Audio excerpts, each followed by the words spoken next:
North and South America, IANAS, and for Africa, NASAC.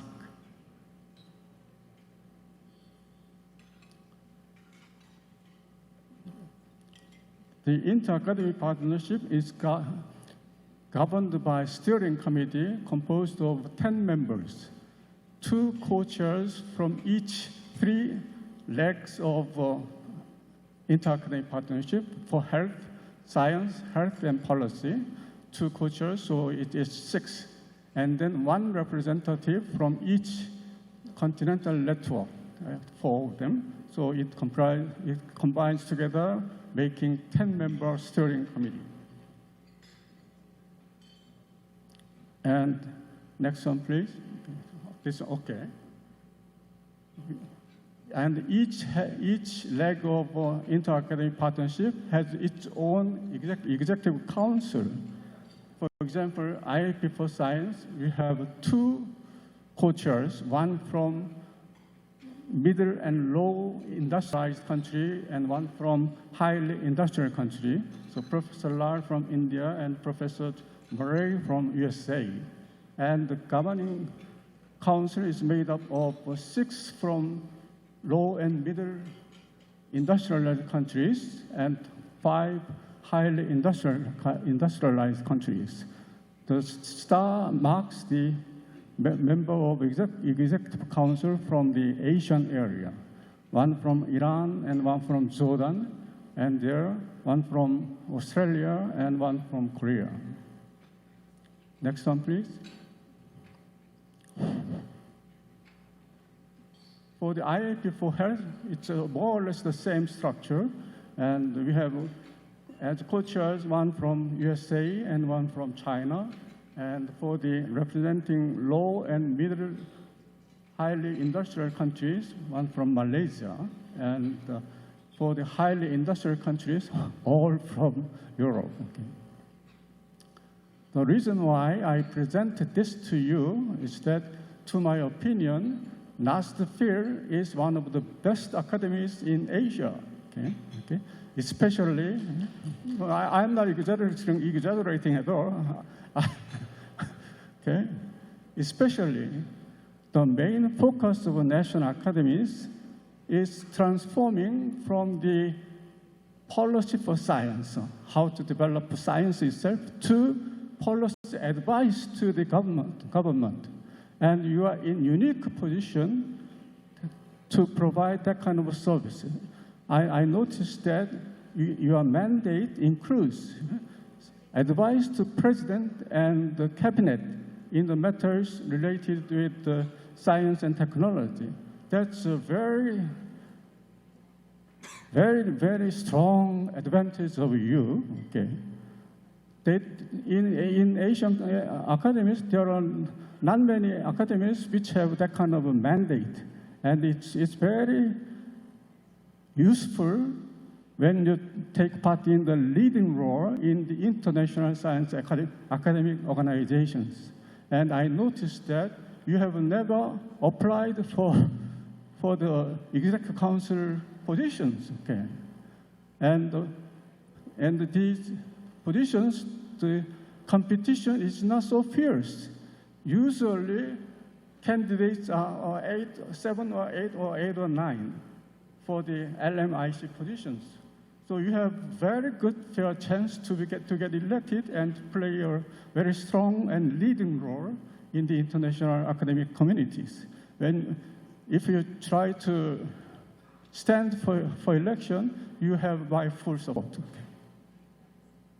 So next time, after 3 years, please consider to stand for election to the Economic Executive Council. Okay? Look at the, I'm not disparaging some academies, but look at the constitution of the Executive Council. Okay?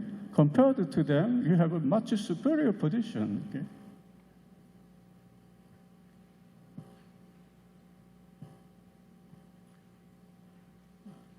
The ASA in general, okay.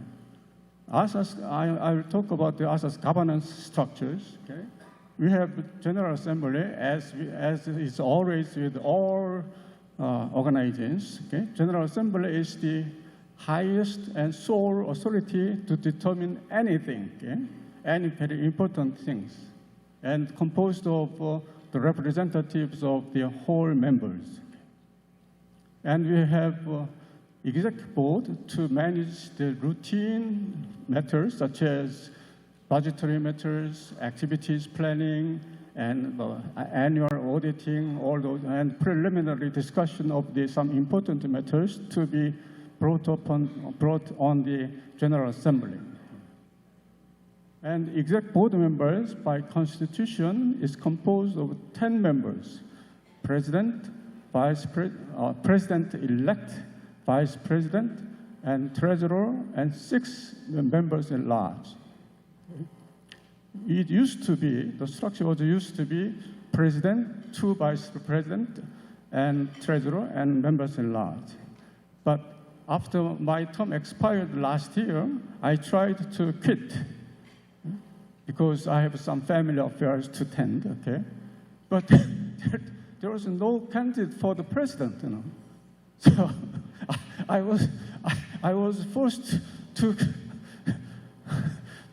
stay as the president.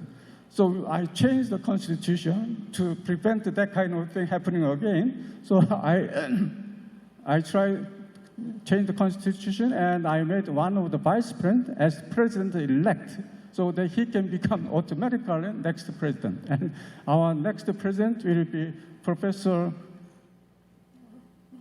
Dato Khairul bin Abdullah from Malaysia. Okay. And I also urge you to stand to the exec board next time in 2021. Next. EDSA's budget is composed of 4 items, mainly from IAP subsidy. IAP subsidized EDSA and other continental affiliate network annually. It used to be around $100,000 per year. But last year, they cut the budget very drastically to $65,000 per year. Okay. So we are forced to keep maintaining the routine activities of EDSA. We have some reserve fund in EDSA's account. Okay, I do not divulge how much. Okay. So we are forced to draw some money from our reserve fund. And we charge membership fee. Membership fee has a 3-tier system.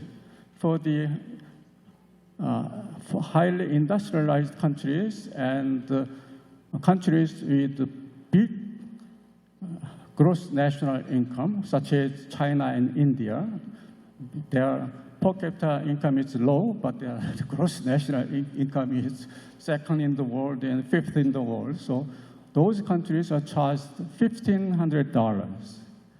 The other countries are charged $1,000. Okay. For any reason, if you don't have ability to pay the annual fee, you can ask a waiver of the annual fee, and usually we grant the waiver. Okay. Without applying waiver, and then you lose your voting right at the General Assembly. But as long as you file waiver request to us, we almost automatically give waiver to them and keep their voting right. Okay. Yeah. Form of back, okay? The other one is in-kind contribution. Cost bears about $100,000 per year to keep and manage the secretariat. According to the Constitution, the Secretariat host country is responsible for staff costs, office supplies, office equipment, and the travel of Secretary General and also Secretary Staff abroad. And in case the President is a Korean, like me, they bear all the travel expenses for me from the cost budget, not from EDSA. Okay.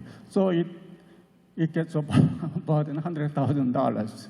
That's why no member academy ever asked to host the secretariat because it puts a financial burden to them. Okay. So according to our constitution, the host academy can maintain secretariat for 6 years.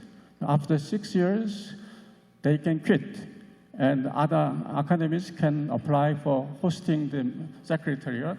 But last year, the term of CAST as the host ended, but no academy ever applied for hosting the secretariat again. So the CAST is forced to keep the secretariat in Korea. Also, the member academy, like NAST, bear the cost of the foreign participants in the other activities, like workshops, etc. Okay, that comes to usually from about $20,000 to $40,000, according to the living cost of the host country. And I'm very grateful to NAST for hosting 3 workshops during the 7-year period. Okay? And we have some voluntary contribution from some individuals or some companies, but it's not much, several $1,000s per year. Okay.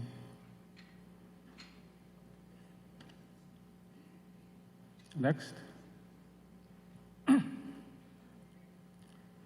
EDSA projects are mainly jointly carried out with the member academies like you and or international science and technology organizations like IAP and others.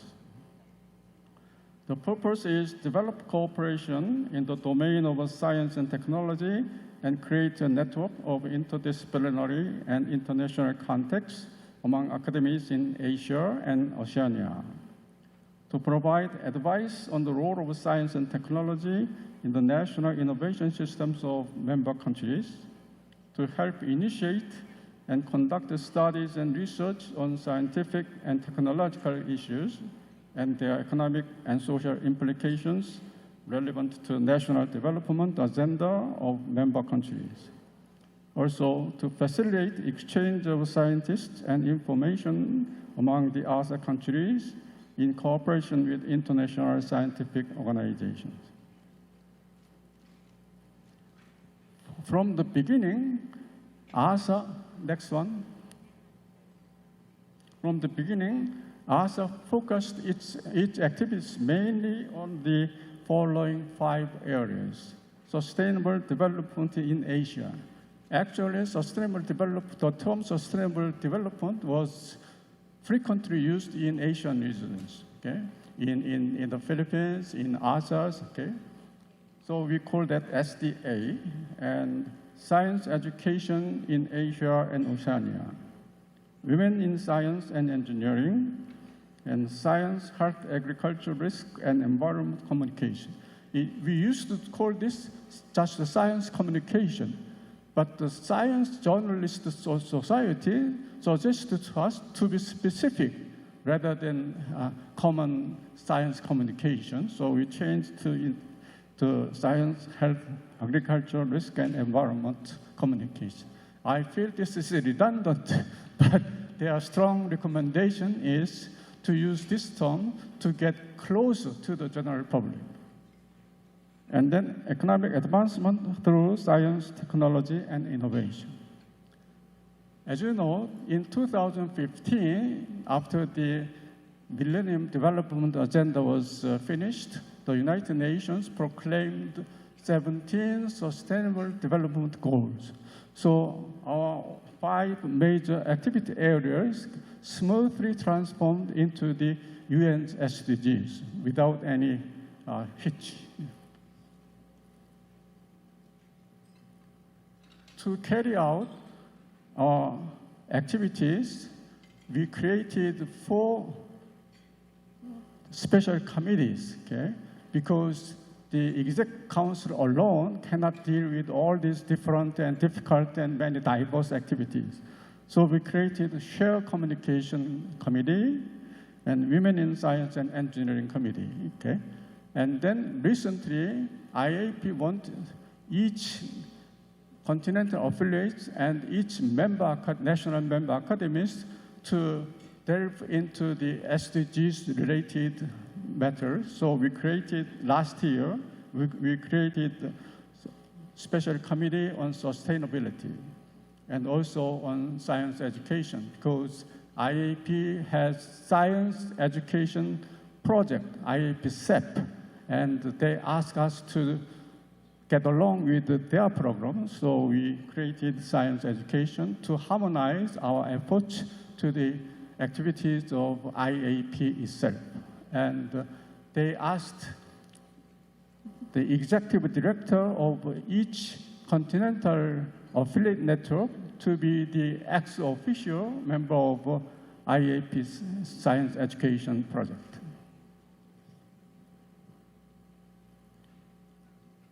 So, next one.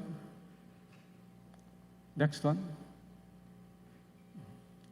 ASA activities are usually carried out in the form of workshops or conferences.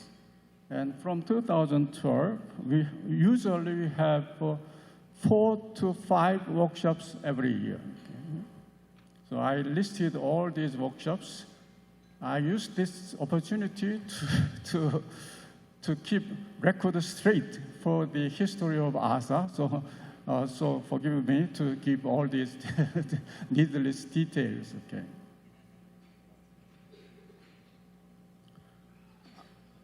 I'll just mention the last one. Okay, that's when the merge of ASA and FASAS was made in October 2012 in Sri Lanka.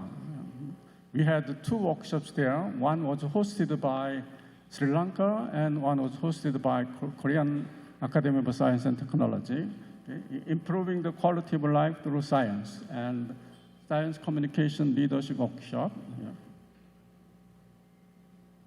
We had, at that time, separate General Assembly of each organization to dissolve first. And then, right after those 2 General Assembly, we assembled a new General Assembly to create the new ASA from the merger of 2 organizations. So that's the birth date of new ASA. And then we had 5 workshops in 2013. I'll just make special mention of the next one, please.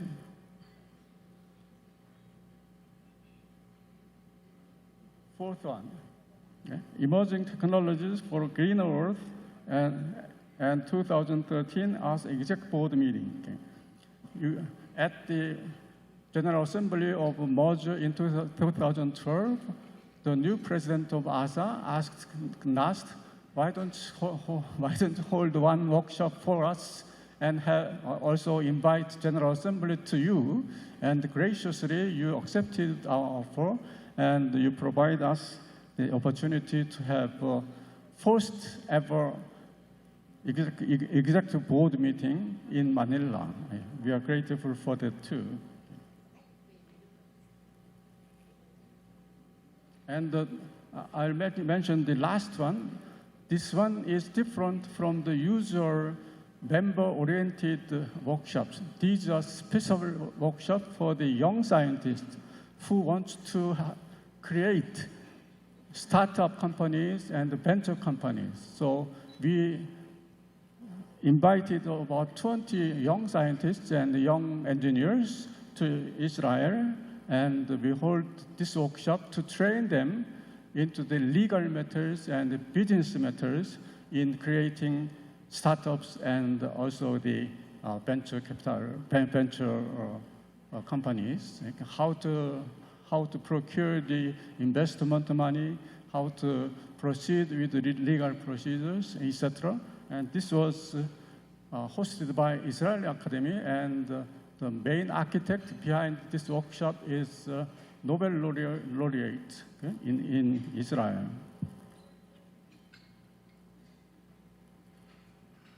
Next one, please.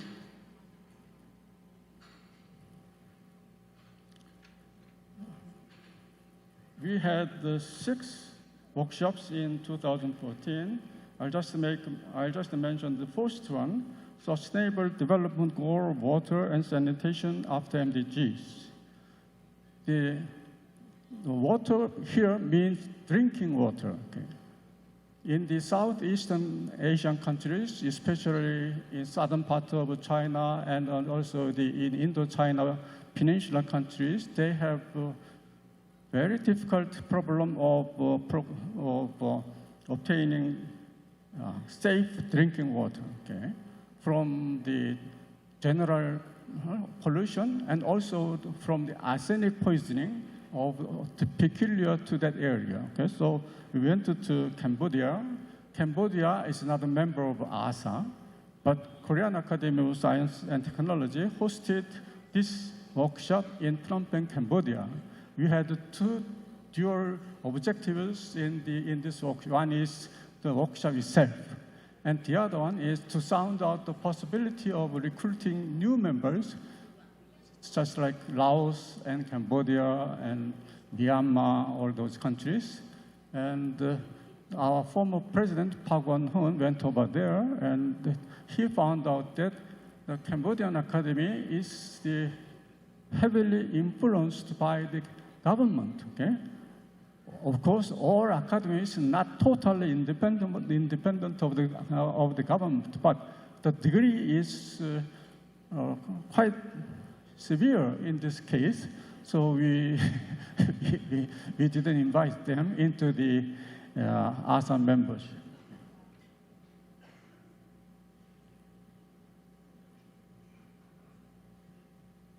And the 5th workshop was held in Armenia, okay, because the Central Asian national academies are not so active because they were part of Russian Federation before independence. At that time, these national academies were branch of Russian academies, regional branches of Russian academies. After independence, they became the National Academy. But the government financial support is not too strong, and also all the members are trained in Russian, so they have some difficulty in communicating in English. So they have some problems. So we intentionally went over there to encourage them to have this kind of activities with EDSA.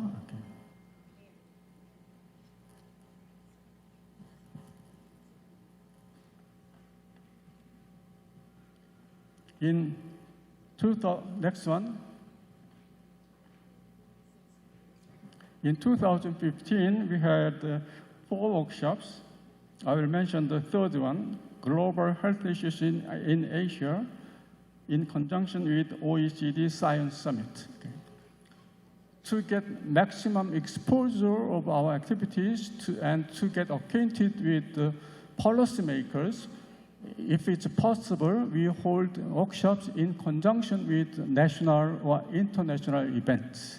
For example, at that time, Korea was the host of OECD Science and Technology Ministers meeting at the same place. So we picked that occasion to get acquainted with all those high-ranking government officials and to get to impress them of our activities and to have opportunity of a national representative to the EDSA workshop with their Minister of Science and Education present at the OECD Science Summit.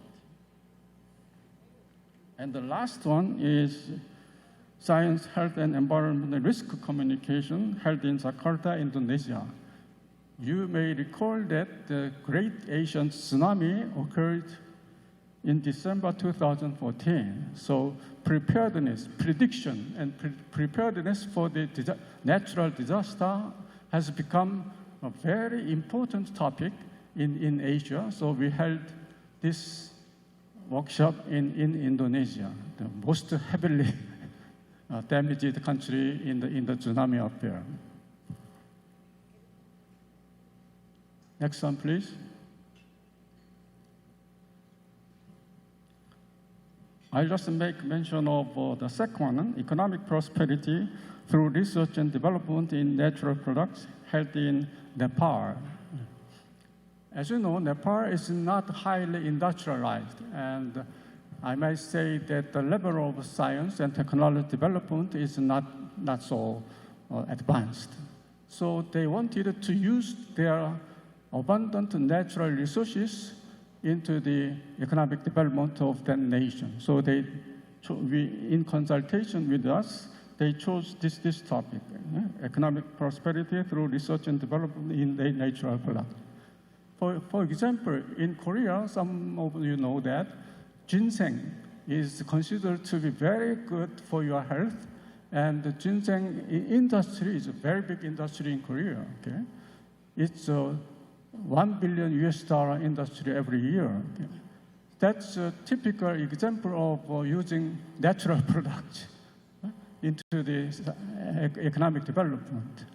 It creates a lot of jobs for the farmers to grow ginseng and the processing of those into the valuable commercial product. Okay? So we can share that kind of experience among our member academies. And also the fourth one, held in Tagaytay City, Philippines, the role of science academies in sustainable development. This is the topic, hot topic nowadays. Okay? Okay. Science, what the science academies should do or can do in fulfilling the United Nations Sustainable Development Goals.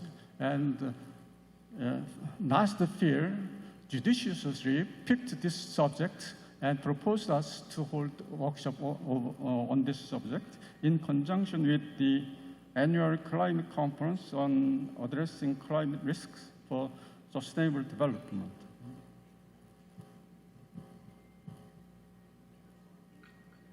And then the last one is it's quite not ordinary for science academies to hold this kind of workshop, refugees and migrants, a global problem or asset. Due to the Syrian internal conflict, there are so many refugees spreading through the Near Eastern countries like Turkey and Jordan. In Jordan's case, more than 10% of their whole population is refugees from Syria. Okay? It puts a lot of pressure on the national economy and national education system and on everything to the host countries. And it creates a real big problem. And there are many problems which can be mitigated or solved by science and technological measures. So we held this workshop in nearby country, Turkey. Okay.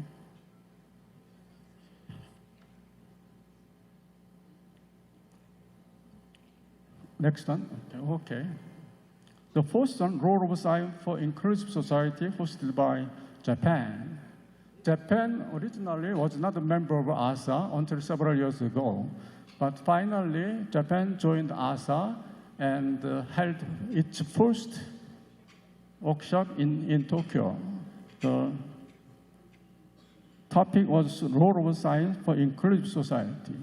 This is especially important to caring for the outcast or marginalized subgroup of our population. And the science and technology, even though we pursue the state-of-the-art technologies, we must care for the less affluent populations, because present technology is already here to take care of those people and eliminate them to the better living standard.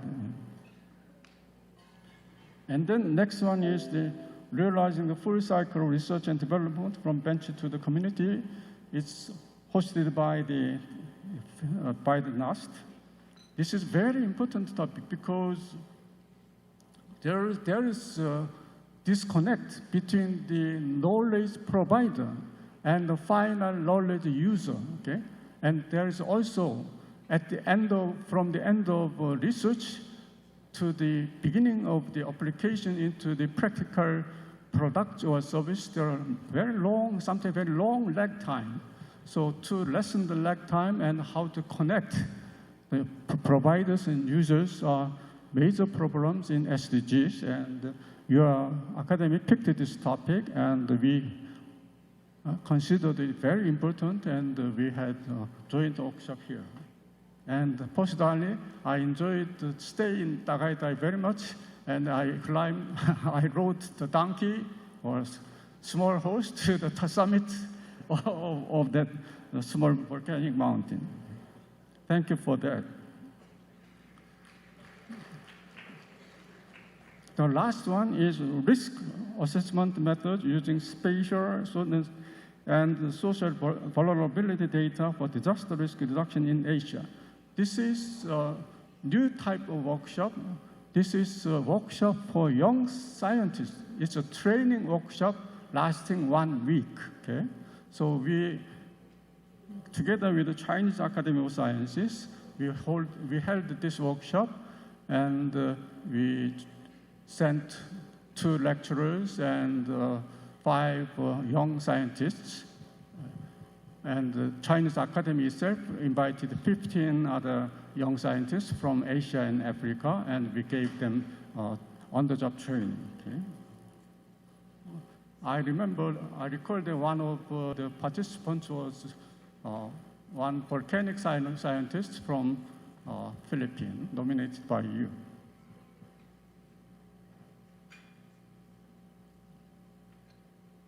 Okay, in 2018,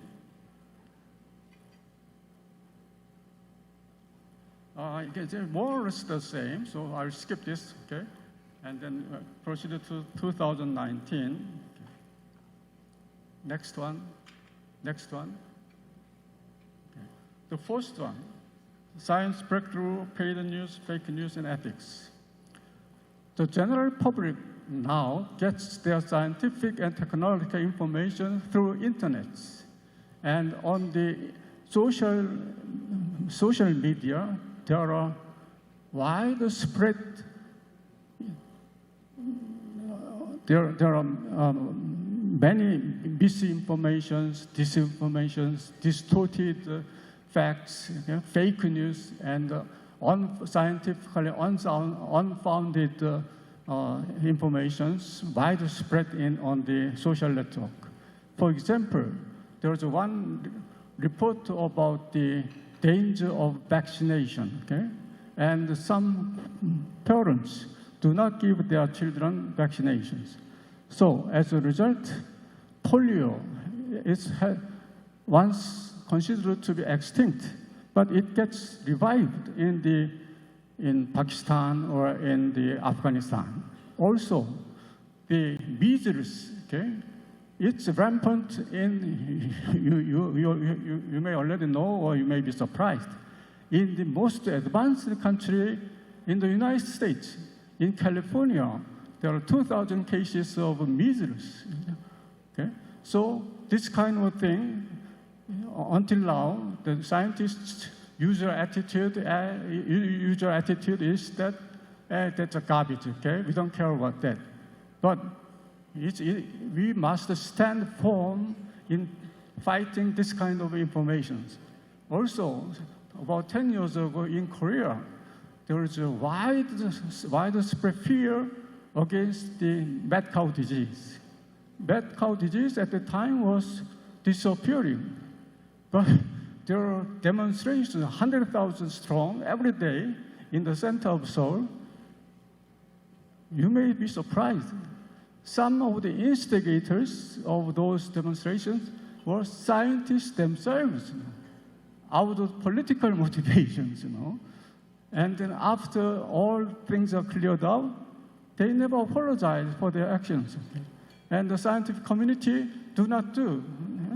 And no censoring, no reprimanding, anything. So science community itself also takes strong actions on this kind of abuse of social network. And we have one in August, that's a misprint. One in August, next month in Pakistan on the complementary medicine. That means Oriental medicine. Okay? The Oriental medicine is a treasure trove of new drugs, as typified by the Nobel Prize in using the wортweed as the malarial remedy and other things. That's a positive side. And also the acupuncture and moxibustion has gaining some popularity in Western countries too. That's a positive side. But in the negative side, indiscriminate use of animal parts, okay, originated from the old Oriental medicinal literature. Okay? For example, horns of rhino, okay, or scales of pangolin, etc. It's leading to the illegal activities such as poaching and also smuggling, and sometimes killing of the guards, okay? So criminal activities too, and it's not scientifically supported. So we must be careful about that, and the scientific community must say something against the use of this. So Westerners are especially keen about this. They are worrying about wildlife extinctions, okay? And the final workshop in this year will be crop biotechnology for sustainable agriculture.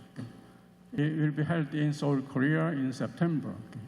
There are many tools, vertical farming or drop irrigation, etc., using the conventional technology, but there are many state-of-the-art technologies are now available, including the genetic modification. Some genetic modification may be considered some dangerous. But CRISPR technology is not dangerous. It's a consensus among the leading scientists all over the world, but many countries do not allow this technology to be applied to the crop biotechnology. So we'll talk about that, including all those things. Next. So I made a table of member participation in ASA activities, and usually we had about close to 40 workshops hosted by 22 countries. The most one is Korea 6 and India 4. That's natural because Korea has maintained the secretariat is there and also produced 2 presidents. Okay.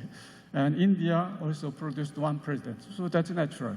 But excluding these 2, Philippines and Russia are among the most active participants of the ASA activities. I'm also very much grateful for this kind of a generous support from the NAST. So, what ASA is trying to achieve by holding workshops? Okay. The first and foremost objective is communicating, sharing knowledge, experience, and expertise in SDGs-related topics.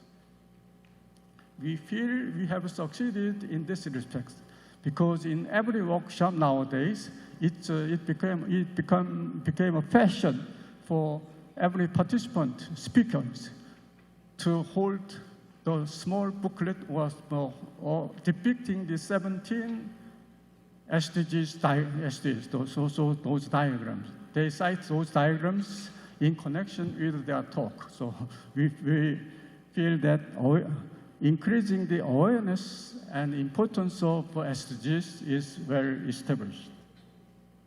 What we do after the completion of workshop is publish the proceedings of all the presentations.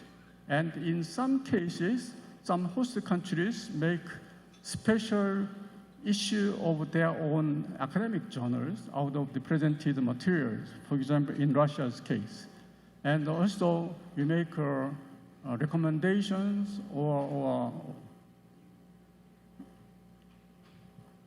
declarations or something like that, as typified by the Tagaytay meeting in the Philippine case. And we distribute all these materials to our member academies so that they can use them to influence their policymakers and to get communicated to the general public as they see fit. The others are engaging with the stakeholder and high-level policymakers. For example, in your case, you invite government ministers to your meeting, and they receive your recommendation, and they respond to your recommendation item by item. So it gives you just very convenient conduit to contact general policymakers with you. And next one. And also gaining maximum exposure to scientific community and general public. Just like you yesterday, we hold press conferences and we contact print journalists and to get some kind of exposure to the general public and also the policymakers. And also the extending this scientists' human network and establishing new joint programs. For example, in case of Turkey workshop in 2018, the chief science advisor to the president of the Turkish Republic invited some of the delegates to them and talked about for 1 hour how to develop their economy through science and technology inputs. Okay? And as a result, we started to hold Turkey and CAST bilateral symposium every year. And the last, okay, next one please. The last one is capacity building of host academies. I don't mention the last, but there are some weak academies, and by holding joint workshops with EDSA, they can raise their status in their own country, and they can make that kind of opportunity to contact their government officials and get across their message to them. Next one. Next, I'll make one example. Collaborative effort of global network of academies in combating the problems we face. For example, IAP in 2015 started a very ambitious project, food and nutrition security and agriculture, okay? And recognizing the commonalities and differences among the various regions of the world. So they asked each continental affiliate to make report on this topic, and four continental affiliates make its own reports, and the IAP consolidated their 4 reports into one global perspective. That's on the right side in brown, and on the left side is the EDSA's own. This is very important because it's an excellent example of collaboration of national academies, 140 national academies belonging to the IAP. Every academy participated, and it touches upon mainly, as the subject itself indicates, no hunger, the SDG number 2. But it's related with every SDGs. For example, in agriculture, you use water and energy. So naturally, it relates with SDGs related with water and energy. And also, the agriculture itself produces the lots of greenhouse effect gases. For example, cattle raising and rice cultivation produce methane, and it affects the climate change, vice versa. It's okay. So it illustrates the interconnectedness and trade-off between the various SDGs. And next one.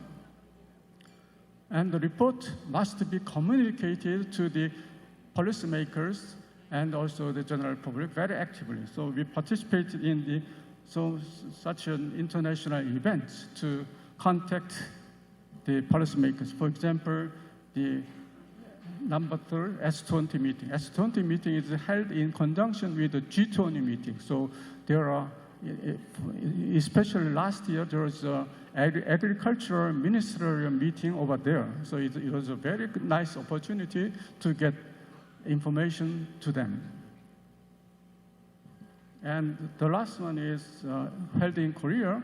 And in this occasion, the chief of WHO, United Nations, FAO, World Bank, and Asian Development Bank, and all those international organizations involved with food programs and development programs were in Seoul. So we contacted them and we explained our IEP's effort to them.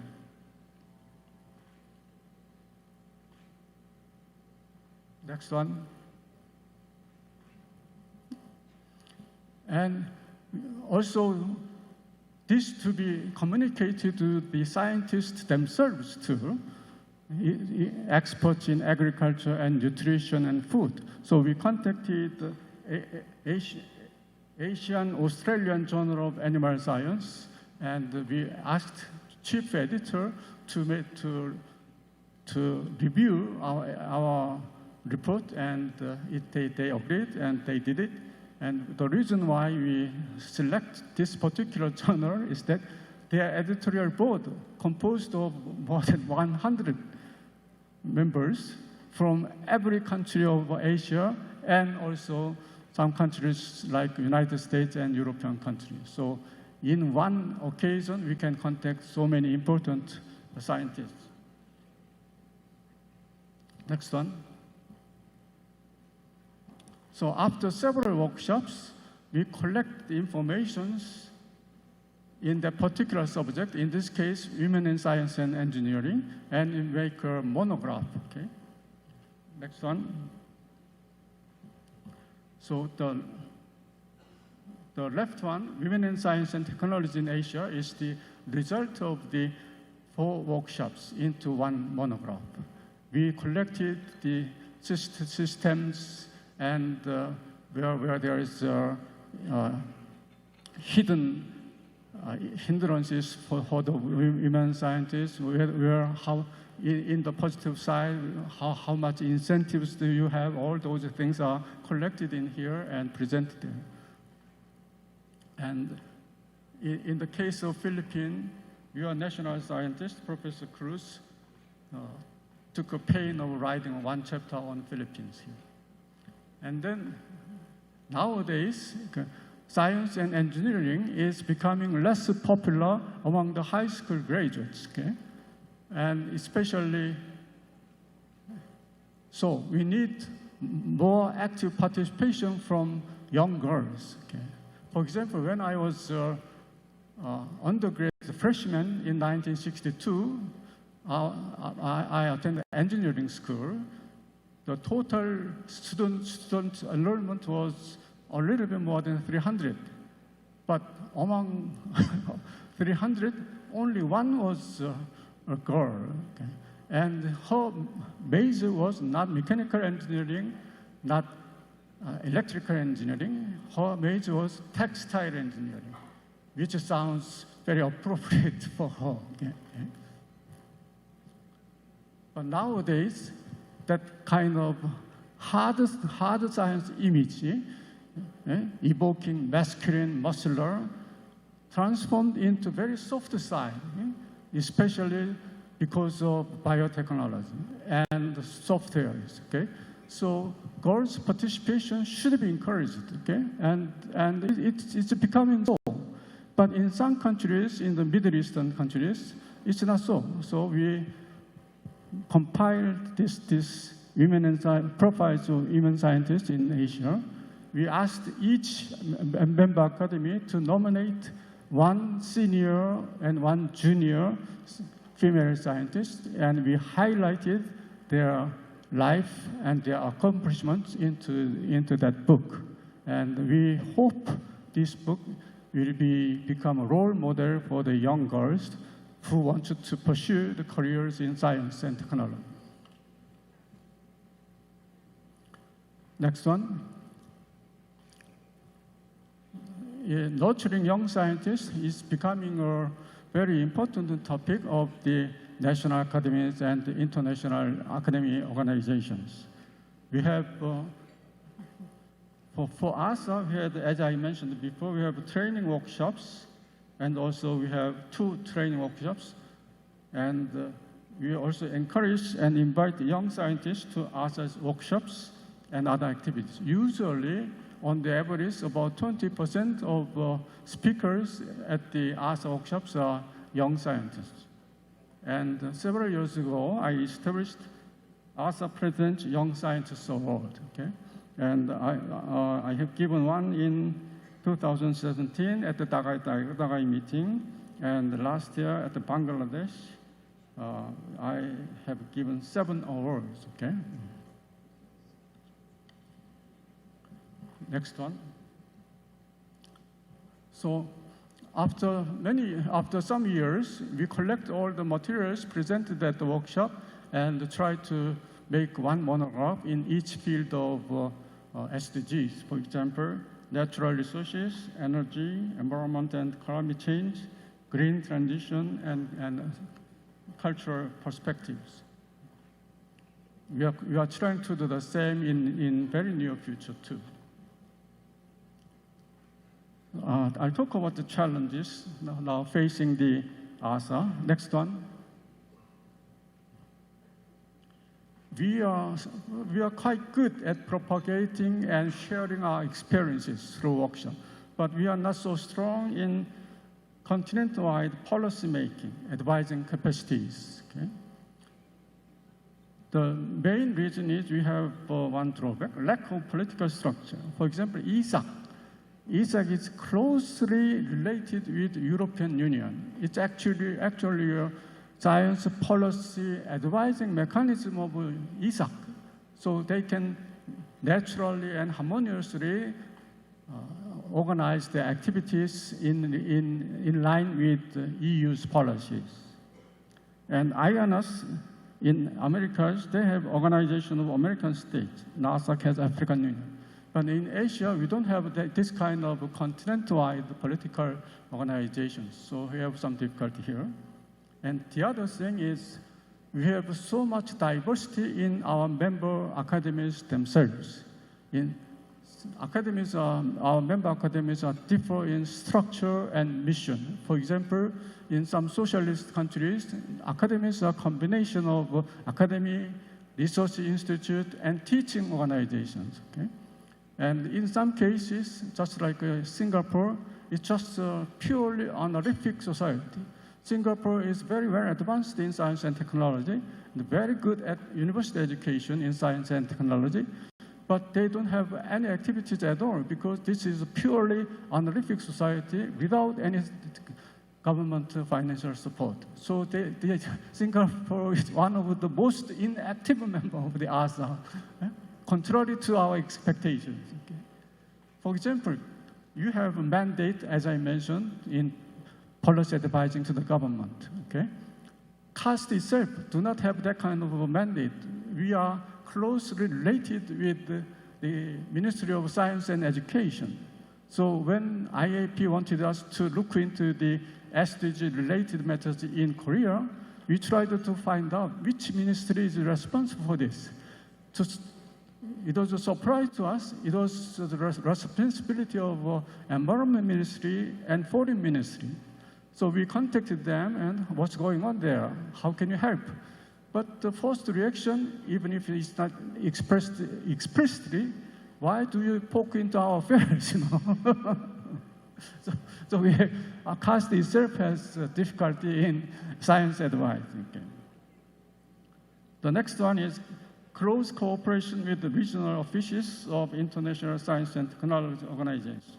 For example, United Nations regional commissions or the International Network for Government Science and Advice, INSA, etc., and developing joint programs with regional development organizations, just like ADB or other organizations, and promoting importance of science in meeting the demands of future society through innovations in research, education, and public communication.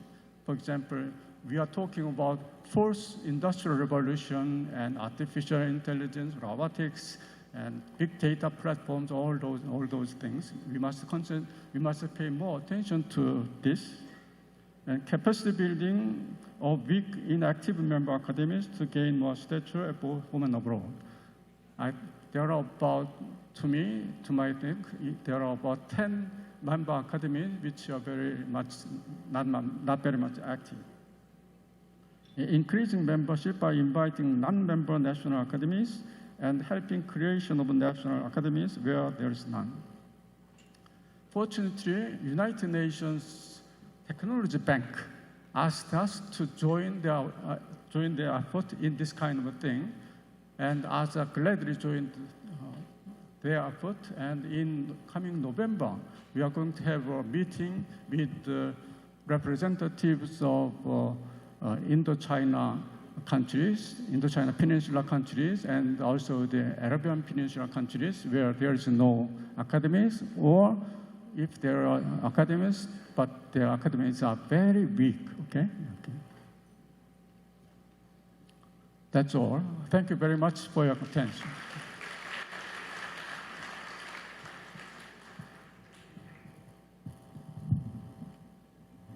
Thank you very much, Professor Yu-Ham Kim. May I now request our President, NAS President Rodora Asansa, to please come up the stage to present a certificate of appreciation and token of appreciation to our esteemed speaker.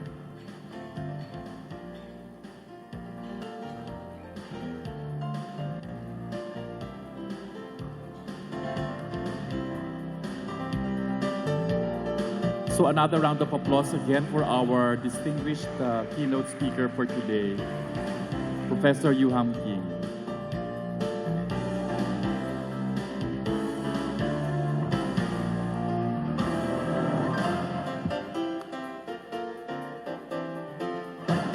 Thank you very much. So we will now proceed to the next session. And may I please request Academician William G. Padulina, Academician Cesar Saloma, Dr. Jose Ramon Albert, and Dr. Franco Tedes, and of course, Dr. Quina Lichua to please come up the stage.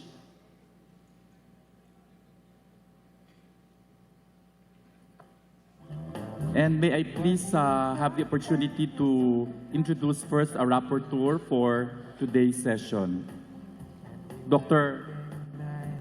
Quina Lichua graduated from the Ateneo de Manila University in 1987 with a degree in BS Mathematics, summa cum laude, and she also received a master's degree in counseling psychology and a doctorate degree in clinical psychology from the same university where she is now a professor.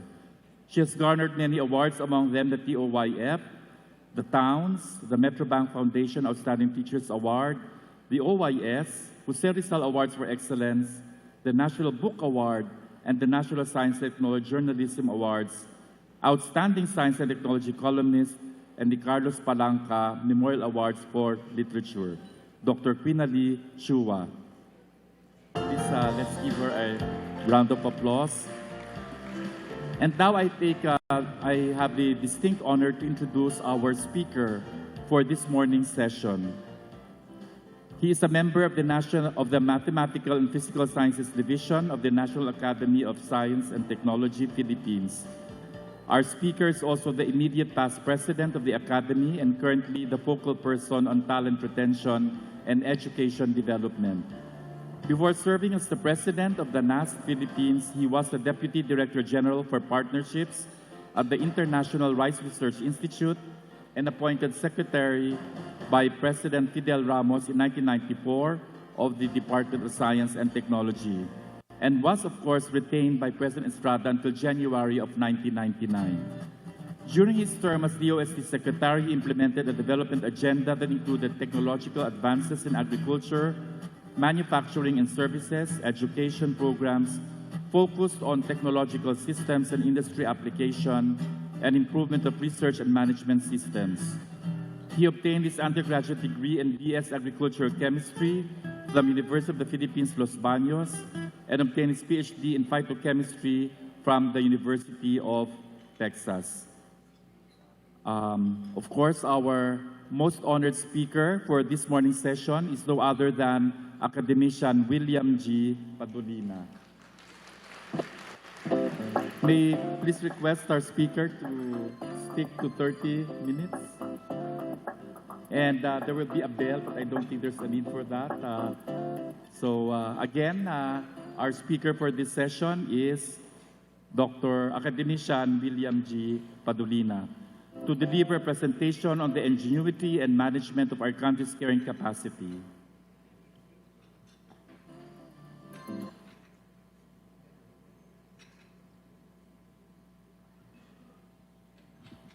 I don't think there's a controller. So anyway, thank you, Dr. Montoya, for your very kind introduction. I have been asked to make a presentation on an ongoing effort of the National Academy of Science and Technology to look at our talent pool, our talent reserve in the Philippines. So I have decided to entitle it Ingenuity and the Management of Our Country's Carrying Capacity, consistent with the theme of this year's annual scientific meeting. Next slide, please.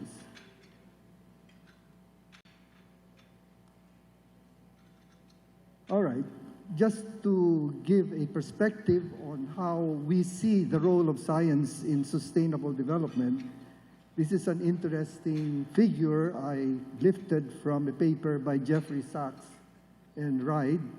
And this looks at a holistic view of how investing in interdisciplinary science can affect sustainable development. But very interestingly, this is also consistent with the complete definition of the Brundtland Commission on Sustainable Development, which is often not mentioned, and that is giving priority to poor, and this is poverty reduction, and also investing in environmental conservation, which is accompanied by the concept of limits. Next slide, please. This is also an interesting observation from the World Economic Forum that talent, not capital, will be the key factor in linking innovation, competitiveness, and growth in this 21st century. Next slide, please.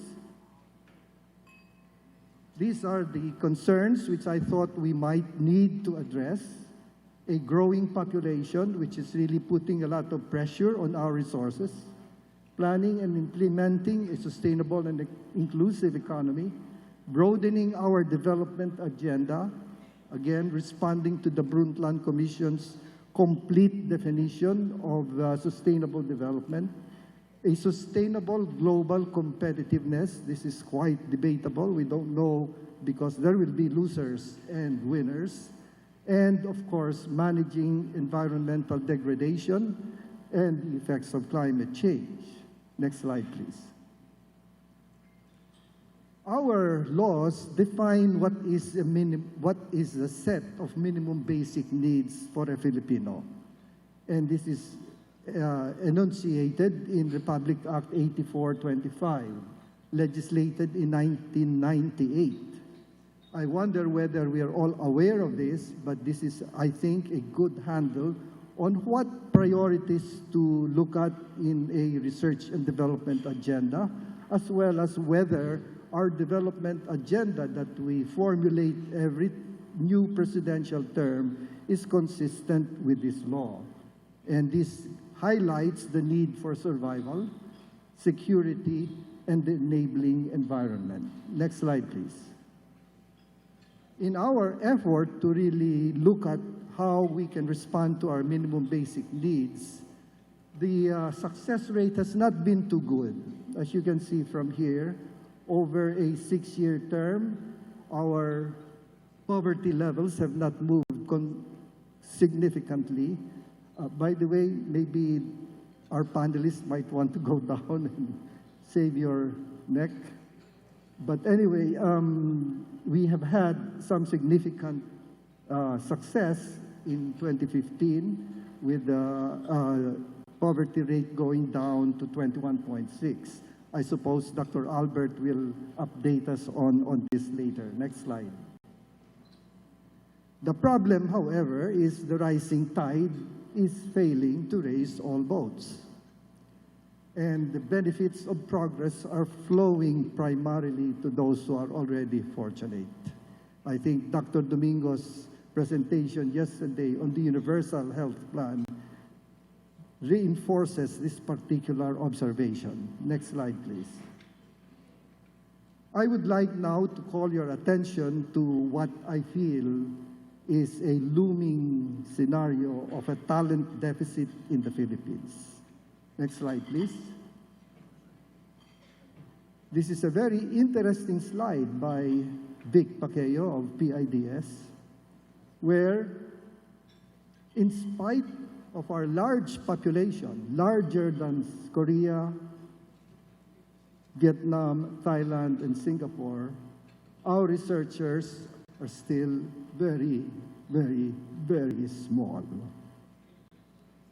Korea, which has about, what's your population? 60, 70. Thailand is 65. Vietnam is close to us, 93.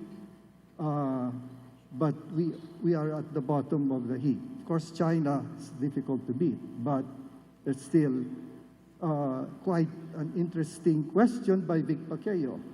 Why do relatively few STEM graduates work as researchers?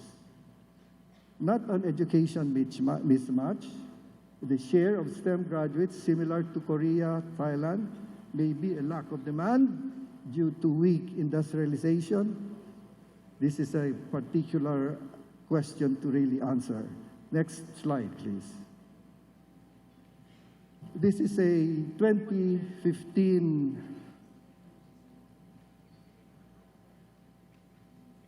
I barely see it. Anyway, I'd like to just present to you what probably is still a consistent profile of professionals that we now have in the Philippines. Look at the number of fisheries. So few for a maritime nation. Look at the number of environmental planners, metallurgical engineers, and of course, more than 1 million professional teachers.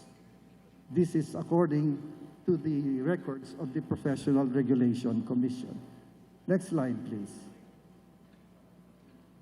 This is the hemorrhage, the outflow.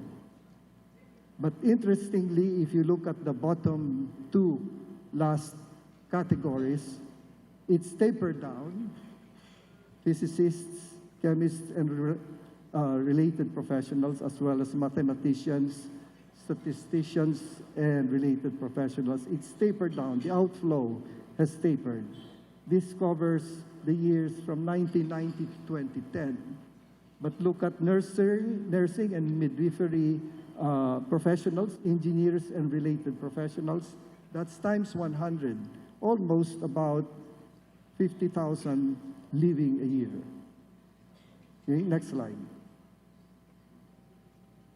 As a result, of course, our scientific output is not so good. Next slide. Patents, not so good either. Next slide. overall performance went down significantly from 2017 to 2018. We're picking up. I hope that trend continues to go up. But that's a big, big downturn. And it's interesting because it was at the time when we were already implementing our K-12 program. Next slide. This is a report of the World Bank in 2010, already telling us that you may have a challenge in meeting your skills pool.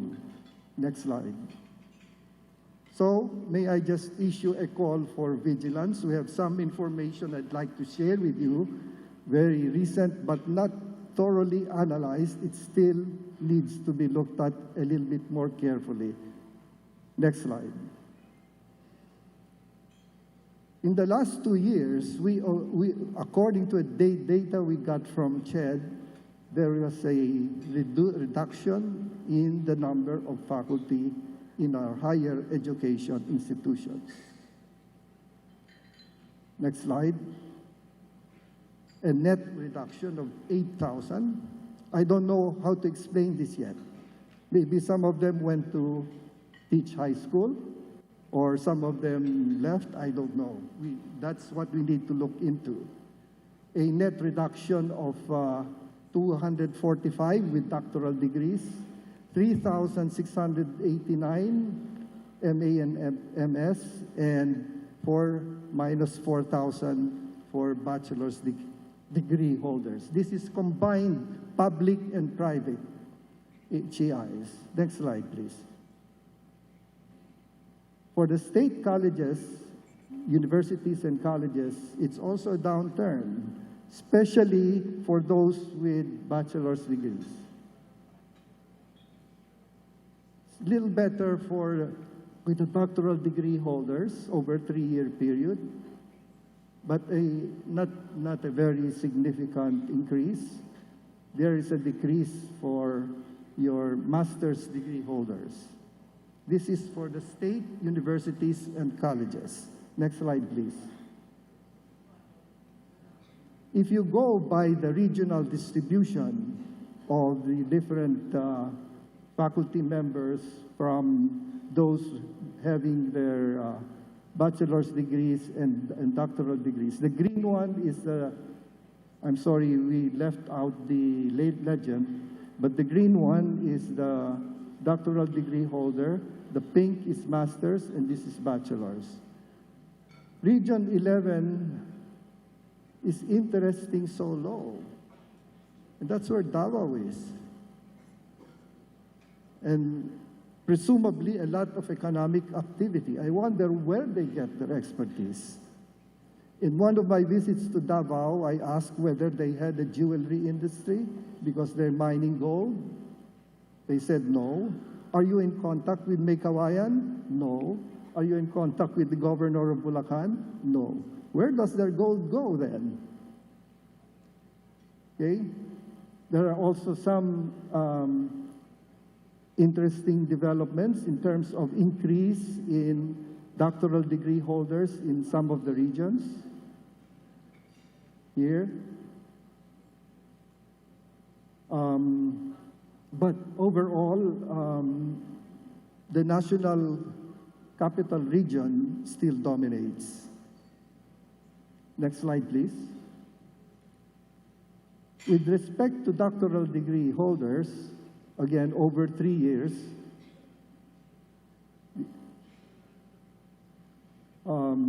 you see some regions with very significant increases. Davao, down significantly from 172 to 87. Metro Manila, down. There's one institution in Metro Manila that has only 14 PhDs. In Metro Manila, that is quite low. Okay. Next slide, please. So, still, as I said, it's Metro Manila that dominates the National Capital Region. Davao has the least number of HE faculty. This is for SUCS. Northern Mindanao is experiencing a high increase. Davao region experienced a very high decrease. The interesting thing is there's a plus 560 addition for doctoral degree holders. Now, I'm not yet even analyzing whether these doctoral degrees are consistent with what they're teaching. That is another problem. Next slide, please. This is with the private schools. Same trend. Pababa. Next slide. So it's a net of decrease of 5,000 and 561 with doctoral degrees. This is nationwide, minus 3,000 for MA and master's degrees and minus 1A. Okay, next slide. Overall picture as of 2015, 2016 is this. We have not accounted for the locals. These are local universities and colleges established by the local governments and provincial governments. We have not accounted for government institutions like National Defense College, the Development Academy of the Philippines, other degree-granting government, specialized government agencies. But a total pool of 152 faculty members in 2016, that's down now by about 8,000.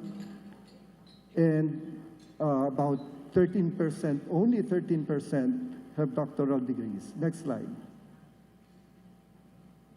This is our performance in terms of doctoral degree students, PhD in fact. And there we are. We've got to pick up because it means for every 27 bachelor degrees, we have only one PhD. Singapore is 1 to 4, Bangladesh is 1 to 4, Pakistan is 1 to 4. Okay, next slide. How do we move forward? Just a few thoughts to share with you. Next slide. I'd like to just get us reminded of what is already in the Philippine Development Plan, and that is to achieve quality, accessible, relevant, and liberating basic education for all. And it enumerates a series of interventions: early childhood care, full implementation of K-12, strengthening the inclusion program, develop and improve interventions to keep children in school, continue curricular reforms, and to me, most importantly, enhance teacher competencies, especially now with 11 and 12 being taught with different streams. Next slide. Likewise, in the Philippine Development Plan for higher education and technical education, it enunciates the following interventions: enhance community-based training, provide access to quality and relevant TVET, that's technical and vocational education, competitive TVET programs, expand access to higher education, integrate 21st century competencies, promote creative arts, and strengthen quality assurance mechanisms. Next slide.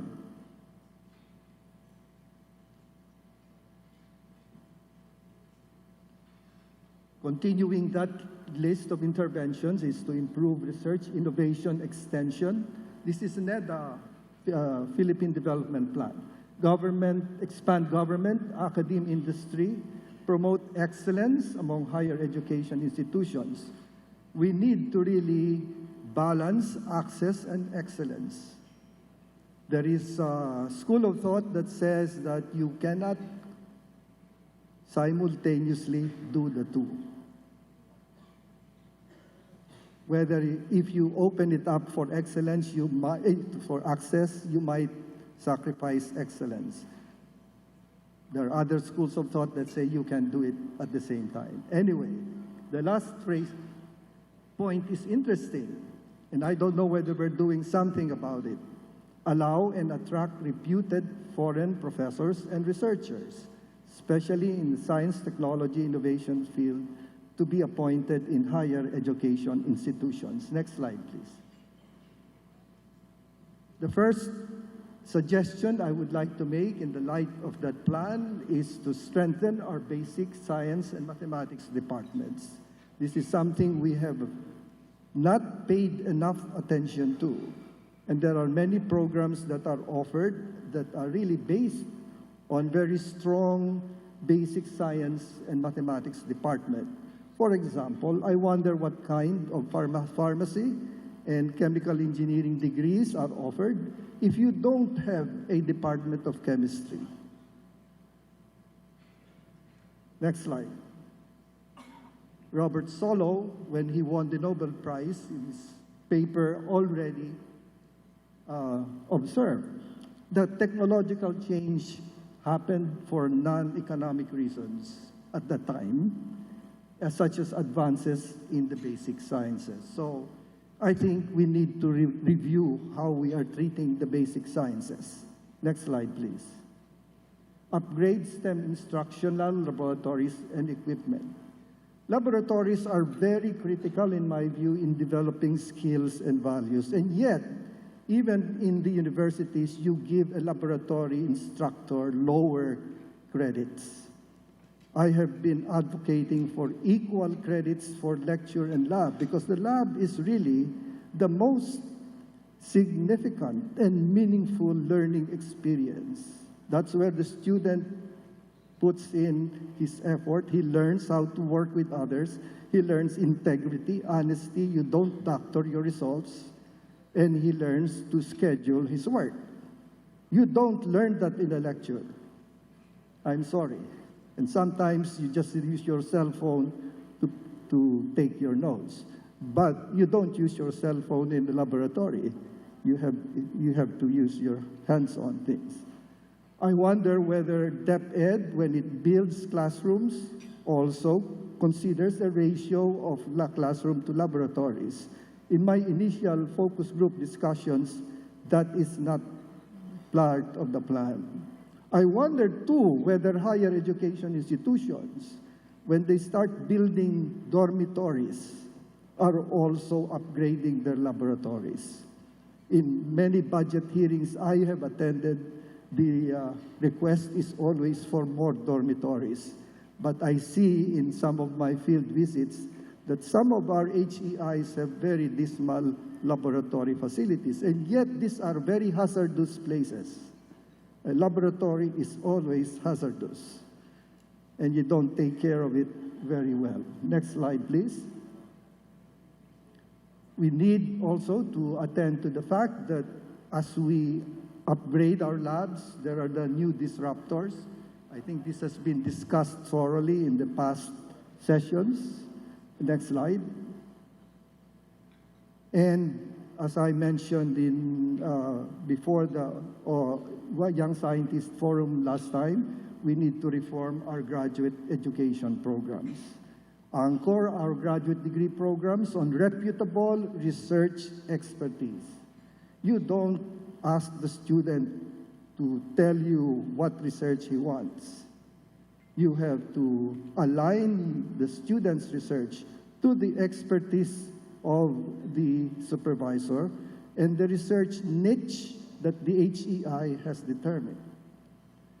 I think it's about time that we look at our research portfolio by a meta-analysis, look at where it has been directed and oriented, and whether they need the direction to be adjusted. An external review will do that. Provide opportunities for graduate faculty to retool and modernize programs by identifying disciplines to be retained and phased out. I don't know how many have been phased out, but I've provided some handle by which we could determine which ones to retain and which ones to phase out. Next slide. This is a very important concern, which in the past few years we have in the science community, I think, felt a little helpless to adjust. Oftentimes, you hear about procurement, but in addition to procurement, you have accounting and auditing rules, which need to be adjusted appropriate to the rhythm of activity in a research and development project.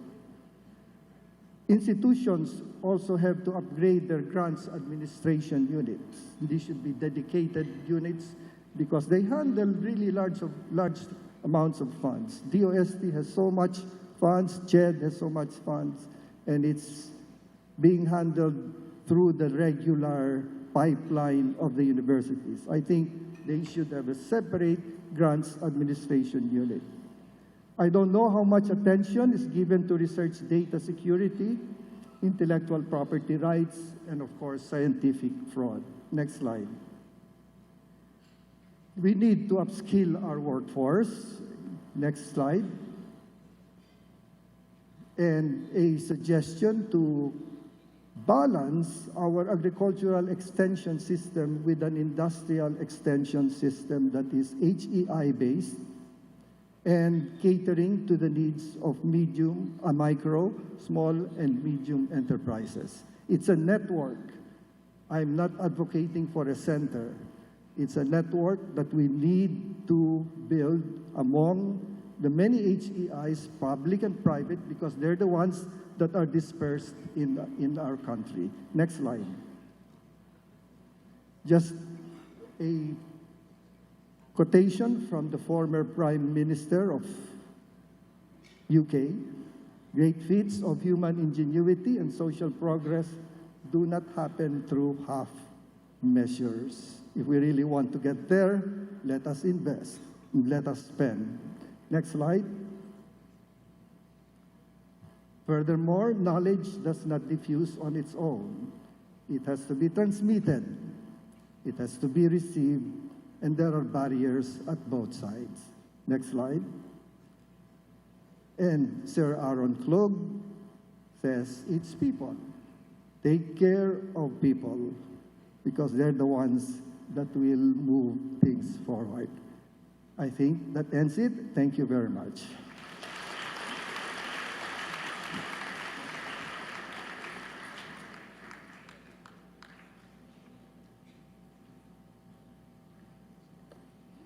Thank you very much, Academician Padolina, for that very thought-provoking talk. We will now proceed to our panel of discussants. We'd like to request our panel of discussants to please react briefly so that we can catch up on the time.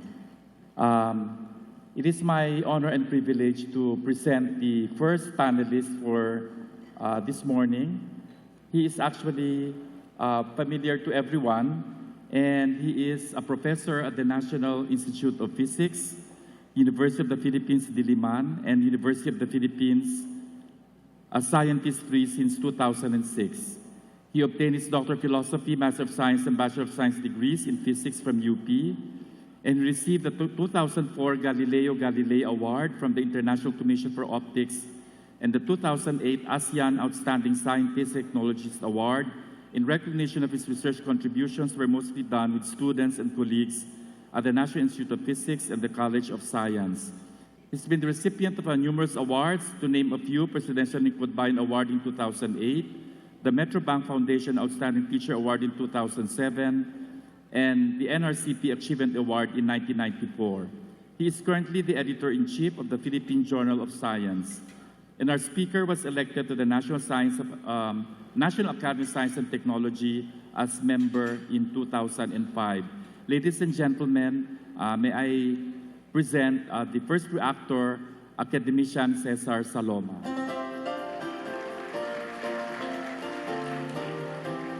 Maraming salamat po. Ang aking presentation ngayong araw is to continue with human capital generation. Next slide, please. The aim of this presentation is to look back into the first decade of the implementation of the Advanced Science and Technology Human Resource Development Program, and the Engineering Research and Development for Technology Program, and identify the best practices and continuing challenges in the production of PhD graduates.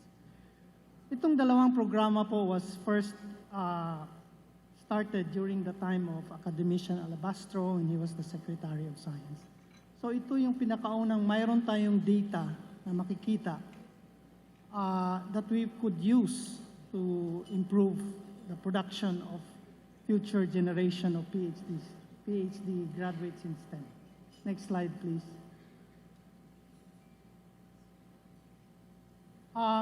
This is our feeder structure. High school diploma, mayroon tayong 1.253 million enrollment per level. We have the Philippine Science High School System. Ang enrollment nito is 7,882, and there are other 53 science high schools plus private high school.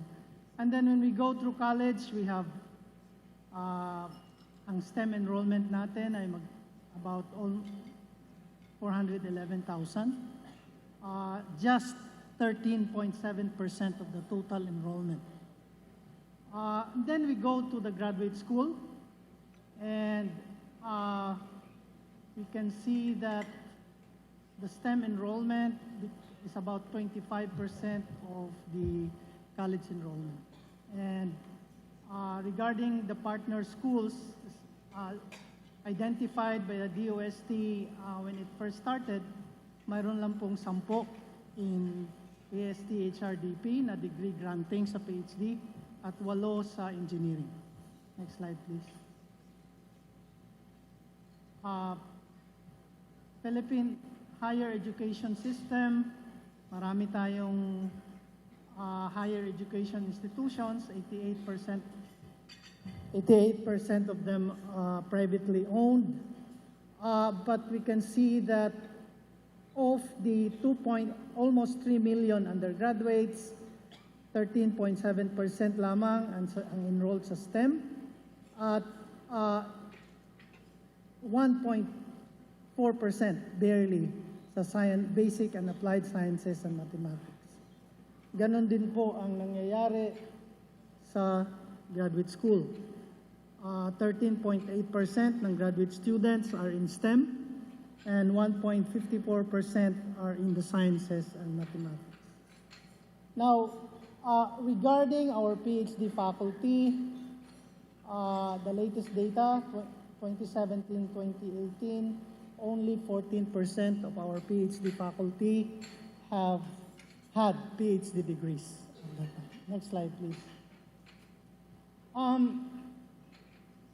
The reason why we are working hard to produce PhD graduates is we want to increase the number of personnel that will produce new scientific knowledge that improves our understanding of the different natural phenomena that is affecting our society. UNESCO has a prescription on the threshold that is needed for a country to partake in a knowledge-based economy, at ang sinabi ay 380 full-time equivalent researchers per million of population, and a public investment in research of about 1% of gross domestic product. Now, I was actually trying paano itong magic number na 380 researchers per million of population na formulate. And regretfully, I could not see the technical paper, but nonetheless, this is often quoted in many presentations. And we can see that the data from the World Bank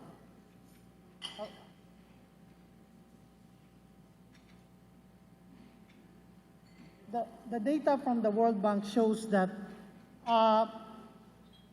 from 2002 to 2009, from 2002 to 2011, if you look at there, halos it's about flat. The average is 78.83%, plus minus 5.18. Then suddenly in 2013, it becomes 187.66, according to the World Bank. If you take the average, 78.83 is something around 2007, if you look at the data. There is a 138% increase in the number of researchers per million of population from 2007 to 2013. And that is basically an average of almost 20% increase per annum. If you project that, by 2018, we have satisfied the UNESCO prescription. So I don't know how true it is. So next slide, please. There is money that could be spent to improve our science infrastructure. You can see here that UP, at least from 2006 to 2016, accounted for more than 1/4 of the budget of SUC. Next slide, please. This is the faculty degree, the highest educational attainment of our faculty members in the higher education system. And you can see that there is a significant change between BS and MS, but the PhD degree is very slow and increase at the rate of 0.322% per academic year. Okay. Next slide, please. Human capital generation, let us look at the number of new lawyers every year, 1,500. The bar is a very difficult exam, CPAs and new medical doctors. But these three professions, you get the license by passing an exam. Whereas STEM PhD graduates, in my calculation, is about 100, and they are given degrees because they, together with their supervisors, they have contributed new scientific knowledge. It's not an exam. Next slide, please. So, noong 2007, in-start ng DOST under the leadership of Academician Alabastro, yung AST HRDP. At nung time na yon, the DOST SEI identified 9 institutions that will qualify. At that time, University of San Carlos was not yet a part of it. And it is clear yan sa utak ko because I was the Dean of the College of Science at that time and I was the first chair of the steering committee. Now, until now, the 9 universities became 10, more than 10 years later. So, next slide, please. Next slide, please. The counterpart in the engineering started with 8, and 2007 also, and until now, I think it is 8. Next slide, please. Now, the DOST is committed to, in my mind, to increasing the number of scholarships. We can see there on record that, for example, sa PhD from 2008 to 2018, the number of PhD scholarships available was increasing at almost 30% per year. In fact, the target for 2019 and 2020 is to keep on that increase. And yung PhD scholarship package is generous. It allows the student to go full-time and even support a family. Plus, yung supervisor ay makakuha pa ng 72,000 pesos pag napag-graduate niya.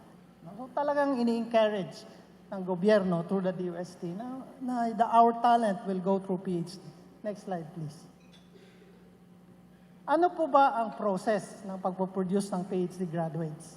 The DOST asked for a scholarship budget, identify the partner institutions, and the priority disciplines, work with partner schools, at yung mga partner schools, i-divide nila kung how the slots are distributed. Then they identify sino bang admission requirements, and they grant the degrees. So the thing is the DOST does not grant the PhD degrees. And then, itong programs na ito ay managed by a steering council, and the members are the concerned deans for colleges in the partner schools, plus the DOST-SI director. Next slide, please. So, kumusta po ang performance sa 2007 to 2018? Ang ginawa ko po sa data na nakuha ko sa DOST-SEI is that I look at the number of PhD scholars from 2007 to 2015. Dahil it takes 3 years to get a PhD degree after master's, I look at the graduates from 2007 to 2018. Now, the graduation rate for the program in general is 56%. To be able to appreciate it, if you have a class in UP where only 56% will pass, you will really be concerned. Nonetheless, may mga good news. For example, the Visayas State University, 100% graduation rate. Regretfully, my own college, 34%. So looks like UP Diliman and the others in the lower half, kailangan sigurong they have to learn from the Visayas State University and the Central Luzon State University. Next slide, please. Sa ERDT naman, 48% ang general graduation rate.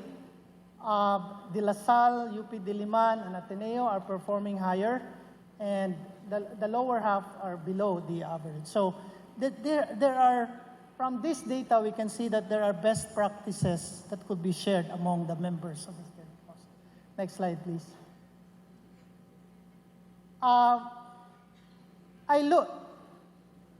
Ito po yung number of PhD graduates ng College of Science and College of Engineering in the past 31 years. And what we can see here is that the College of Engineering benefited from ERDT. Kasi the time that nag-increase ang PhD graduates ng College of Engineering was the time ERDT was put into place. Whereas the College of Science, walang effect yung AST-HRDP. Next slide, please. This is just my wishful thinking. If we produce one PhD graduate in every 3 years per PhD faculty, College of Science should have 55 PhD graduates per year, given that it has 168 PhD faculty. So malayong malayo, no? College of Engineering, at least at the time na mayroon ng ERDT, it's close to 50% of, given that they have 78 PhD faculty. Next slide, please. So, related ito with brain drain and inbreeding. If you look at the dictionary, mayroon namang standard na definition sila, at this is not we were trying to get. Next slide, please. Contextually, brain drain happens when a STEM talent departs to study non-STEM fields, inside the country or outside the country. And inbreeding becomes negative when undesired academic and R&D practices are sustained in a STEM institution, turning off potential graduate students. Next slide, please. So ito po ang actionable recommendations na ginawa ko, and I hope this will be taken seriously. We need more mentors who can train PhD students to become independent researchers. We need to continue building and nurturing an enabling environment, learn from the best practices from each other's schools, develop accurate metrics, and make the graduation of a PhD student a requirement in the grant of tenure and appointment to full professor position. Third, prior acceptance of PhD dissertation research findings is imposed before a student is allowed to make a defense. Next slide. make successful PhD mentoring matters most in S&T award and recognition system, NAST, DOST, and UP, at least for the future academicians and national scientists. And free access to STEM PhD and MS degree programs. And the reason for this is that if we don't improve the graduation rate, and there is an increasing number of scholars in PhD, and kunti lang, lalo na pumasok sa College of Science, 30% lang, kung hindi natin baguhin, marami pong magkakautang na estudyante. Kasi under contract yun. No? So, kawawa sila for the rest of their young life. Next slide, please. Yung mga data na present ko ay hindi maging possible without the support of these people and institutions. Maraming salamat po.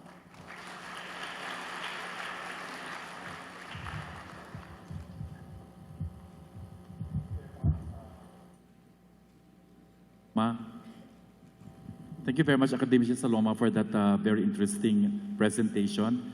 May I now present our next panelist, Dr. Jose Ramon Albert. He is a Senior Research Fellow of the Philippine Institute for Development Studies, the government think tank functionally attached to the NEDA. And from October 2012 to 2014, he was seconded to the now defunct National Statistical Coordination Board as its Secretary General. He has taught at several higher educational institutions and has directed various statistical capacity building activities.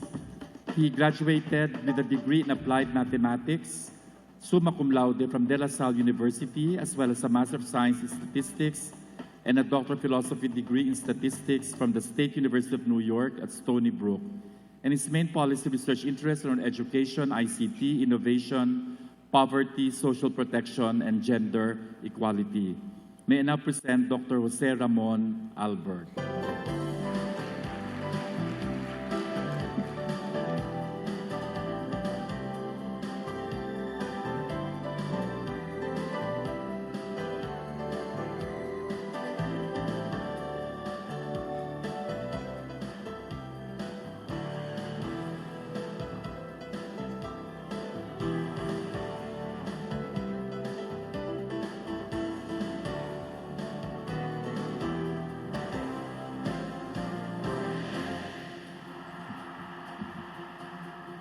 All right, good morning.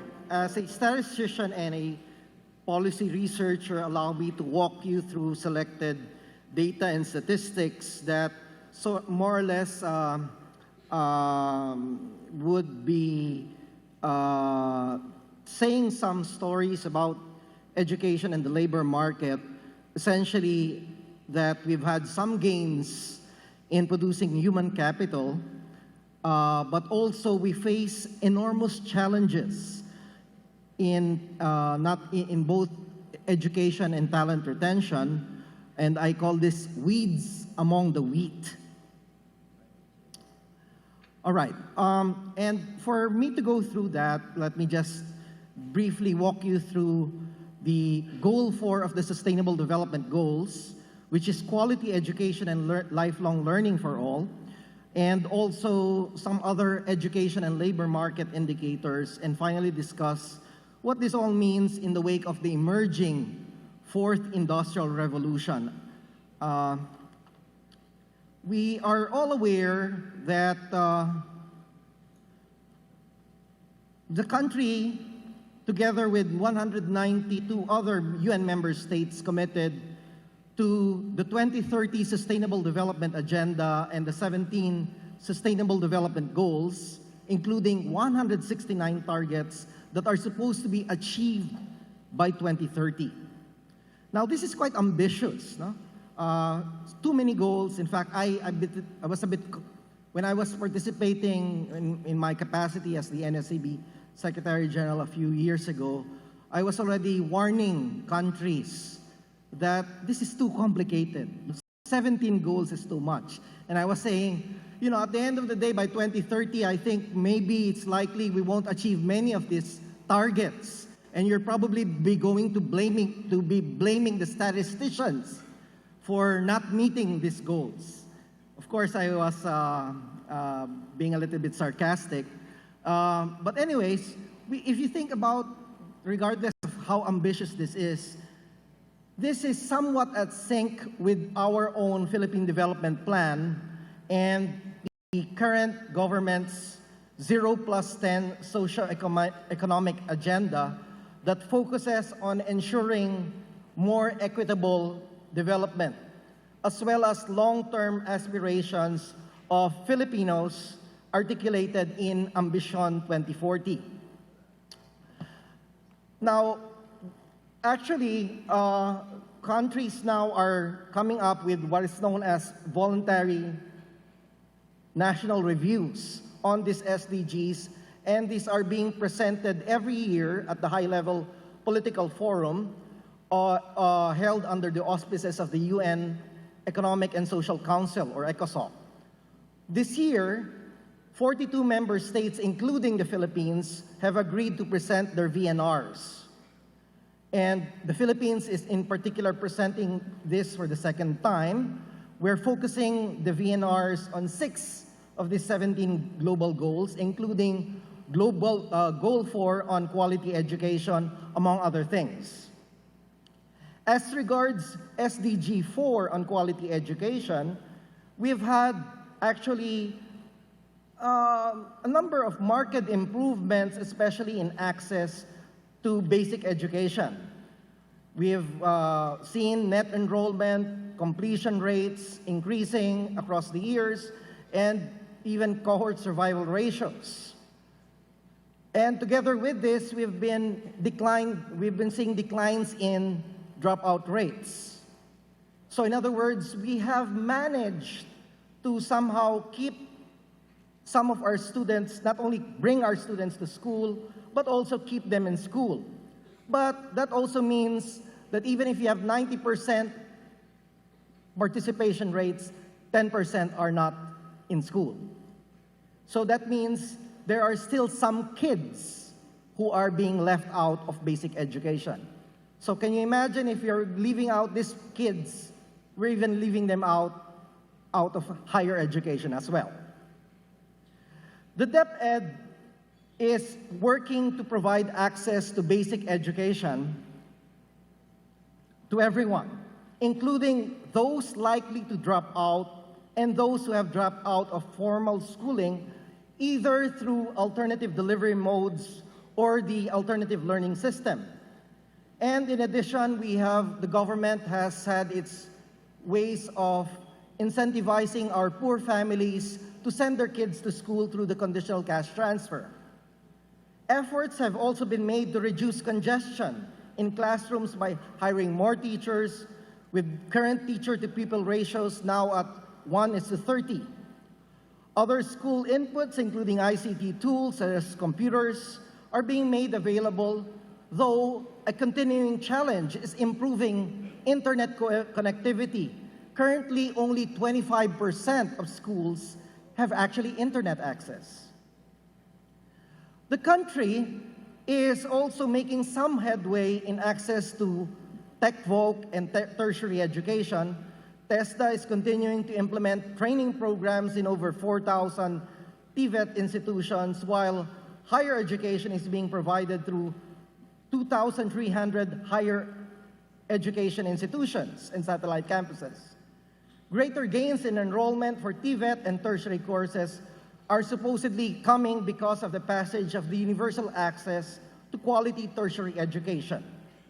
However, some of the policy researchers at PIDS have actually been concerned that this may only lead to less equity, as when you give free college to Sooks, likely the ones who will be getting into this free college will not be the poor.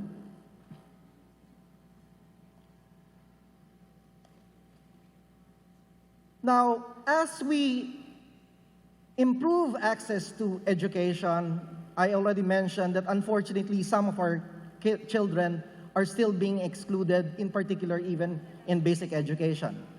Based on data from the Annual Poverty Indicator Survey conducted by the Philippine Statistics Authority, I and Clarissa David of UP estimated that the prevalence of out-of-school children in 2017 for those aged 5 to 15 years old was at 5.3%, corresponding to over 1 million children out of school. This is not an improvement from 2014 when it was estimated at 5.2%, although it was still much lower than 11.7% in 2008. Across all levels, the rate of out-of-school children is not evenly distributed by region. And surprise, surprise, ARM has the highest prevalence rate of out-of-school children, with slightly over 12% of children of school age not attending school. Regions 12, Calabarzon, Mimaropa, follow ARM with prevalence rates over 6%, and the lowest out-of-school children rates at below 4% are in the National Capital Region, Central Luzon, Bicol, and the Cordillera. A key intervention strategy that should be considered by DepEd is to focus on dramatically reducing dropout rates in these high out-of-school children areas, which likely have acute economic and access constraints owing to generally underdeveloped nature of the provinces within those regions. For example, it is likely that physical access constraints in island provinces of Mimaropa remain a challenge. Lack of resources and high poverty rates in ARM and Soxargen require a holistic approach to guiding children through school. School attendance is also largely associated with poverty. But economic issues interplay also with gender issues. While 3.2 million out-of-school children aged 5 to 17 in 2017 belong to families in the bottom 25% of income distribution, 2/3 of these kids are boys.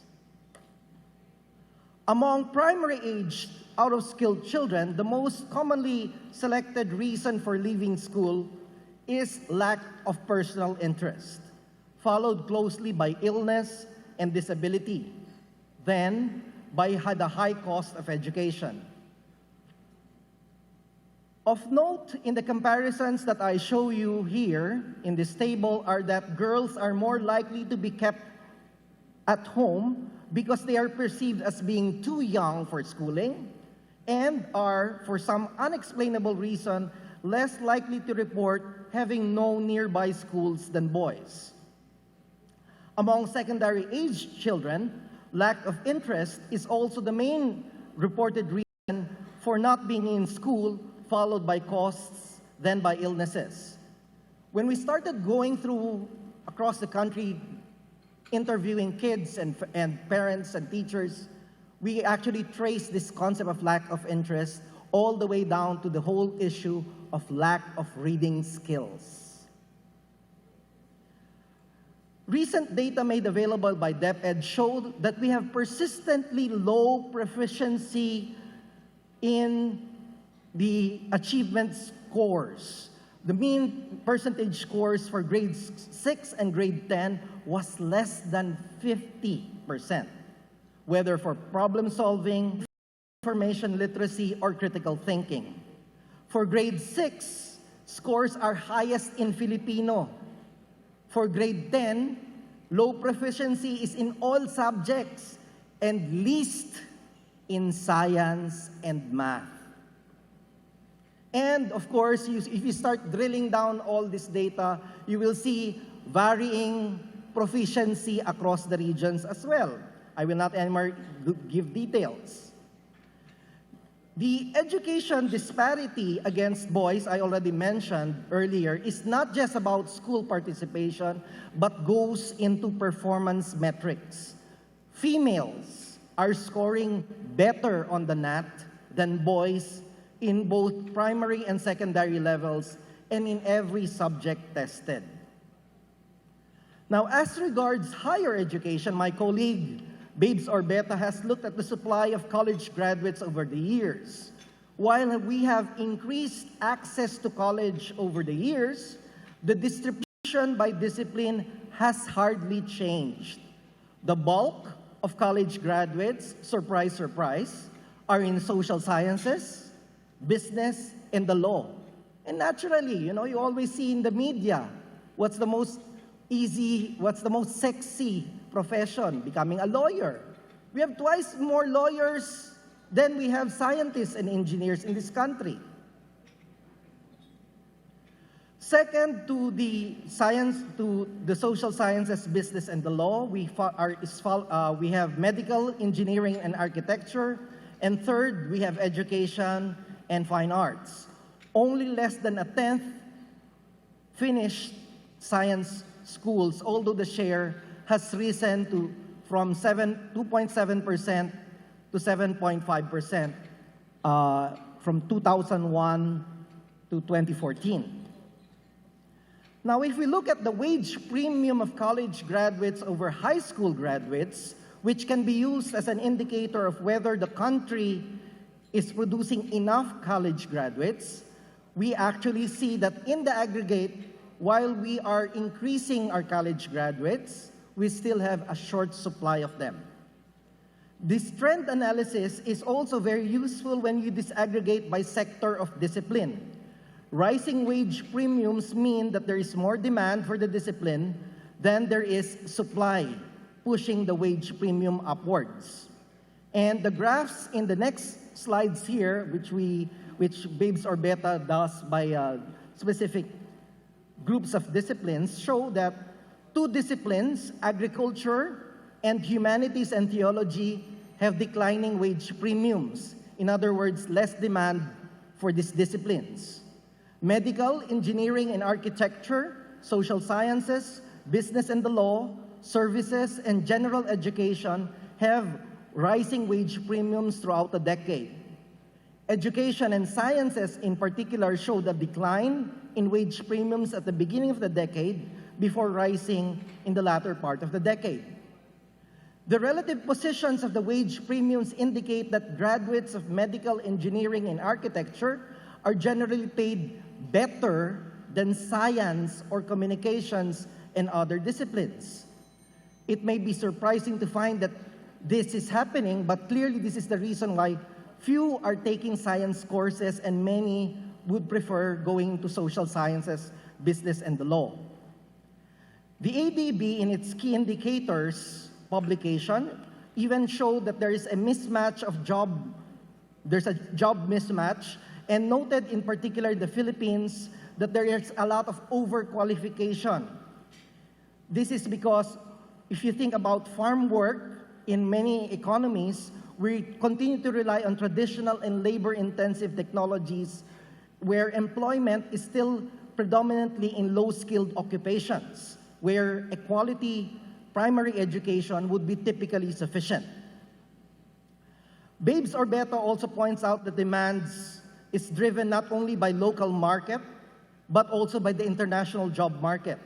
If you look at the education qualifications of migrant workers and domestic labor market, it shows the international labor market demands even more educated workers. So we should be expecting even more of our graduates to go overseas. What should be noted is that the nature of work is already fast changing. We are in the midst of the emerging fourth industrial revolution. And this provides us opportunities and challenges. We know that technology is going to bring a lot of good, and it will continue to bring more good, but it is also disrupting a lot of businesses and our ways of living.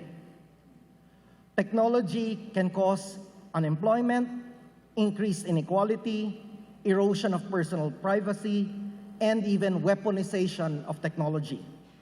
The late physicist Stephen Hawking warned that artificial intelligence in particular provides an existential threat to humanity.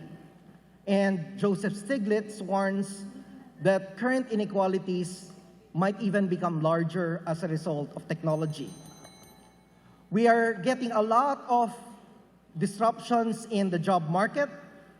Likely many of our laborers may actually lose their jobs. But of course, it doesn't necessarily mean that all jobs will be lost. Some new jobs are being created, but the question ultimately boils down to the question, are we really preparing our workforce for the jobs of the future? This is something of a concern. And in particular, if you think about scientists in particular, while we are supposed to be relevant for this emerging fourth industrial revolution, the question still remains whether all of the technological advances are actually going to help us create a better future for all. Thank you and good morning. Thank you very much, Dr. Albert. Now we go to our last panelist. He is currently the Vice Chancellor for Academic Affairs of Mindanao State University, Iligan Institute of Technology. He has served as Director for Research for 14 years and as Chair of the Department of Biological Sciences, College of Science and Mathematics for 2 terms, and was instrumental in establishing the first PCHRD Tuklas Lunas Development Center in the Philippines in 2012. He finished his Doctor of Philosophy degree in microbiology at the UP Los Baños in 2001 with subspecialization in fungal molecular genetics at the Universidad de León, Spain, through a sandwich program funded by the Agencia Español de Cooperación Internacional. Ladies and gentlemen, I'm pleased to present to you our next panelist, Dr. Franco Teves. Thank you. May I first ask how much time do I have? 10 minutes? I'll try to finish my talk in 10 minutes. Assalamualaikum warahmatullahi wabarakatuh.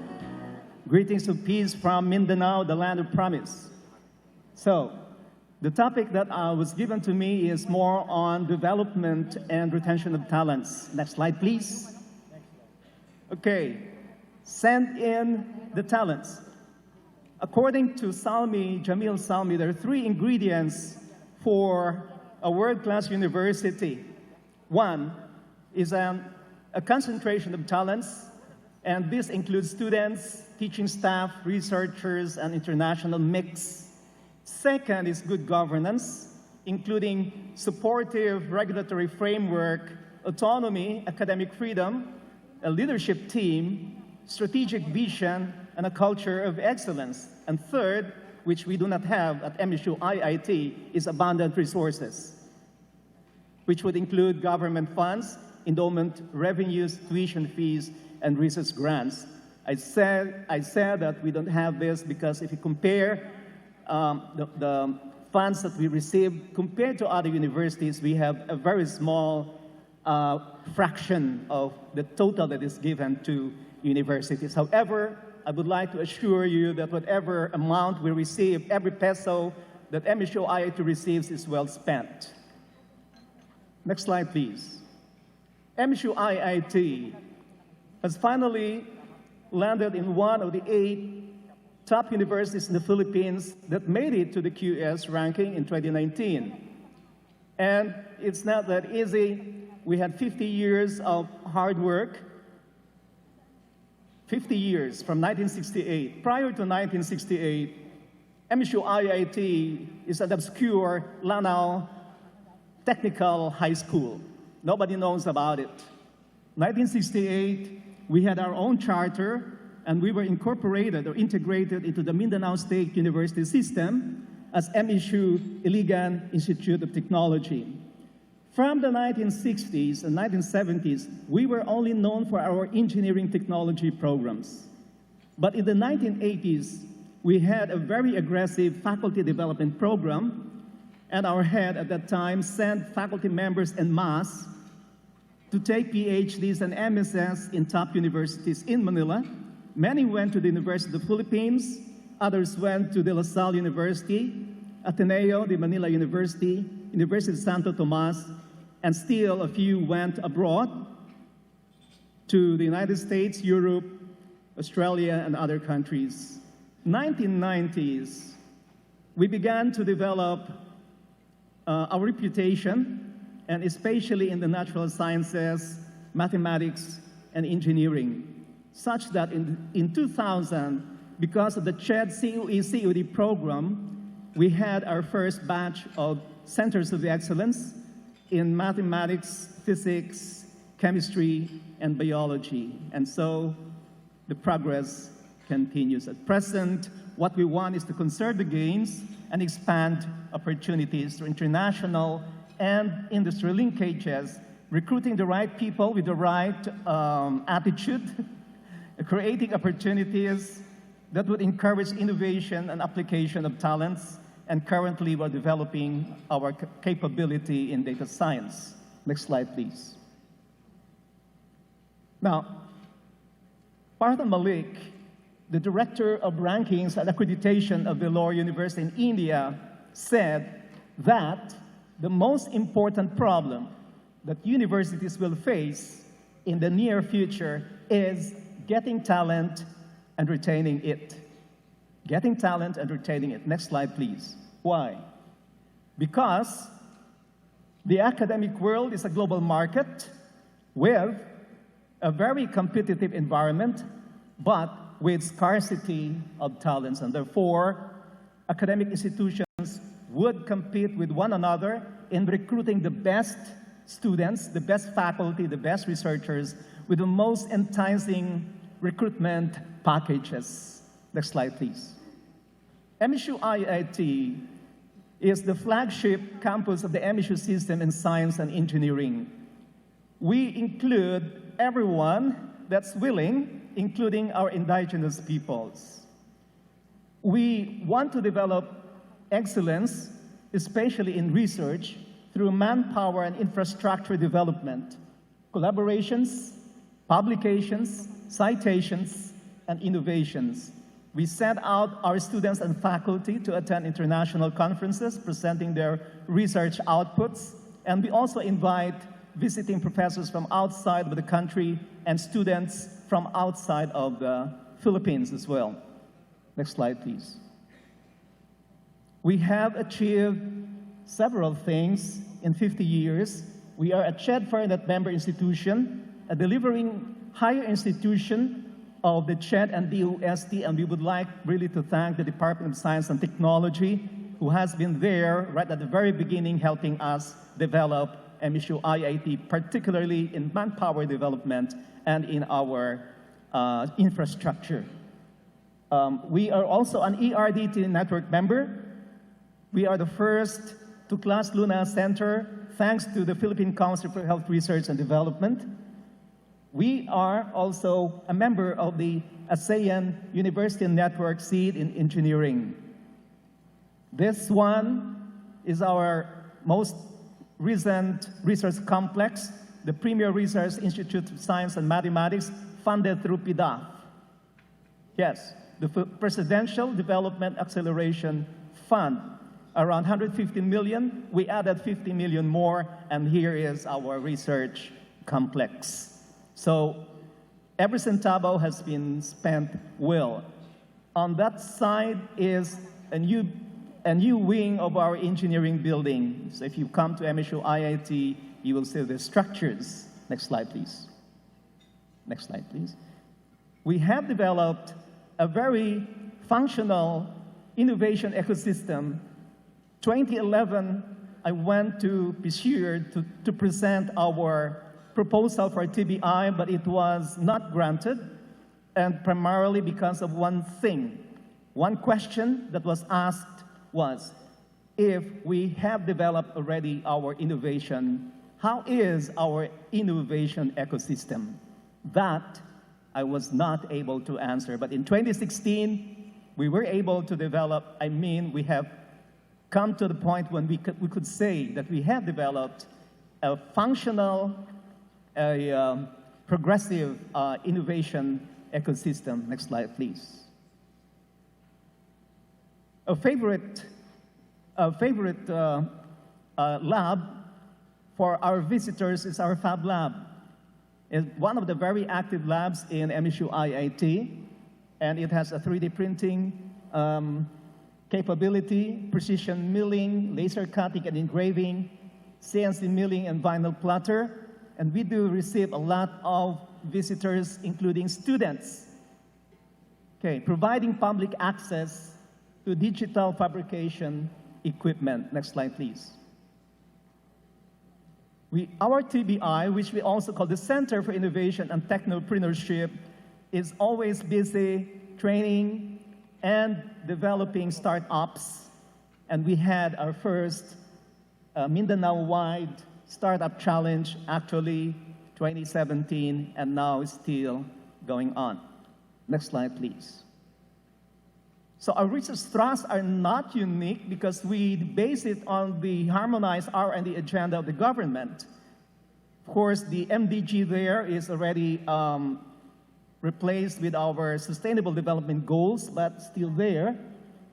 We have material science, alternative energy sources, biotechnology, health and environment, natural products, drug discovery and development. Next slide, please. This is our profile of our faculty, those with PhDs and MSs. So if you can see, for those in the science, math, and engineering, 61% of our faculty members with PhDs and MSs are into this field, science, math, and engineering. Total, you can see from the table the total number of PhDs we have at MSU IIT. Next slide, please. One question that we ask, especially for me now as the Vice Chancellor for Academic Affairs, is what would satisfy our faculty members and our students? What would make them stay at IIT? So there are drivers of satisfaction, and there are two important factors here. One, the learning space at MSU IIT. Second, we have management practices and work environment, but there is one very important factor that is intrinsic in our recruits.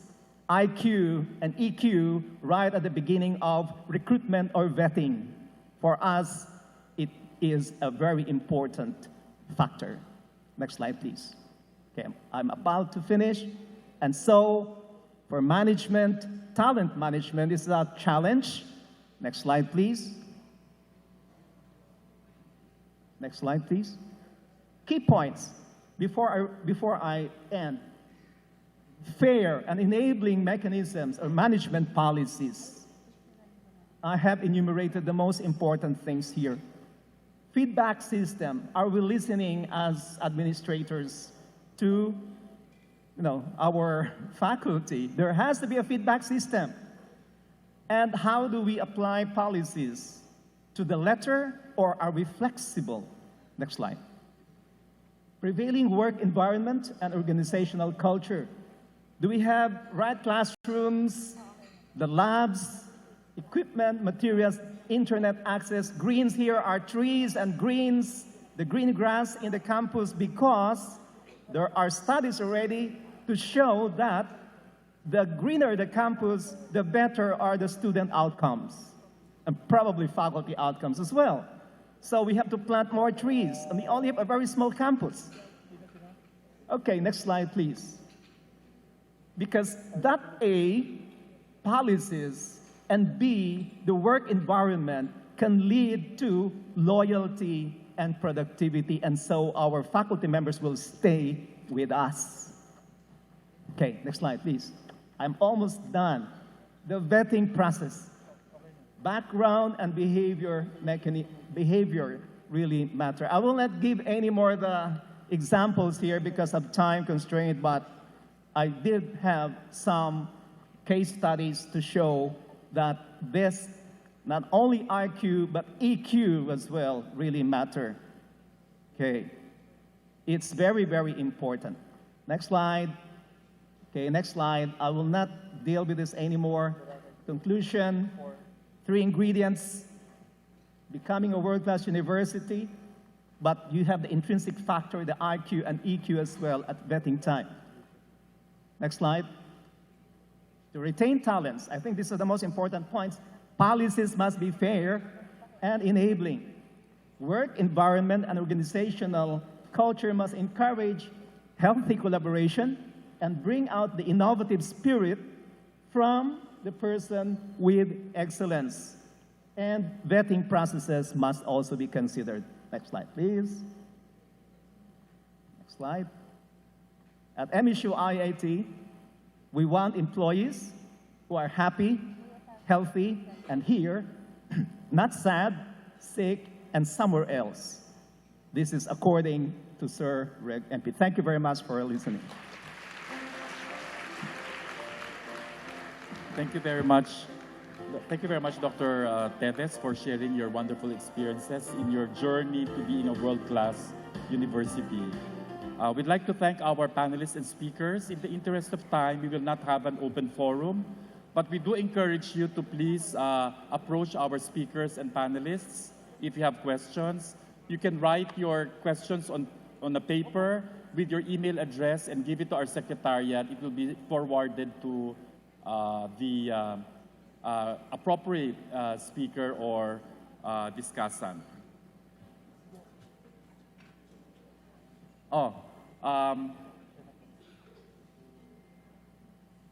Maybe request, maybe ask our President, NAS President Rodor Asanza to present our certificates of appreciation and tokens to our distinguished panelists and speaker.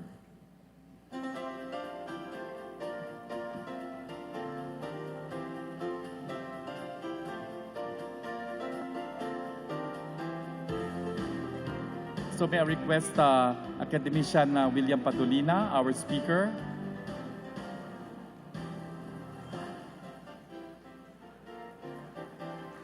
A round of applause for our distinguished speaker. And we also would like to give our certificates of appreciation to our distinguished panelists. Academician Cesar Saloma,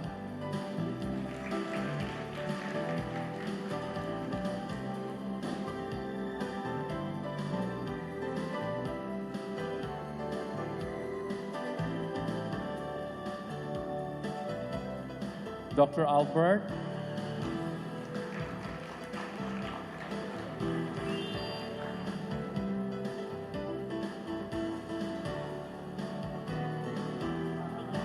Dr. Teves,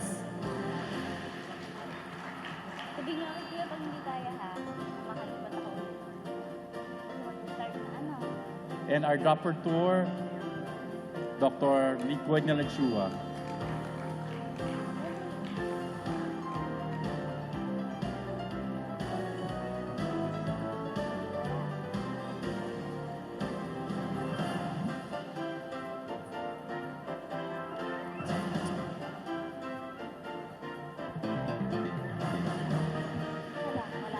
The next session will be moderated by Director Richard Burgos.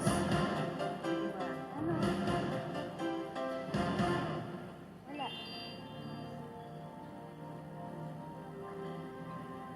Wala, ayaw.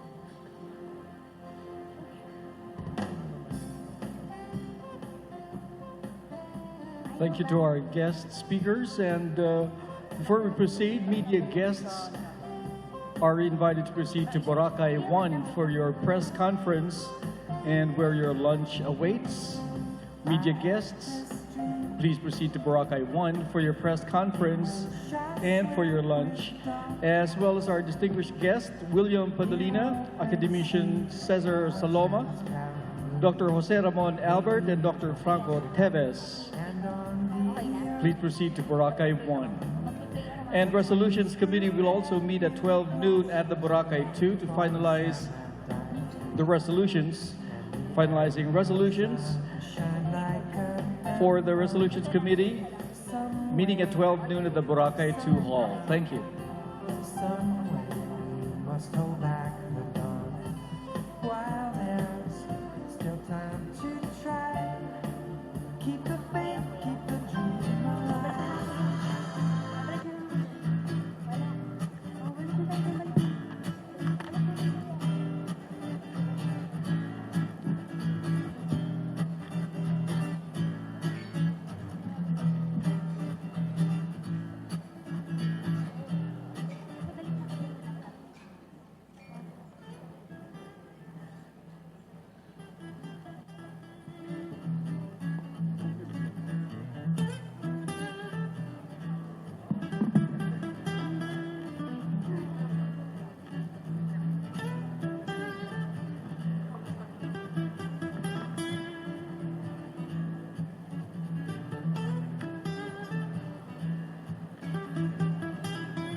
Ladies and gentlemen, another round of applause to our director, Richard Burgos.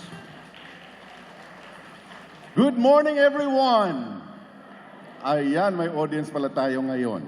Well, we have an interesting topic or a series of topics in front of us, and they will be presented by renowned scientists. But there's a new science, and it involves audiences. One of the latest research results is that in any public gathering, 50% of the audience will be millennial. So please look to your left and right to confirm that this is true.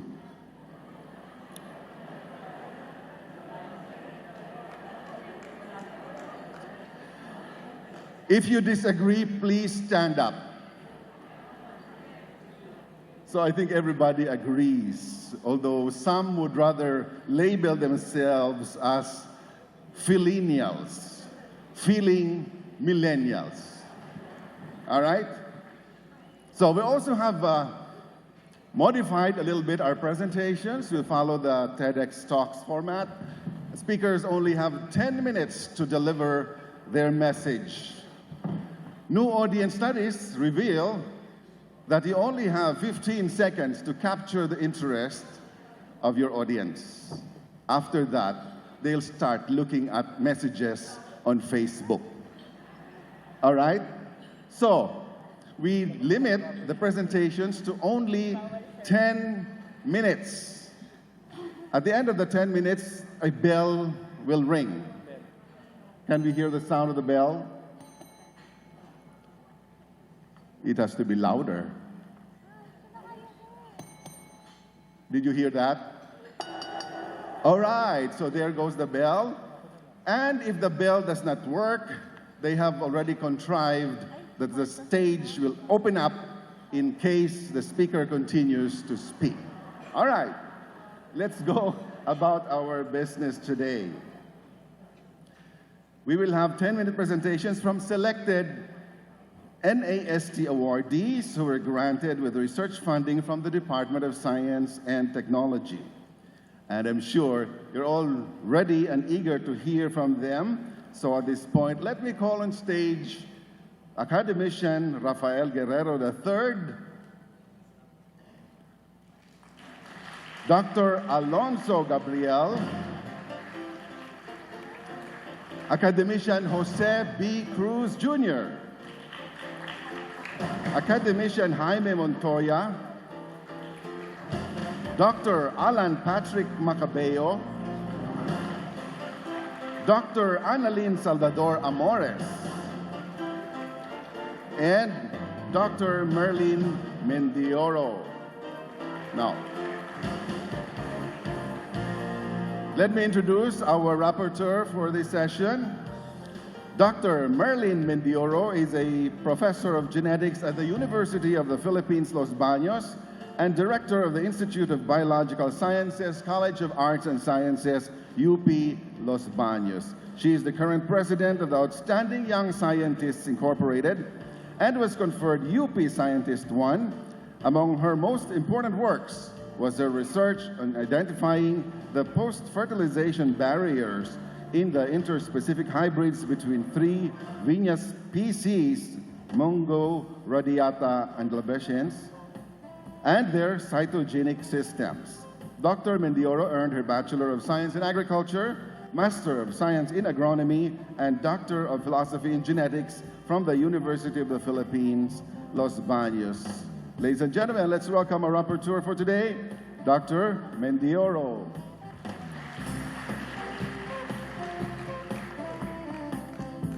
All right, so to the audience, if you have questions, please write them down on a piece of paper provided in your kit, all right? And please hand them over to any one of our ushers and usherettes. They are distinctly attired today. You will easily find them in the room. So, let's move on. Let me introduce our very first speaker, Dr. Rafael Guerrero III. Graduated with a Bachelor of Science in Zoology and Master of Science in Applied Zoology from the University of the Philippines. He is a Doctor of Philosophy in Fisheries Management from Auburn University in the USA. He was Associate Professor and Dean, College of Inland Fisheries, and Assistant Director of the Freshwater Aquaculture Center of the Central Luzon State University in Muñoz, Nueva Ecija. He served as Executive Director of the Philippine Council for Aquatic and Marine Research and Development of the Department of Science and Technology in Los Baños, Laguna, from 1988 to 2009. He's presently an academician of the National Academy of Science and Technology of the Philippines and adjunct professor of the School of Environmental Science and Management of the UPLB Los Baños. Ladies and gentlemen, with a distinct capacity to turn males into females among tilapia, let's welcome academician Rafael Guerrero III.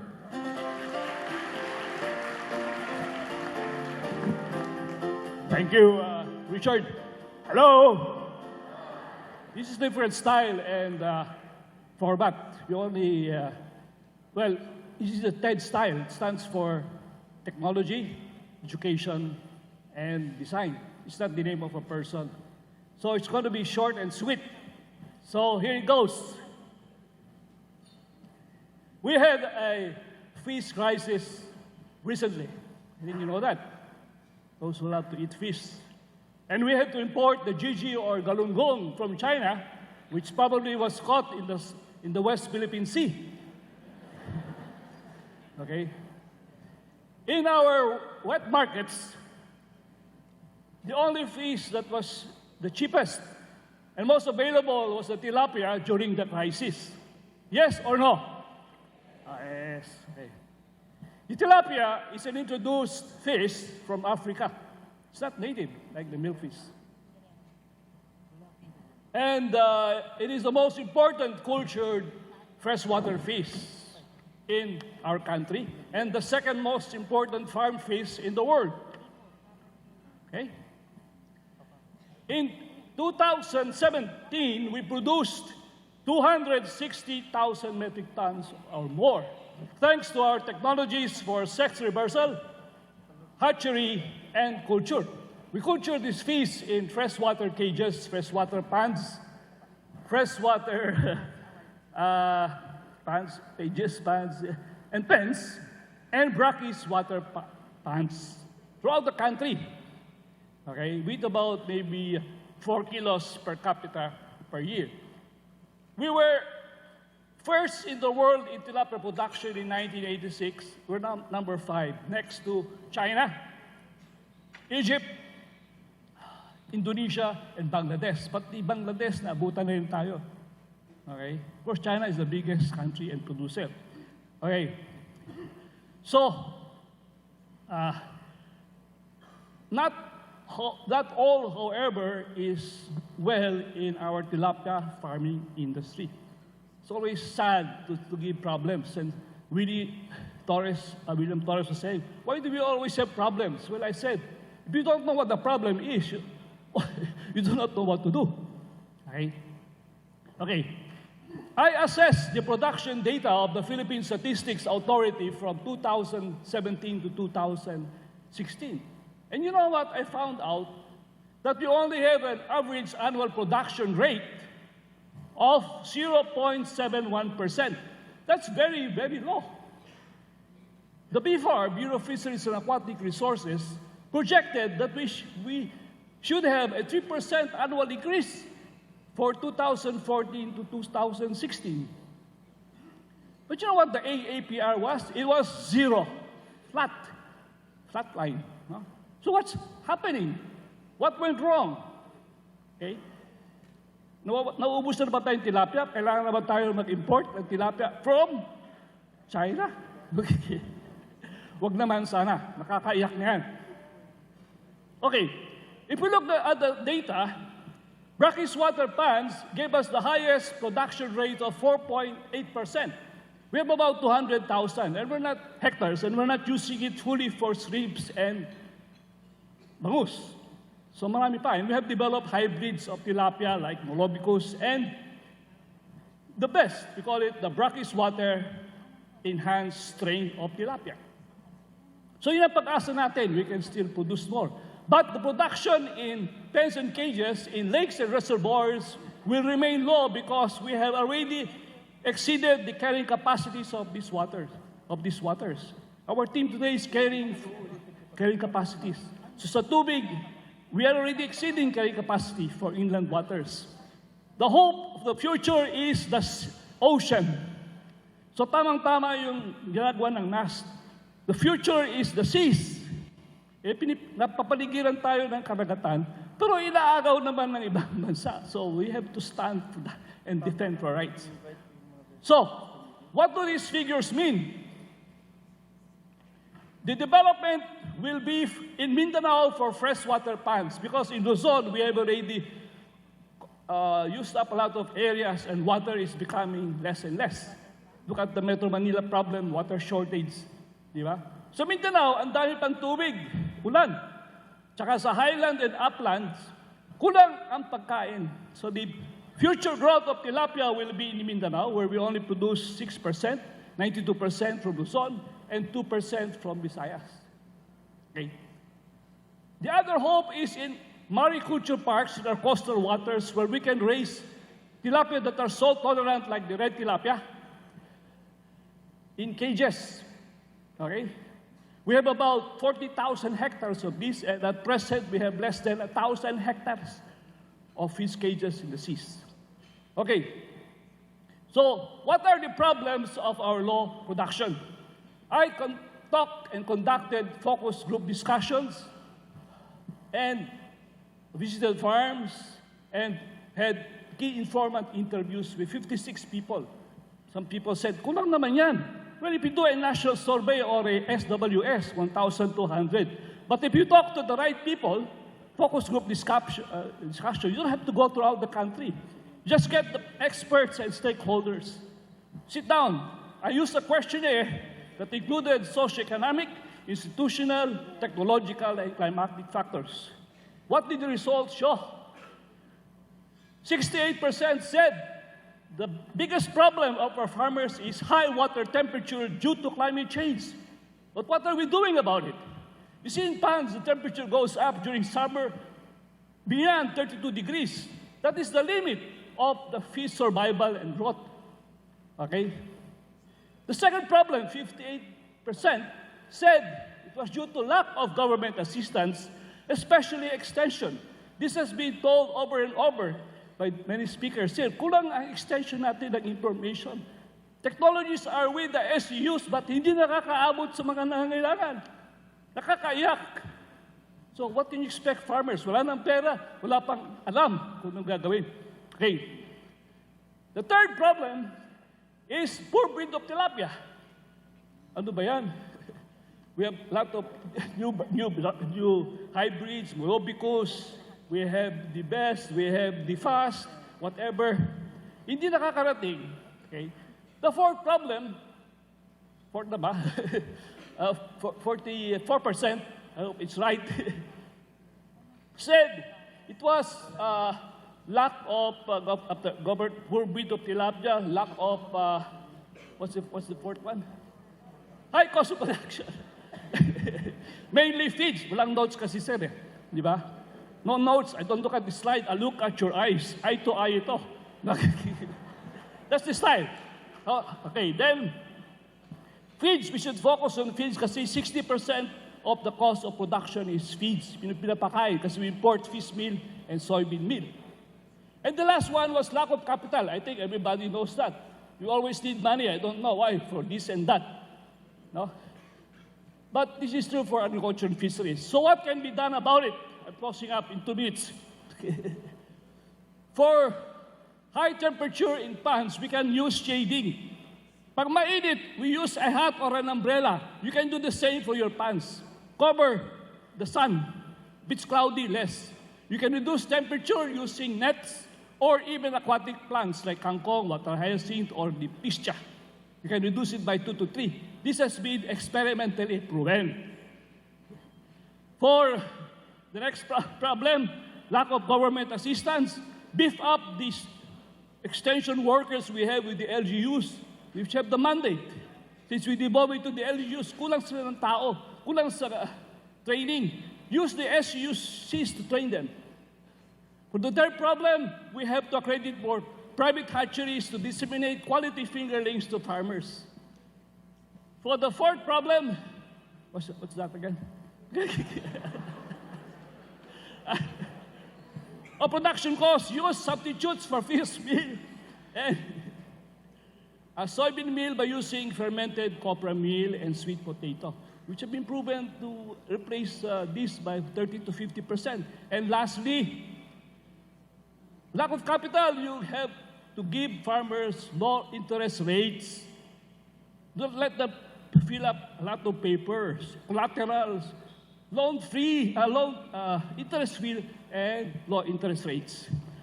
But do we have any good news? Well, in 2018, the PSA said that we had production increases of 5 and 11%. For the second and third quarters, we don't have the fourth yet from the internet. Because of good quality fingerlings and feeds,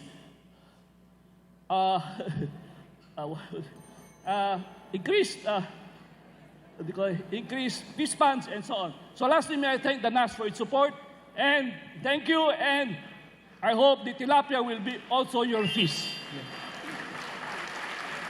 Thank you. Thank you very much, Dr. Guerrero.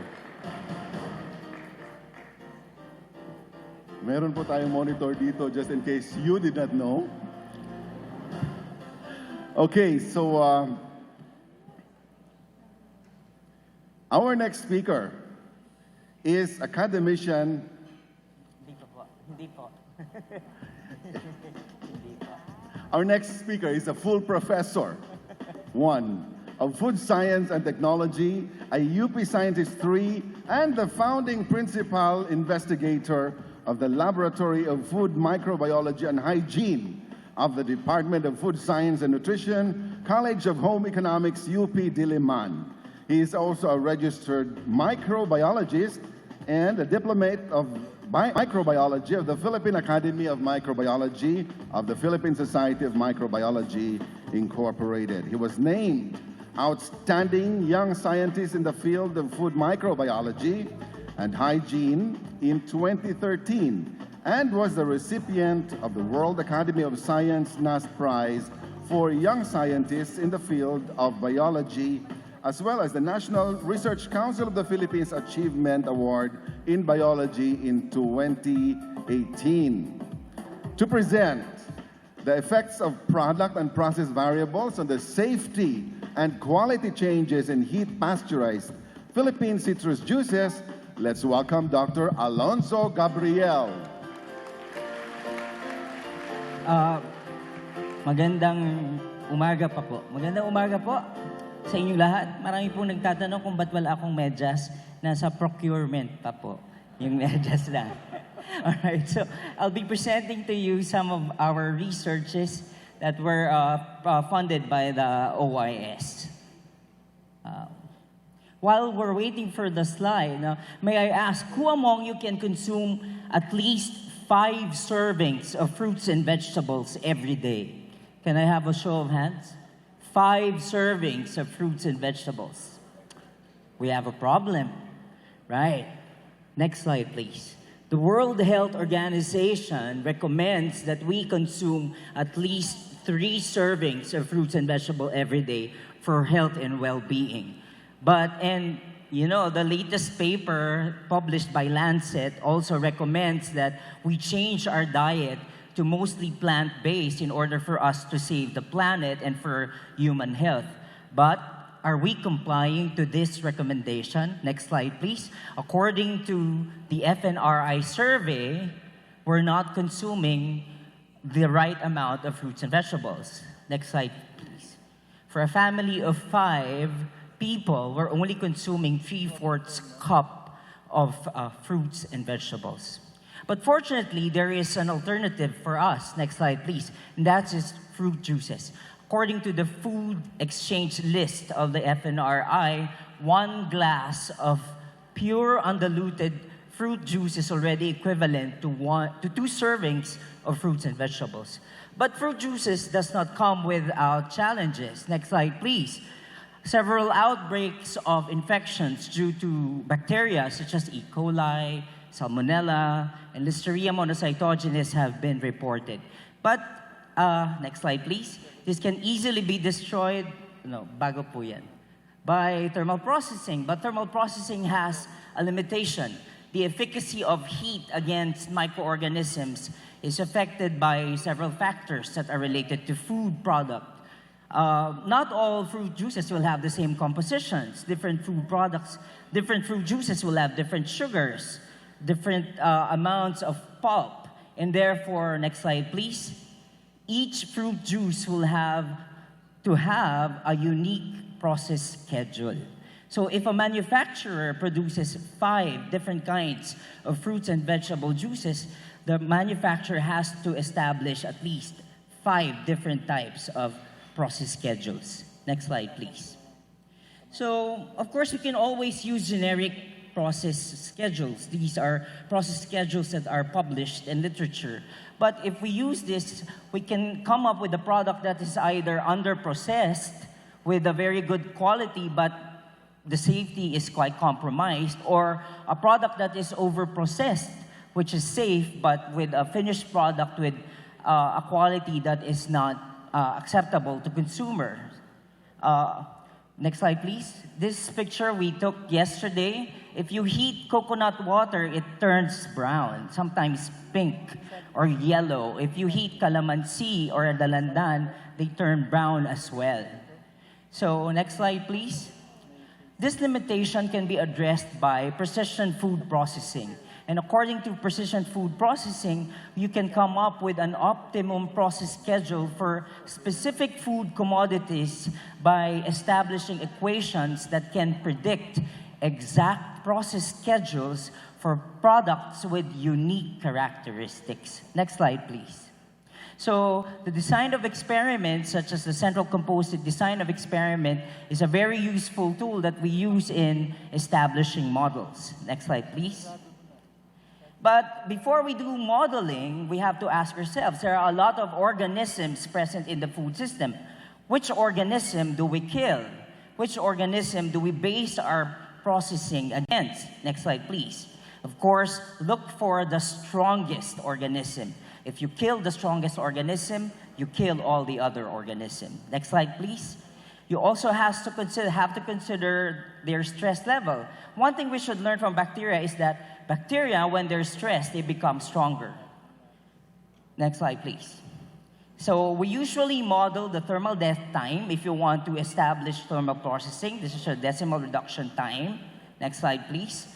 And you can start modeling using your design of experiment. This is a study that we did a very long time ago when, if you know the pH, the sugar, and the other characteristic of your juice, you can estimate the death rate of E. coli.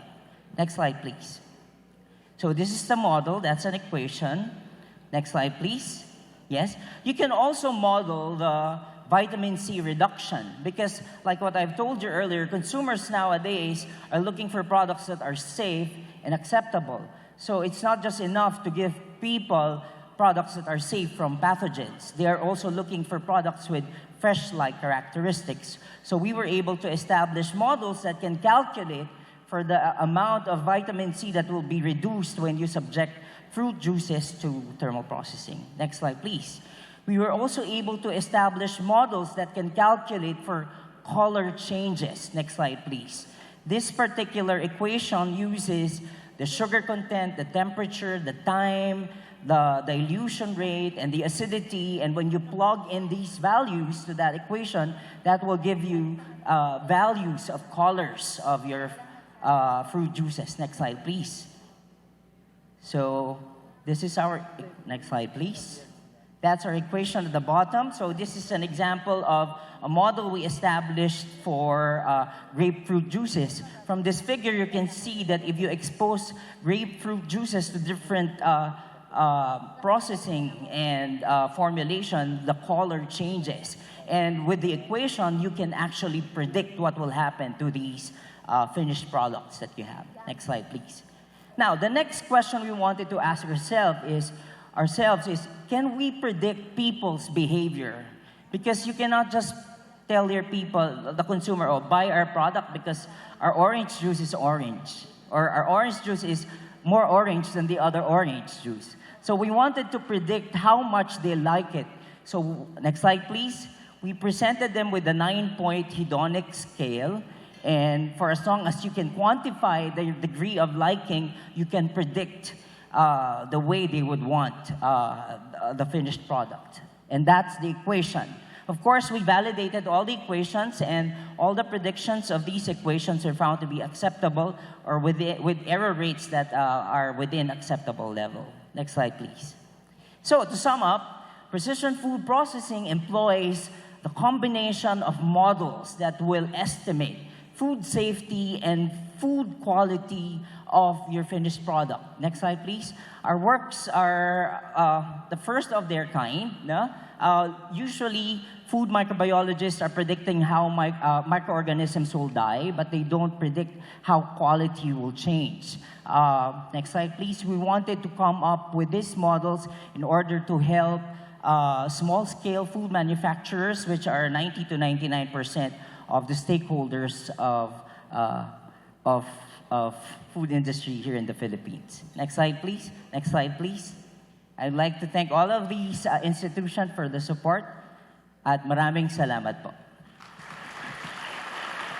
Thank you very much, Dr. Alonso Gabriel. Truly a millennial in person speaking to us. The language he used, the graphics he employed, even the absence of his socks told us that he really is deserving of the Outstanding Young Scientist Award he received in 2013. And if there's one thing I remember from what he said, it is that don't stress your bacteria. They only get stronger. The next speaker is academician Jose B. Cruz Jr. He received his Bachelor of Science degree summa cum laude from the University of the Philippines. He has his Master of Science degree from the Massachusetts Institute of Technology and Doctor of Philosophy degree from the University of Illinois, Urbana-Champaign, all in electrical engineering. He has been Dean of the College of Engineering at Ohio State University. He had won international acclaim as the only Filipino scientist or engineer selected as a fellow of the International Federation of Automatic Control and various other prestigious awards. He's a member of the U.S. National Academy of Engineering and an academician of the National Academy of Science and Technology of the Philippines. Ladies and gentlemen, let us welcome the electrifying academician Jose B. Cruz Jr.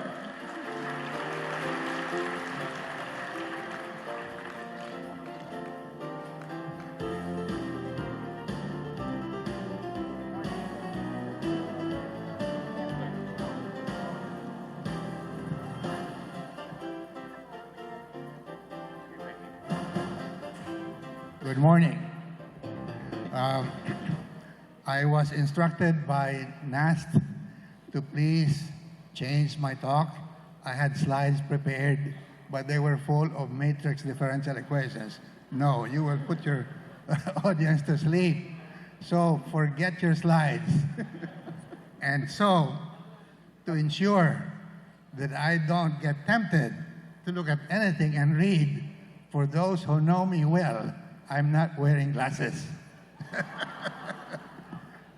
Okay. The title of my talk is behind me. I don't even remember. It's long, okay? But this talk is based on research funded by the NAST Research Fellowship, for which I did it last year. And I would like to give you the message in words rather than in equations or anything else. So whatever you see behind me is only supposed to be subliminal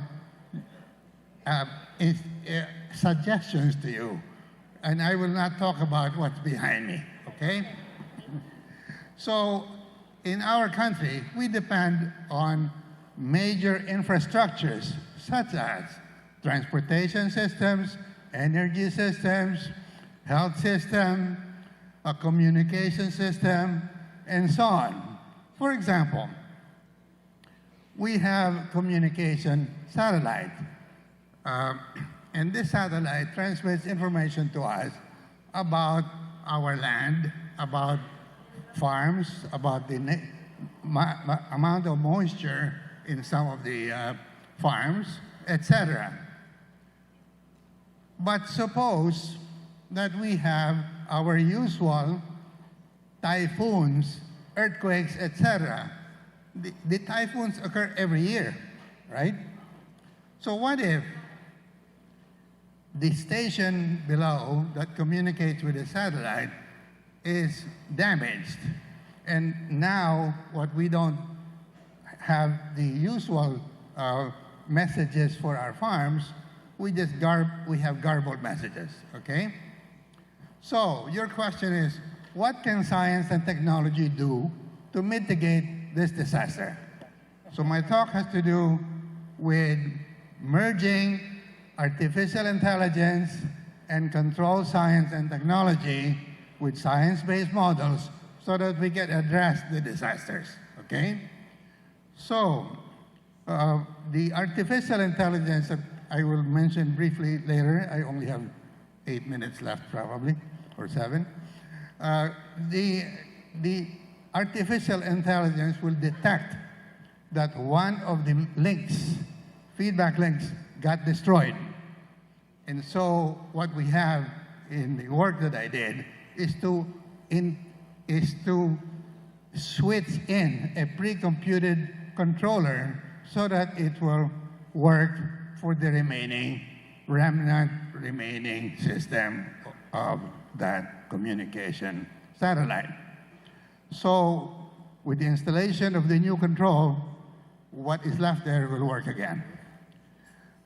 Think now of another situation where we have a power system. We have electric power everywhere. And suppose lightning strikes, one of the towers is hit. Behind me is a suggestion, that's not a tower. Those are just lamps. But concentrate on me, have eye contact with me, subliminal messages behind me. So suppose then lightning strikes, and one of those transmission lines is down, shorted. So Meralco or one of the providers will shut down the system, okay?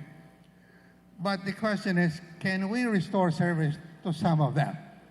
So with the aid of AI and control technology, indeed we can. So we can restore service to part of that. Now think of water supply, another possibility. We have clean water for drinking. But when we have floods, we have contamination seeping in. Some polluted water gets mixed in with the drinking water. So we will have sensors there to notify us in advance that pollution seeped in, And if that pollution is there, can we do something instead of waiting for people to get cholera, whatever? Don't wait for people to get sick. Do something already, okay? So those are examples. So I mentioned AI already, or artificial intelligence. What is it, generally?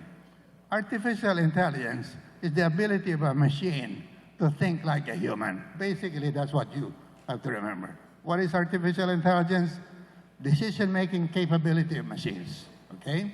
One example of that is a neural network. Artificial neural network, not quite the same as a real biological neuron, but computer parts. So, but what is that for? I would like to use the artificial neural network or any other artificial intelligence to tell me what disaster occurred. In the case of that satellite, I want that artificial intelligence to tell me one of your links is broken, and then we switch in the correct control.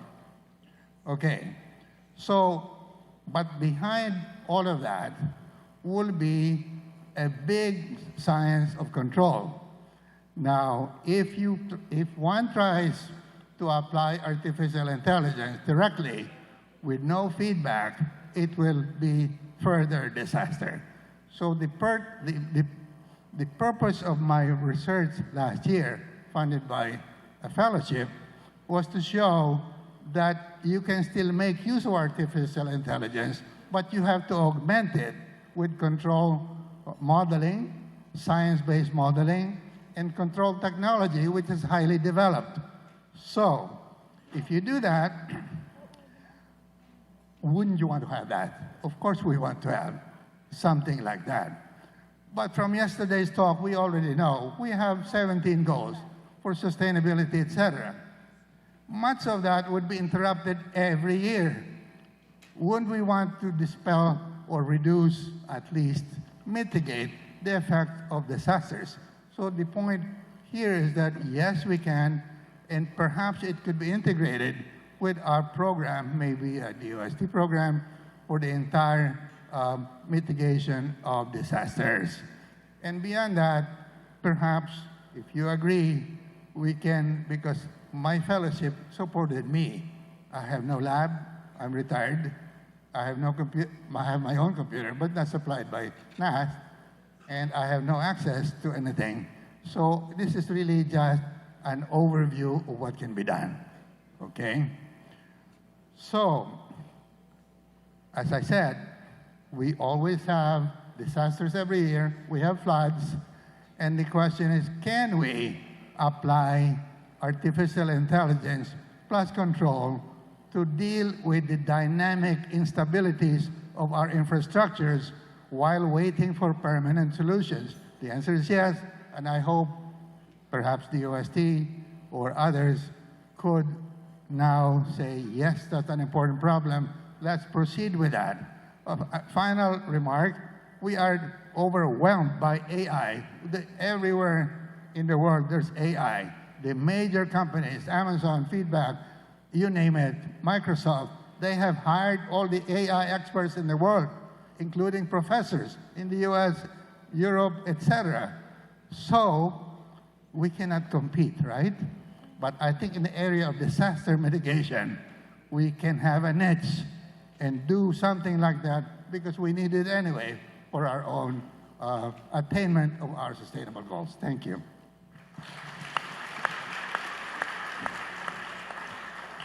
Thank you. Thank you very much, Academician Jose B. Cruz. I was wowed not only by his presentation about how AI can help us get through disasters, but also by how his intelligence, not the artificial kind, enabled him to deliver a moving presentation without once looking at the screen at the back. So, we move now on to our next speaker. He will focus on the molecular epidemiology of tuberculosis in two settings in the Philippines. You met him earlier. Dr. Jaime Montoya spent more than 20 years working on infectious diseases and public health. He is a highly trained infectious disease specialist with MS and diploma in clinical tropical medicine from the London School of Hygiene and Tropical Medicine, Master of Science in Bioethics from the University of the Philippines, and PhD in medicine from the Juntendo University School of Medicine, Tokyo, Japan. He holds a Doctor of Medicine degree from the University of the Philippines, and today he is the Executive Director of the Philippine Council for Health Research and Development of the Department of Science and Technology, and also a NAST academician. Let us welcome the infectious academician, Jaime Jimmy Montoya. Thank you very much. Good noon to everyone. It's a wonderful opportunity to speak on TB, which has been my lifelong love for the last 25 years. But my purpose for today's discussion is really to focus on a paper, a cumulative paper that we published to understand more about this organism. How many in the audience, I would like to know, has had a relative who has had a spot diagnosed on chest x-ray or have been diagnosed to have mahina ang baga, o may butas ang baga, o may tama? Ilan sa atin ang mayroong kamag-anak na mayroong TB? Hindi ko na, okay, marami. Kahit hindi kayo magtaas ng kamay, marami. Why? Because 2/3 of Filipinos are actually infected with TB. But, not to cause panic, even if it's 2/3 of Filipinos are infected, not all of them will develop the disease. Yung disease na hemoptysis, chronic fever more than 1 month, etc. Only 1 out of 10 who are infected with TB will develop tuberculosis in their lifetime. So 10%. But let us understand more about the organism that causes the disease. Next. Next, please. Who is the culprit for this particular disease? It is actually, next, what we call the Mycobacterium tuberculosis organism. This is a gram stain, an acid-fast stain of sputum taken from a patient with TB. And all of those pinkish rods that you see are actually the acid-fast bacilli. They look innocuous, they look very benign, but they actually are deadly. But killing me softly ang kanilang tono. Why? Because they do not cause disease or death immediately. They will produce a chronic disease, but eventually, without the definitive treatment, they will cause death. Who do we attribute the first person to diagnose this particular organism? Next slide. It is actually Robert Koch. Robert Koch was a German scientist. He's the father of mycobacteriology.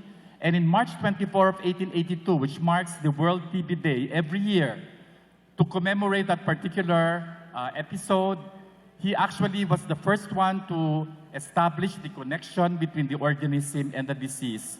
And for most of the researchers in the audience, you're probably familiar with the Koch's postulate. The Koch's postulate is the very basic principle in research that you have to prove that an organism actually causes the disease by establishing a series of scientific steps to prove the cause and effect. And he was actually the one who developed that principle. So he is actually the father of TB. Next. Now, it is a big problem. It is a big problem in the Philippines. It still remains to be a big problem in the Philippines. The Philippines is one of the 22 high-burden countries in the world. And there was even a year that we were actually number 3 globally in terms of number of TB cases. For mortality, you can see this 25 per 100,000 population, excluding HIV and TB, HIV combination and TB. Incidence, which is the occurrence of new cases, it's 554 per 100,000 population. And if you look at the HIV and TB combination, it's about 6.7 per 100,000 population. And this is as of 2017, based on the global WHO report. Next, it hasn't changed. Even with the advent of chemotherapy, although the number of cases in terms of mortality is actually dropping from 2000 to beyond 2016. Next, the number of cases are also sort of plateauing. As you can see, the green line, the new cases are remained stable. The advent of chemotherapy has not created a very big dent as far as TB control is concerned, which means we really have to understand more what the TB organism is doing and how it's behaving. Next. So, another problem we have is the emerging problem of multi-drug resistant TB. And I'm sure you've heard of this. It is already an emerging epidemic in most countries, and the Philippines will be, if we don't do drastic reform in terms of our TB control, we might end up with very high rates of multi-drug resistant TB. And these are organisms, TB organisms which are resistant to the conventional drugs, which will require second-line drugs which are not usually available, or if available are expensive, and would actually entail at least 18 to 24 months of therapy. And the cure is not also 100%. Because as you are treating the patient, the organism can actually mutate and be resistant again to the antibiotic you're giving. Next. So, we'd like to find out, is our TB organism different from the one circulating globally? The answer is yes. In 2003, we identified that, in fact, the TB organism that we have in the Philippines is a unique strain, different from what is being seen in China and in other parts of the world. And this we actually called the Manila family of MTB. No, ang ganda, no, Manila family. But it is really unique only in the Philippines. And this was identified through restriction fragment length polymorphism. Next. We'd like to find out, knowing this Mycobacterium clade or family of TB, it has now been labeled as a strain based on the studies we've done as EAI2 Manila strain, named after Manila, where it was initially identified and found to be unique compared to the other TB strains worldwide. We'd like to find out the behavior of TB in different settings. First, a suburban community in Santa Rosa, Laguna. Second is a rural community in San Juan, Batangas. And the prison setting wherein we hope or we expect the transmission rates to be very high because people are in an enclosed location and most likely will be infected with TB as well. Next. So the first paper we published in the Journal of the Japan Anti-Tuberculosis Association way back in 2013 actually looked at the Santa Rosa experience. Next. But the studies involving the prison population and the rural community is unpublished, still unpublished. We use two analytical methods, what we call the spoligotyping and the 15 Miro VNTR or Mycobacterium interspersed repetitive units, variable number of tandem repeats methodology. Next.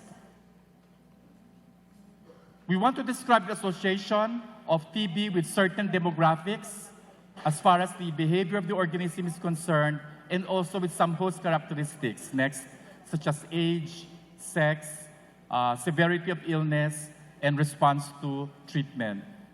Now, spoligotyping, as I said, is one of the analytical methods we use, which is really detection of 43 interspaced spacer sequences, whether they're present or absent. And we generate a binary pattern that is unique for each particular strain. Next. So for example, as you can see here, there are 43 units. Absence or presence of the repeater is actually identified as a binary pattern, which actually provides a distinct fingerprint of this strain, which is different from the rest. Next. The next method that we use, what we call the 15 Miro VNTR, which is more discriminative compared to spoligotyping, which looked at the number of repeats at each of the 15 chromosomal loci of the organism, M. tuberculosis. Next. And we actually look at the presence or how many copies in each of those 15 locus there are for each of those sequences. Next. So the number of isolates we looked at, 116 for the Santa Rosa, 125 for the San Juan, and 25 for the prisons. Remember that populations are very big, but those who actually grew the organism are actually these numbers. We looked at them next, and we found out that majority of the strains, in 85% across all of those three populations, belong to the EAI2 Manila clade, and minority belong to the other strains. And the important thing that we also found out is that this spoligotyping is SIT19, which is unique, and again, consistent across the EAI2 Manila clade. Next. There was no statistically significant association of this particular clade, the Manila clade, with sex, severity, disease, and bacillary load. And there was no statistically significant association of the SIT19 also with sex, severity of disease, and bacillary load. We want to find out whether there was an increased risk depending on the age, the sex, or predisposition to severity of disease or bacillary load when you look at the EAI2 Manila strain. But in fact, there was none. There was no association. Next. The EAI2 family is prevalent in Southeast Asia, but in particular, Philippines and in some parts of Myanmar and Malaysia. And interestingly, when we looked at second-generation Filipinos, for example, in the US, they also showed the EAI2 Manila clade. So we basically exported the strain of TB to other countries. Next. How is this so? And why is the EAI2 so predominant in the Philippines and across other clades?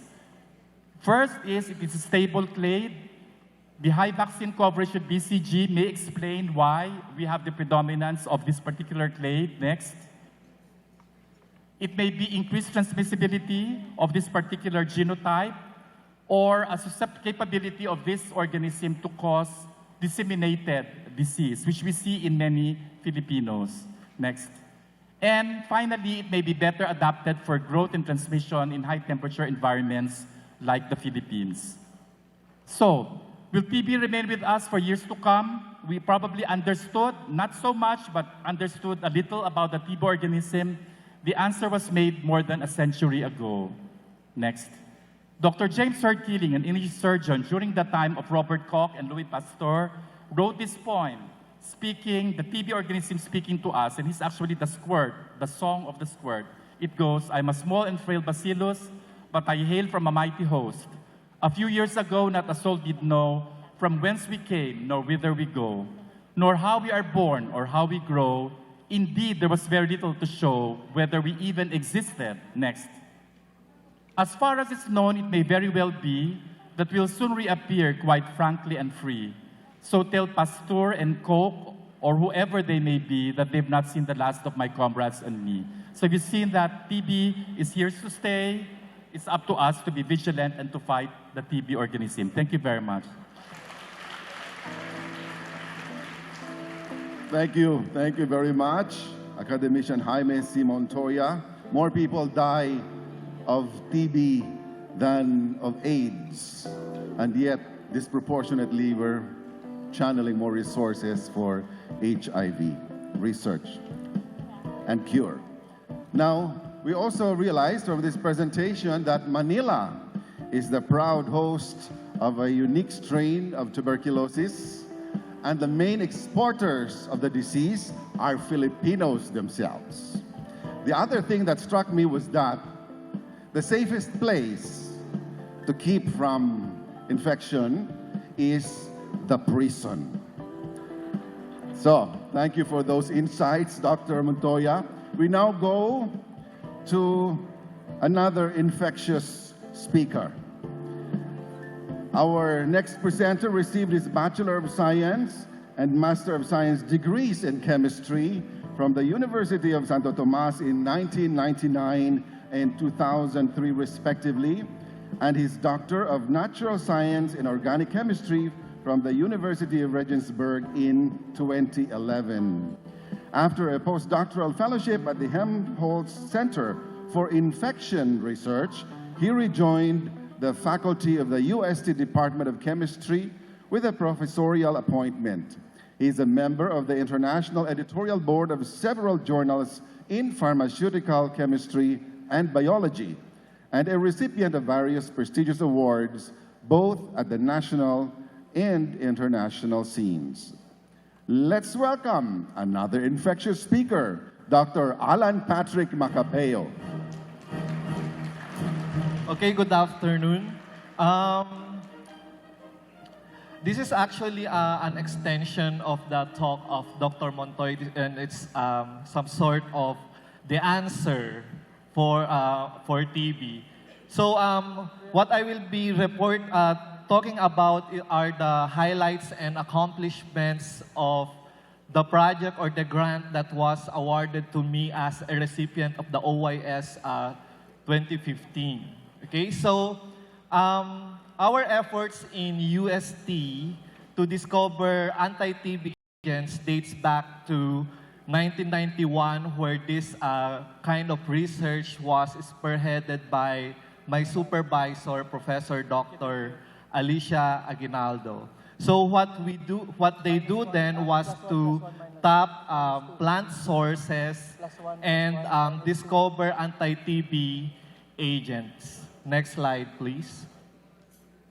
All right, so what motivates us this kind of research? So TB is a global pandemic that is caused by the bacterium Mycobacterium tuberculosis, and the current treatment for TB is a combination or a cocktail of many anti-TB agents, namely drugs like rifampicin, isoniazid, pyrazinamide, and ethambutol. So if you do not follow this treatment regimen, it can cause the rise of multi-drug resistant strains.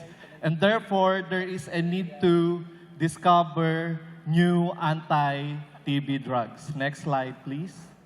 Okay, so when I came back to the Philippines in 2011, I tried to set up my laboratory in such a way that what we do are chemistries that are inspired by biologists. So to do this, since I have a background in natural products, so we use natural products as templates, and then we try to synthesize them, and along the way, if you have or discover a reactive intermediate, you could use this to develop some compounds and do scaffold diversity synthesis, after which we do screening, and then after screening, we could get some candidates for further development in discovering new drugs. So we could also use these compounds to probe their mechanism of action. Next slide, please. Right, so the strategy of my research relies on a basic chemical process that underlies many reactions in the cells. For example, most of these reactions are polar in nature. So when we talk about polar reactions, we are talking of positives and negatives. Okay, so these positive species are what we call as electrophiles, and the negatively charged species or species that are rich in electrons are called nucleophiles. Next slide, please.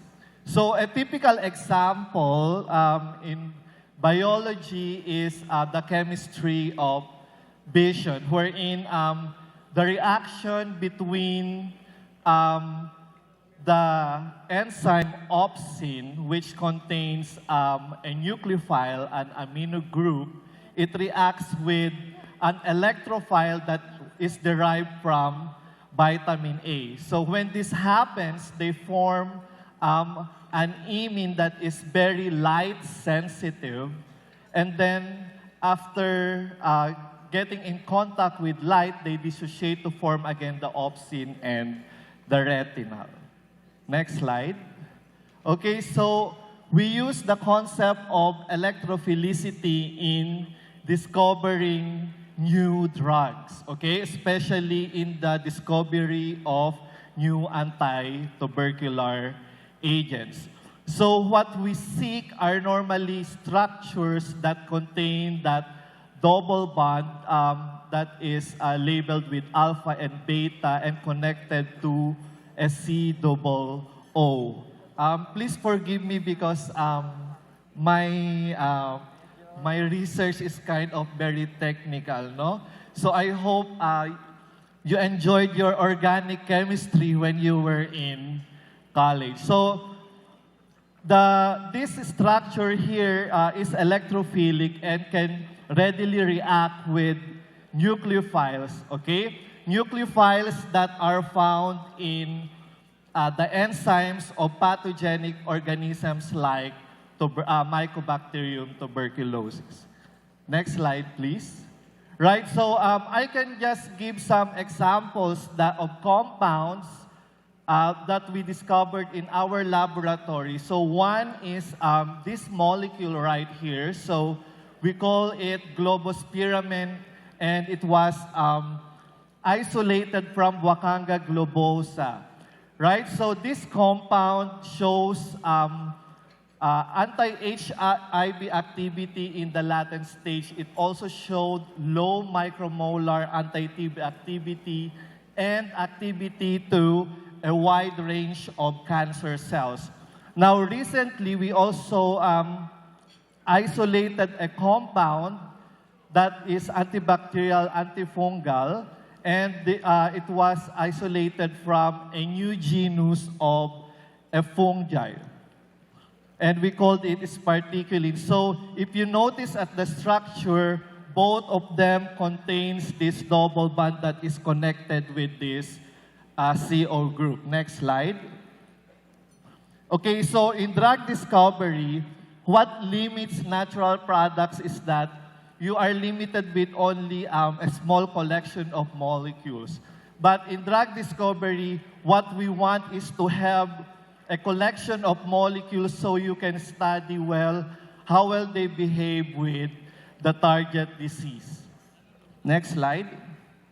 So in our laboratory, what we want is to convert natural products using this kind of reactions. For example, ring expansion to enlarge the ring fusion to make more annihilated structures, ring cleavage to form an open structures, and ring rearrangement. Next slide. So, next slide, please. So, we were interested in the natural products from Secorinega alkaloids. And next slide.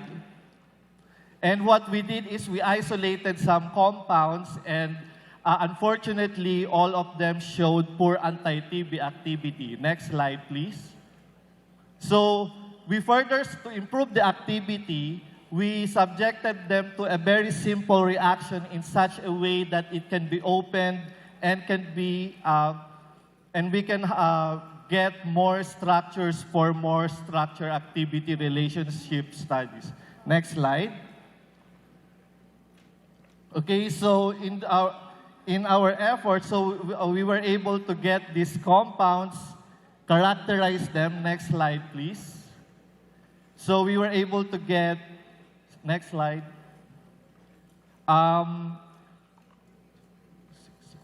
11 compounds. Next slide, please. And after assessing their anti-TB activity, we were able to get a very promising compound which has a low MIC activity with TB, which is very comparable with the standard drug isoniazid. Next slide. And to clarify the activity of the compound, we made some molecular docking versus inulyl ACP reductase. Next slide, please. And found that it has a similar binding with isoniazid with interactions with several amino acids in its active site. Next slide. And we also tested its activity versus some cancer cells, and most of them conferred moderate cytotoxic activity, and they were not comparable with doxorubicin. Next slide, please. Next slide. So with that, I would like to thank the NAS for the grant and my students. Thank you.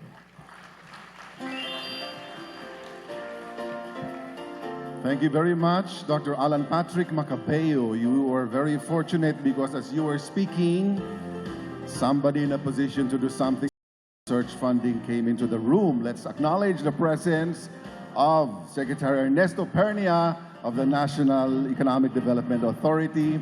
Thank you, sir, for gracing this occasion. I hope that NEDA will prioritize research in this area so that Wakanga globosa will become a household word sooner than later. Now, our last speaker, and I must congratulate all our speakers for preventing the stage from opening up. Our last speaker is an associate professor at the University of the Philippines, Baguio, and the former director of the Museo Cordillera, UP Baguio's Ethnographic Museum. She earned her doctorate in social anthropology from Oxford University at the United Kingdom. Her research interest includes non-Western aesthetics, endangered languages, material culture, and visual anthropology. Ladies and gentlemen, let's welcome, with a round of applause, Dr. Annalyn Salvador Amores.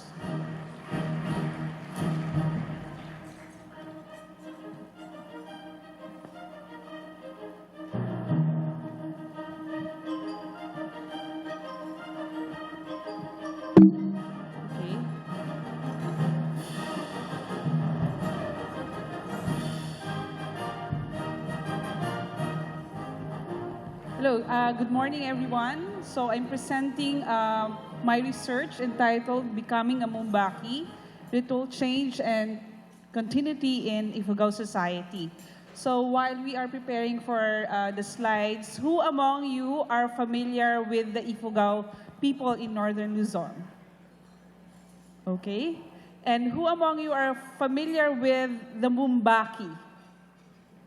These are ritual specialists or shamans in Ifugao. They perform rites, they chant in harvest season, post-harvest season, in sickness, and in death. Okay, so before my 10 minutes is over, I'd like to present the summary and conclusion of my research. First is that the Baki, or the ritual chants and prayers of the Ifugao, are an important repository of Ifugao culture and tradition. And it is also the core of Ifugao religion. So the Mumbaki are the practitioners of the tradition, and they are in the age of 70s to 80s, and they are fast dwindling in numbers. And as such, there is a decline in the significance of the practice.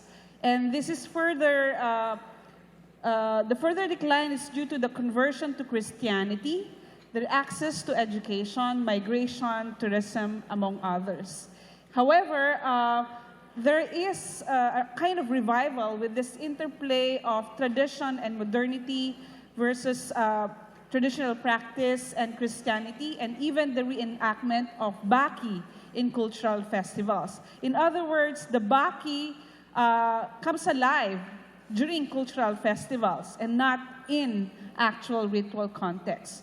So as such, my call for this paper is to really aggressively document the Baki practice as part of this intangible cultural heritage of the Ifugao before they disappear. So my research was conducted in Ifugao, that's in northern Luzon area. And in these villages, you can see different, maybe one or two Mumbaki that are residing in certain villages. And very, very few of them can actually perform these rites. For instance, in 2014, when we were documenting a house building ritual in Batad, Ifugao, this is Apo Aping and that's Apo Fuya, who are the lead ritualists during this occasion. Months after, Apo Fuya passed away because of old age and certain illnesses. He was performing in this rite on house building. In 2015, we documented the alim of the Ifugao. This is a ritual chant performed for 3 to 5 days. The center one is Apo Palumpon. He's a mun alim and at the same time a mumbagol. A mumbagol meaning it's a high-ranking form of Mumbaki. And then he passed away because of old age, and there was no people or younger Ifugao who would take on his place as a Mumbaki. So that presents the dilemma. He passed away in 2015, and he was accorded with the performance of death rituals to honor him and his contribution to his community. So whenever they invoke, whenever the Mumbaki preside rituals, they actually invoke a series of deities, their ancestors, and now this Apo Palumpon is now invoked in their chanting because it's the last line of Mumbagol in Ifugao society. In this research, I asked, how does one become a Mumbaki? What are the processes involved to become a Mumbaki? And what is the interplay of this persistence or decline, continuity, and decline of the practice? So I combined this with anthropological fieldwork in Ifugao, at the same time conducting archival photographs from different repositories in the United States and Europe to recover photographs, records of the Mumbaki practice. So to understand Mumbaki, or the ritual practitioners, this is related to the Baki, which is the core of Ifugao religion. Without this, there is no Ifugao culture and identity because all of the practices are embedded in this baki. So in the baki, they perform rites, building of the house, the birth of a child, even in post-harvest rituals, they thank the gods for the harvest. Even the deities are manifested in their tattoos. So they invoke the deities, the ancestors, and these are all manifested in their bodily tattoos. They perform these rites in the rice granary. There is also the presence of a female Mumbaki in Ifugao culture, which is silenced in literature. So if you can see here, this is a female Mumbaki performing the palipal rites. This is also another photograph of a female Mumbaki, because all we know is that a Mumbaki is always a male shaman, but it is not the case of the Ifugao. There is indeed a presence of a female Mumbaki.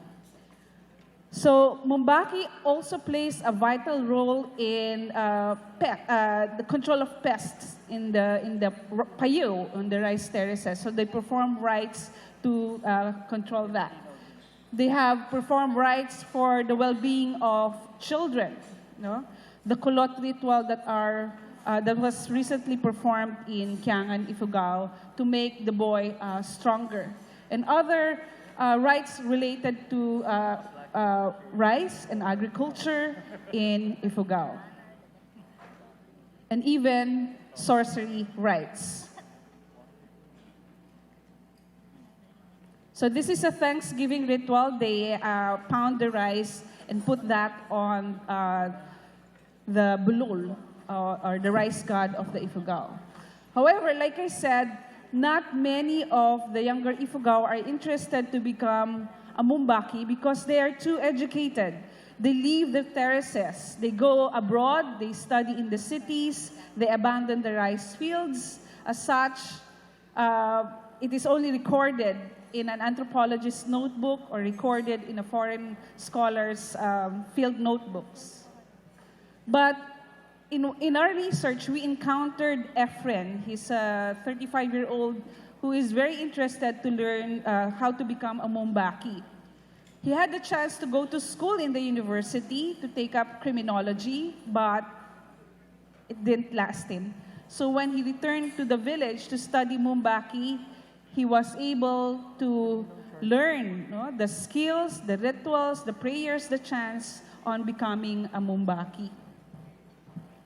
In addition to education as a factor for the decline is the advent of Christianity among the Ifugao. So a lot of people have been converted to Christianity and they abandon these traditional practices. What are the processes of becoming a Mumbaki? So we found out that there are different orders of the Mumbaki, from a genealogist that can invoke your ancestors from the beginning, and then you should be a reciter of myths, so you should have good memory, and then you can perform different rites in agricultural occasions, and then the highest one is to become a manikum, the noblest of the Mumbaki, coming from the Kadangyan. Kadangyan in Ifugao means you come from the affluent class of people. In 2016, this perhaps is the last one that we witnessed in the performance of the Mumbagol, or the Baki. So this is 74-year-old Tatang Simon on the further right. They performed the rites of the Mumbagol. This means the elevation of a Mumbaki to a higher rite. So preparations are made. There were a lot of people. The entire community was there to witness this particular event. The one who taught him to become a Mumbaki is a female Mumbaki, his aunt. And then he performed this rite of the Mumbagol.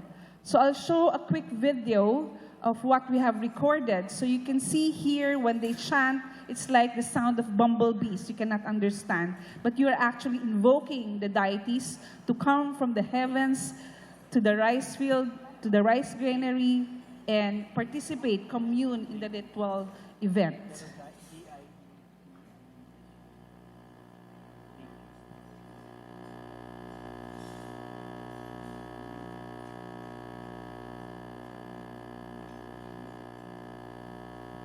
So this is the ritual that we witnessed in 2015, 40 years since the last one that was performed in Nagakadan in Kiangan, Ifugao.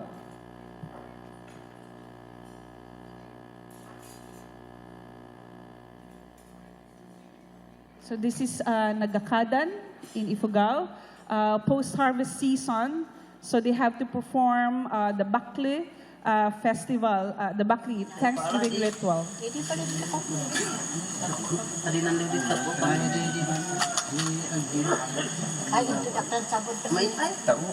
So they offer rice, wines, and chickens to the ancestors.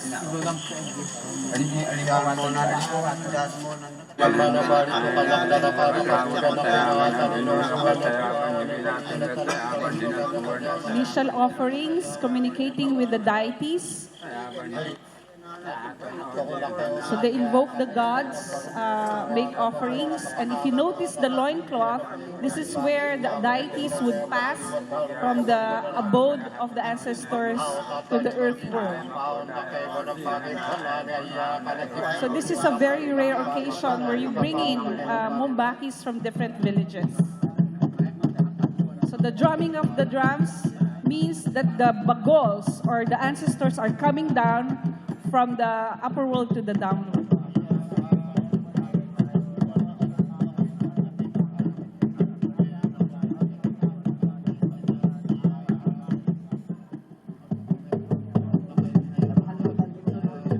So ritual offerings of chickens, reading of the bile sac, if it gives a good omen.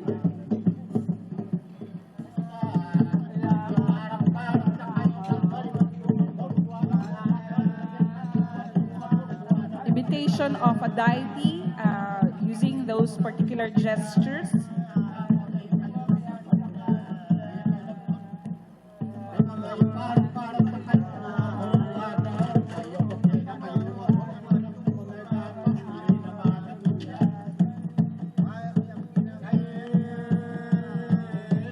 That position is actually an imitation of a bulol, the sitting position.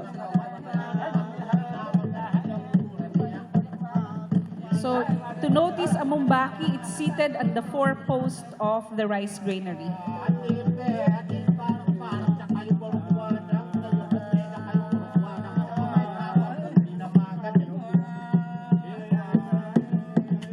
So sometimes we witness this kind of ritual whenever there are cultural festivals. But in this context, it's not open to tourists, no? Witnessing this particular event. So beside Tatang Simon is the cousin, and they believe that the spirits would pass through this loincloth.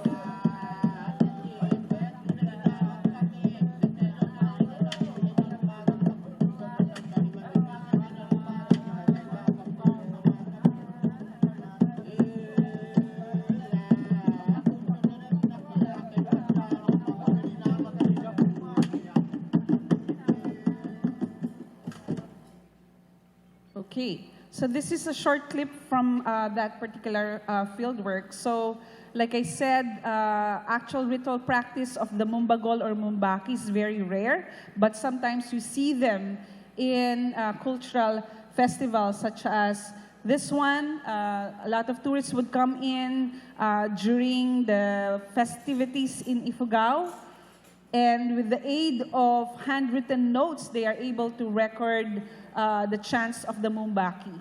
But for now, we are, as anthropologists, we are struggling to really document this traditional practice because we never know when will they last. Thank you so much. Thank you. Thank you, Dr. Annalyn Salvador Amores. And it seems like the deities have actually listened to our prayer that the meal be served very soon. So we'd like to thank all our speakers for their wonderful presentations. We learned many things from them, from fish to juices to artificial intelligence to cures for tuberculosis and finally to culture in our midst. I'd like to call now on Dr. Jimmy Montoya, the Secretary of the National Academy of Science and Technology, to present the certificates of appreciation and tokens of appreciation to our speakers. So may we call on stage our speakers, Dr. Rafael Guerrero III,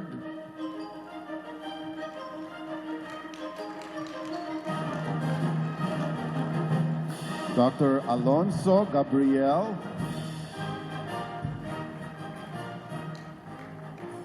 Academician Jose B. Cruz Jr.,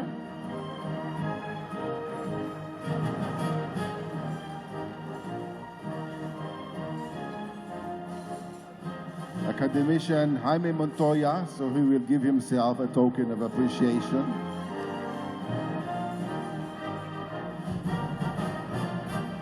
Dr. Alan Patrick Macabeo.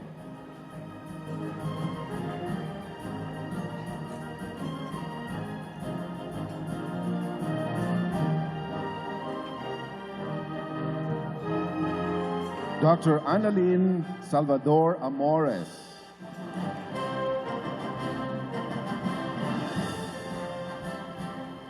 We'd also like to recognize, of course, Dr. Merlin Mendioro, our rapporteur for this session.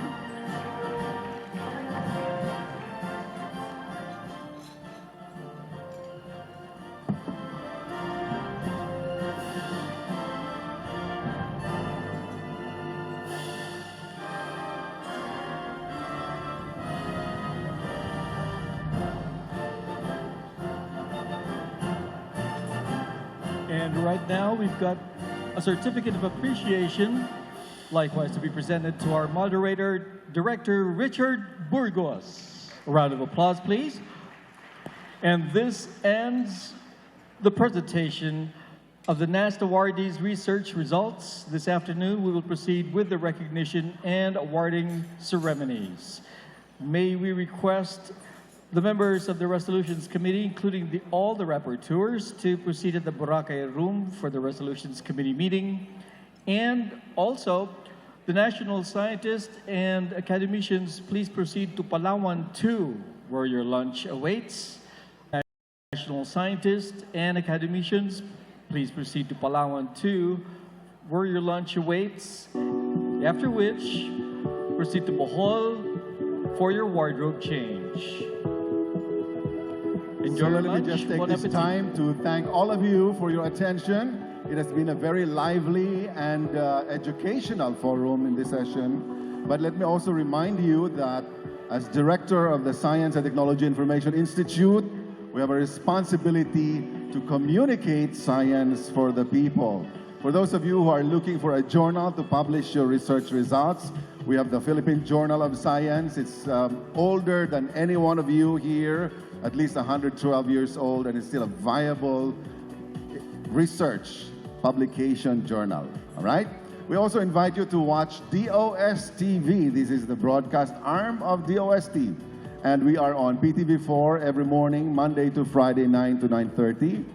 And we have a new program, the DOST-TV sa Radio. You will hear the Secretary himself in person talk about the latest developments in science and technology. DOST-TV sa Radio every Saturday, 11 to 12 in the morning, 738 on your radio dial on Radio Pilipinas. Last Sunday, we also initiated a new series on GMA News TV. It is called CNC Cut, and it is anchored by none other than the Secretary of Science himself, Secretary Fortunato de la Peña. Watch out for that weekly science show on GMA News TV, all right, 4 to 4:30 in the afternoon. Thank you very much.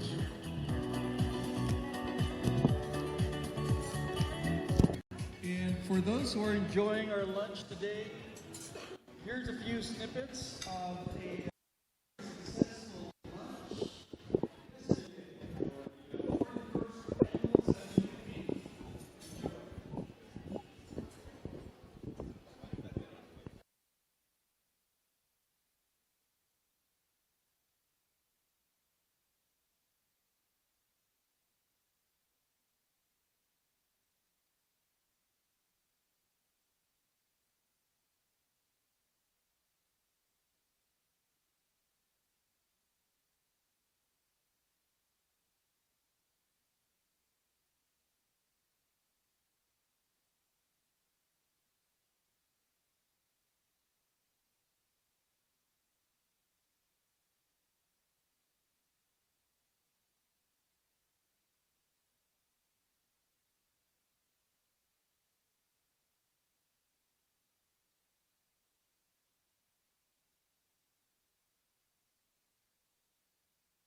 Mic test, hello, 1, 2, 1.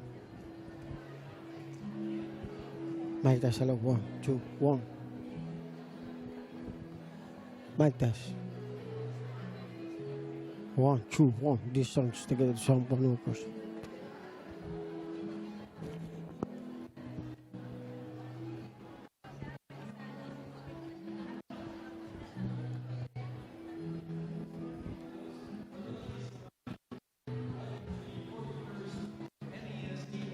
Scientific meeting live right here at the EDSA Shangri-La, Manila. And you may feel free to follow us at Twitter, Instagram, and Facebook. That's at 41st NAST ASM, hashtag Pilipinas, that's Pilipinas, or PILIPINAST, okay? So once again, follow us on Twitter, Instagram, and Facebook at hashtag 41st NAST ASM, hashtag Pilipinas. Okay? And we shall be culminating the second half of our quite successful event in a short while. Thank you.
Good afternoon, ladies and gentlemen. Just giving you a teaser of what's up to come. We're looking forward to a parade of our national scientists, academicians, and corresponding members. Talk about new members of the Academy, the new corresponding member, and the NASD Executive Council members. Great parade to look forward to.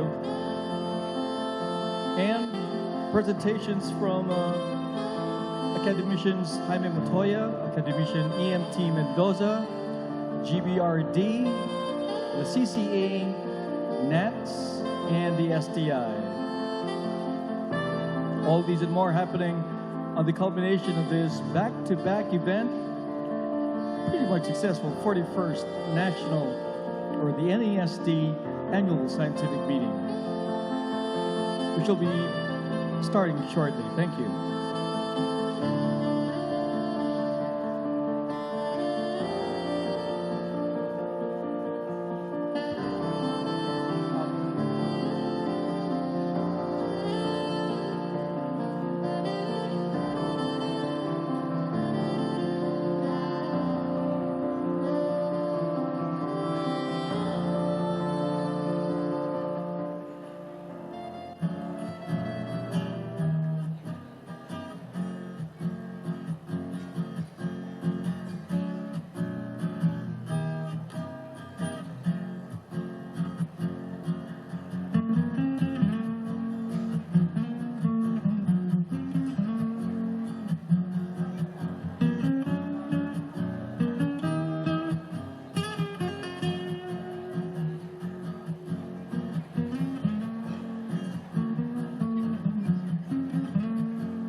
Good afternoon, everyone.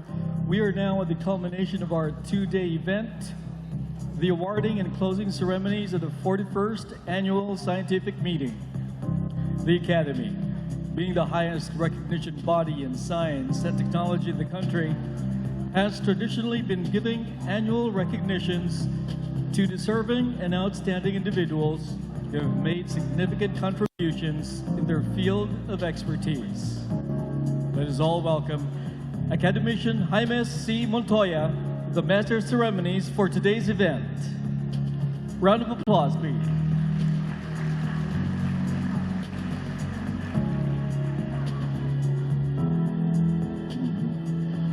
Magandang umaga po sa inyong lahat. Good afternoon, ladies and gentlemen. Indeed, this is a very auspicious occasion because you are again welcoming you to the special part of today's activities. We are proud to present to you the members of the National Academy of Science and Technology, Philippines. So I may start with the Marshal. The Marshal for today is Academician Evelyn May Mendoza.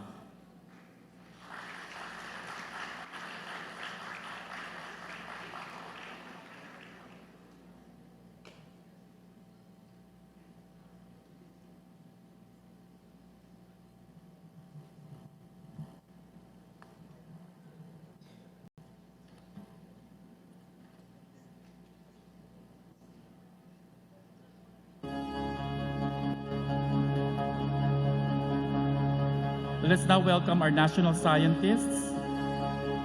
National Scientist Angel Alcala.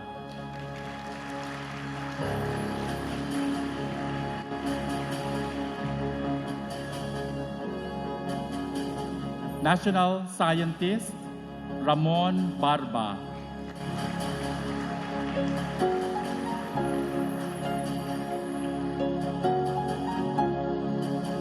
National Scientist Lourdes Cruz.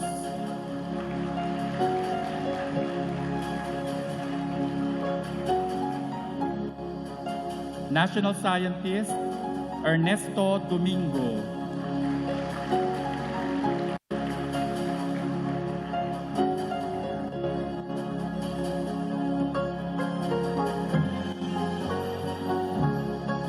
National Scientist Ricardo Lantican.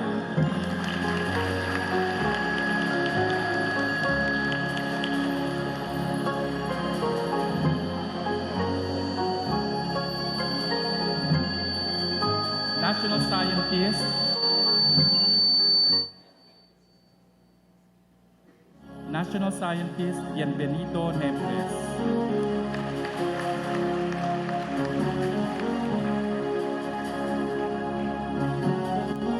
National Scientist Dolores Ramirez.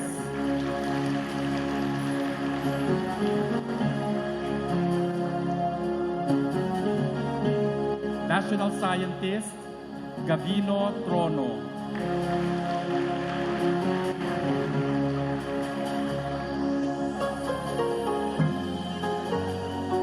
Let us now welcome our academicians. Academician Estrella Alabastro.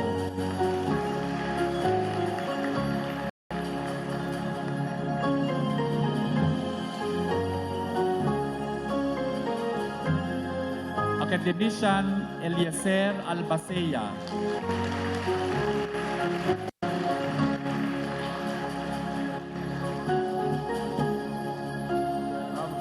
Academician Victor Amoroso.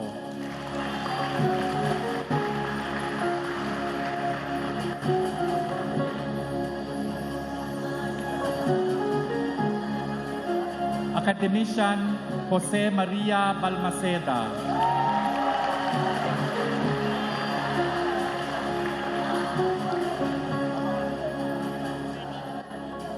Academician Christopher Bernido.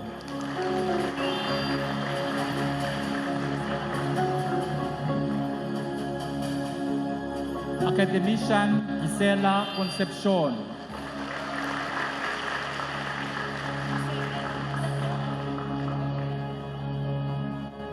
Academician Jose Cruz Jr.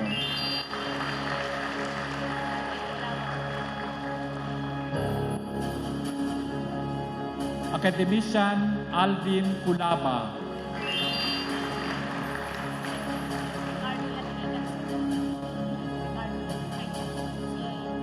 Academician Romulo Davide.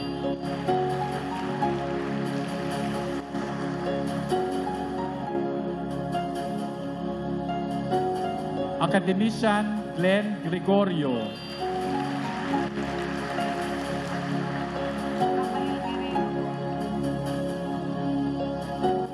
Academician Rafael Guerrero III.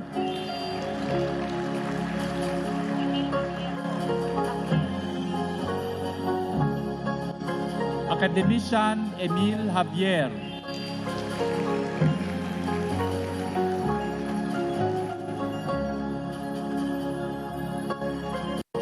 Academician Alfredo Mahar Francisco Lagmay.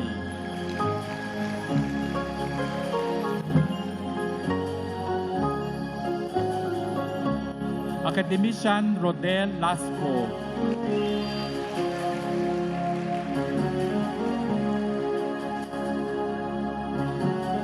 Academician Angel Lazaro III.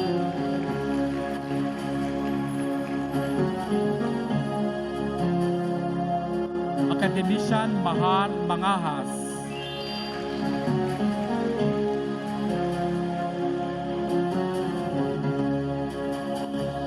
Academician Aura Matias.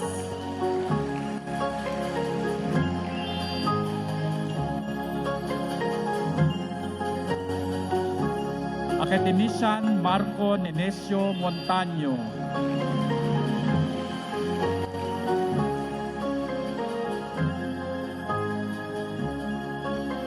Academician Apolinario Nazarea.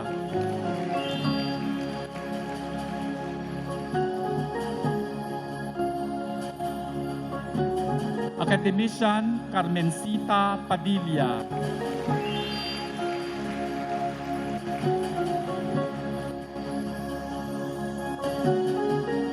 Academician William Padolina.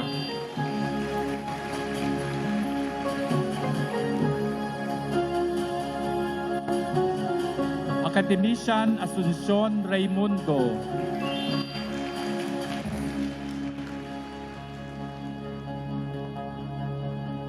Academician Agnes Rola.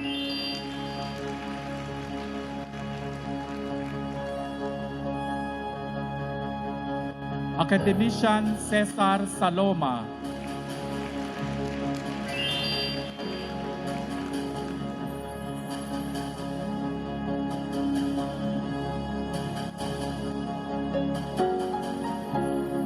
Academician Mujikiwi Santos.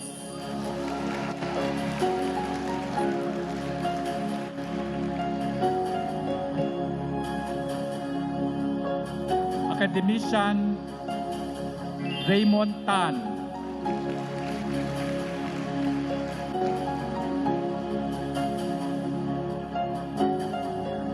Academician William Torres.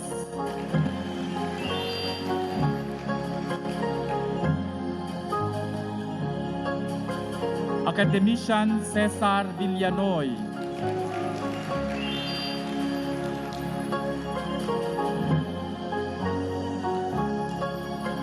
Academician Ruben Villarreal.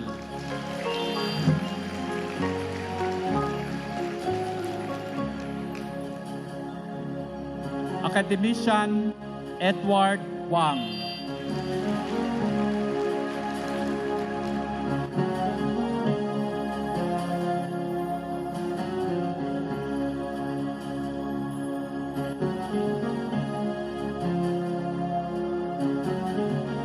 Let us now welcome our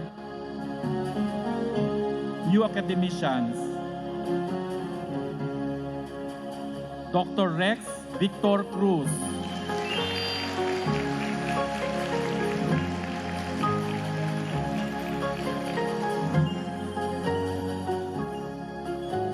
Dr. Benito Pacheco.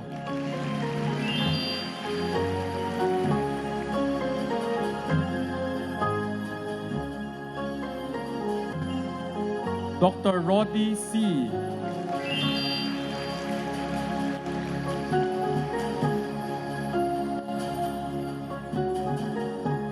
Dr. Juan Pulhin.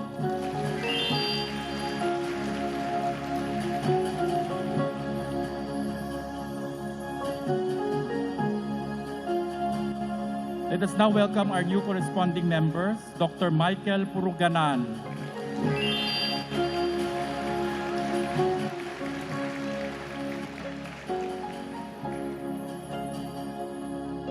Dr. Romel Gomez.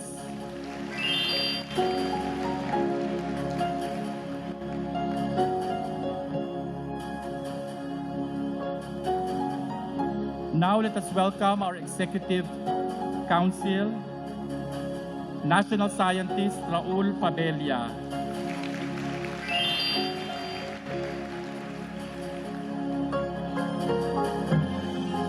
Academician Eufemio Rasco Jr.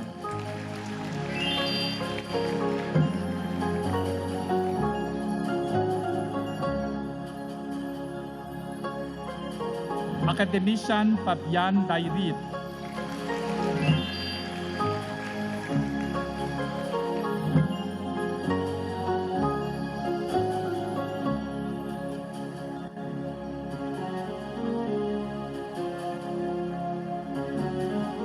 Academician Rodora Asansa, accompanying Secretary of the Department of Science and Technology, Fortunato T. de la Peña.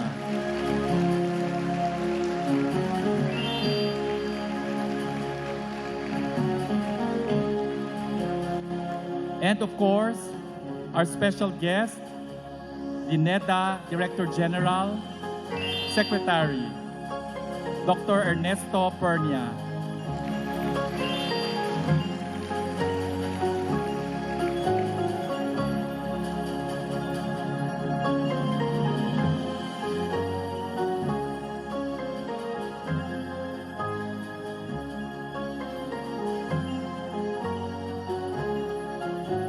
The DOST-Philippines, being the highest advisory body to the government and the science community on issues concerning science and technology, has formulated the 41st Annual Scientific Meeting resolutions as a result of this year's scientific meeting. Early this year, the Academy, in partnership with the Department of Science and Technology, regional offices, held regional scientific meetings in Luzon, Visayas, and Mindanao to consult and discuss efforts toward the attainment of the Sustainable Development Goals. Resolutions and recommendations from the regions were consolidated and considered in the creation of the final resolution, which will be presented today. Let me now call on Academician William Padolina, Chair of the Resolutions Committee, to present the 41st Annual Scientific Meeting resolutions.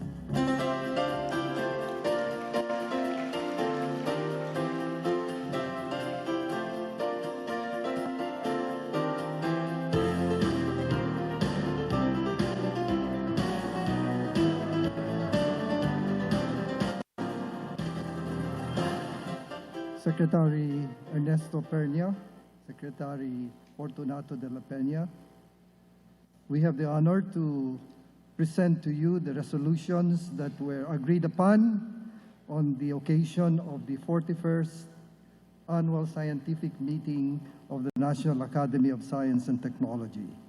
May I have the privilege to read the resolution. Whereas sustainable development is defined as development that meets the needs of the present without compromising the ability of future generations to meet their own needs. Whereas the Brundtland Report on Sustainable Development, 1987, emphasizes the concept of needs, in particular the essential needs of the world's poor, and the idea of limitations imposed by the state of technology and social organization on the environment's ability to meet present and future needs. Whereas in 2015, following the completion of the Millennium Development Goals, the United Nations member states adopted the 2030 Agenda for Sustainable Development that provides a shared blueprint for peace and prosperity for people and the planet now and into the future. Whereas the 17 Sustainable Development Goals, SDGs, recognize that ending poverty and other deprivations must go hand in hand with strategies that improve health and education, reduce inequality, and spur economic growth, all while tackling climate change and working to preserve our oceans and forests. Whereas the Philippines, guided by the Philippine Development Plan 2017 to 2022 and the Ambition Natin 2040, through its various government agencies, endeavors to achieve the 17 SDGs.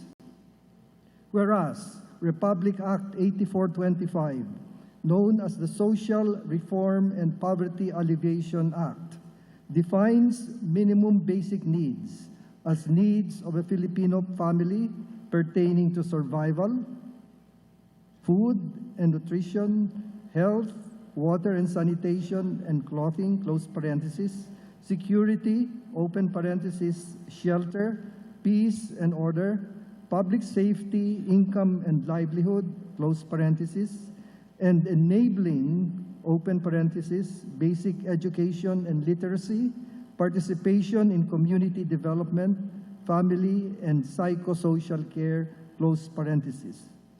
Whereas we recognize technology as the key to expanding carrying capacity to match population growth in combination with the vigorous implementation of the Reproductive Health Law, Republic Act 10354, and with raising living standards.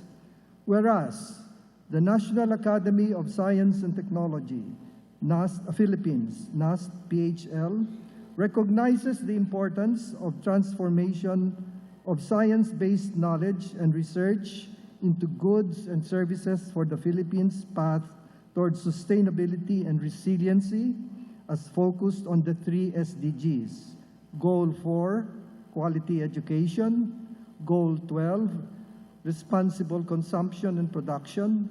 Goal 14, life below water, among others. Whereas the theme of the 41st Annual Scientific Meeting, Caring for the Country's Carrying Capacity, is implicit in achieving SDG numbers 4, 12, and 14, and includes A, talent development and retention, B, elimination of plastic waste, and C, sustainable marine food security, among others. Whereas investing in talent development and retention will secure adequate numbers of highly trained and skilled citizens for the nation's advancement. Whereas plastic waste has been shown to adversely impact human health and the environment, in particular marine organisms. Whereas imposing guidelines on the reduce, recycle, reuse, recycle, and redesign, the 4 Rs of plastics, will help in reduction of plastic pollution.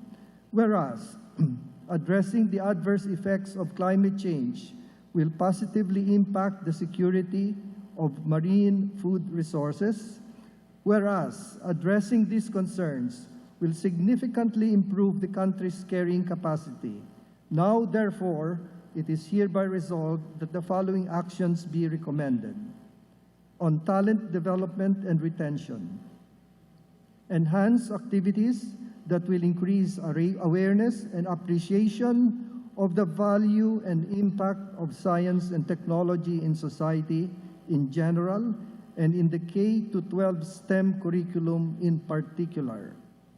Increase support for the development of STEM faculty and facilities in K-12.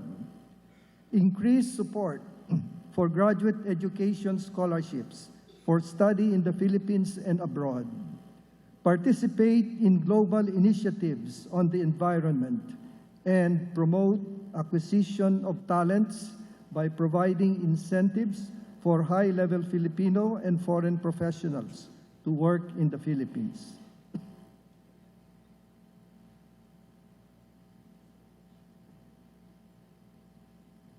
Reform the R&D ecosystem.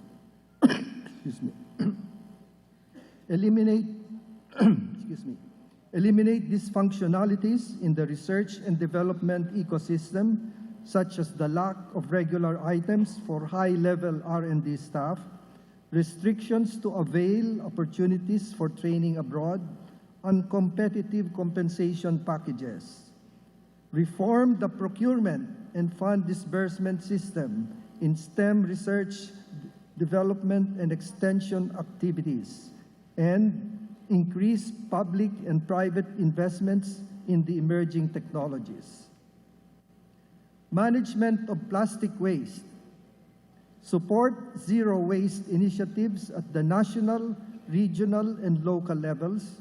Consolidate, pass, faithfully implement, and adequately fund proposed legislation at the local and national levels on the phase-out of non-biodegradable single-use plastic materials. Accelerate research and development on single-use biodegradable packaging materials. Accelerate research and development to redesign plastics and chemical additives to make them more recyclable and safer. Accelerate research and development to safely recycle plastic waste. Craft more systematic collection, reuse, and disposal of recyclable materials at the local and national levels.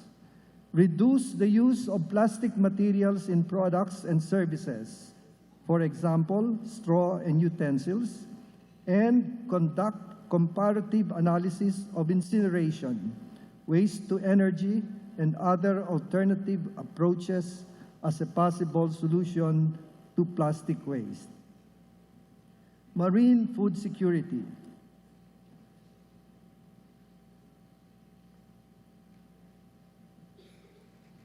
Increase investments on research and development in site-specific, science-based management of aquatic resources, such as scheduling closed and open fishing seasons and marine protected areas. Increase investments on research and development of new integrated technologies in aquaculture. Excuse me. Prioritize the creation of a Department of Fisheries and Oceans.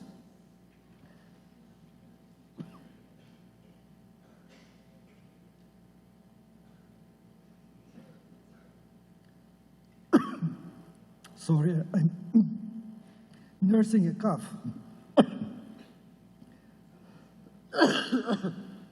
Excuse me. To assure the sustainability of food from our marine and freshwater resources. Train fisher folk to adopt sustainable mariculture practices, specifically on feed quality, feeding practice, and water quality monitoring. Pass and implement the National Land Use Act to rationalize the use of land and water resources for food security, industrial development, and human settlements. And revitalize the seaweed industry by providing support to A, scientific and technical personnel, and B, social, economic, and seaweed biodiversity studies. Sustainable halal ecosystem. Advocate for the passage of a law that defines the standards of a robust Philippine halal industry. Done on this 11th day of July 2019 at the EDSA Shangri-La, Manila, Mandaluyong City. And I would now like to submit this to the President of the Academy, who will then hand this over to,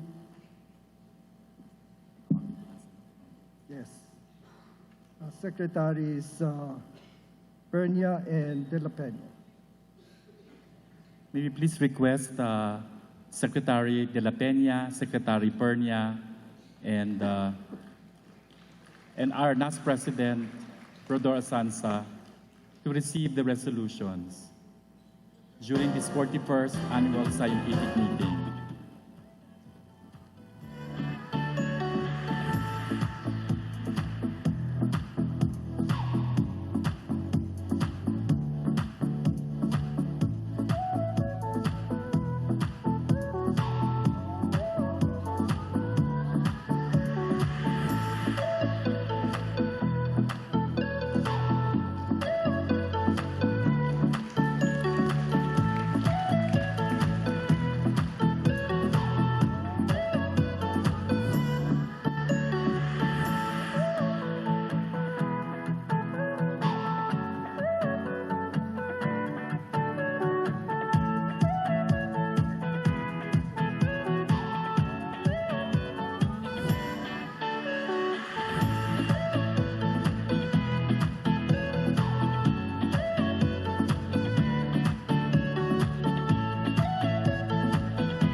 We would like to acknowledge the members of the Resolution Committee that worked hard on this resolution: Academician Rodel Lasco, Academician Eufemio Rasco Jr., Academician Rodoro Azanza, Academician Emil Hugh Javier, Academician Ora C. Matias, Academician Rinaldo Vella, National Scientist Raul Fabella, Academician Jaime Montoya, Academician Fabian Dairit, Dr. Senaida Haji Raof Laidan, Engineer Edgardo M. Esperancilla, Dr. Armando Ganal, Dr. Merlin Mendioro, Dr. Arnold Halyare, Dr. Aleta Concepcion Iñiguez, Dr. Quina Lee Chua. Thank you for their support and cooperation.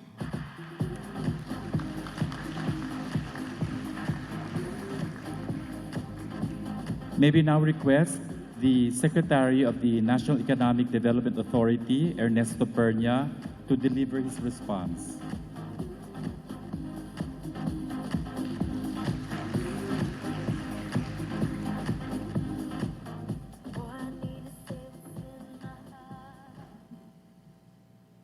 Honorable Secretary Fortunato de la Peña,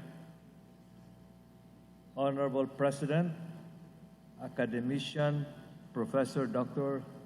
Rodora Azanza of NAST,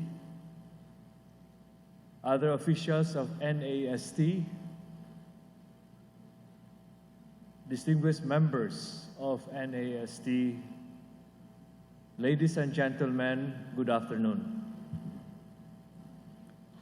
I am pleased to give a response to your resolutions. I'm even more gratified that your resolutions make references to the Philippine Development Plan 2017 to 2022, our blueprint for inclusive growth and sustainable development. As you may know, the PDP flows from the administration's 0 to 10-point socioeconomic agenda and is geared towards the Filipinos' long-term vision, or what's referred to as the Ambisyon Natin 2040. As you can also readily glean, both from the medium-term plan and the long-term vision, these were deliberated on and crafted with the SDGs in mind.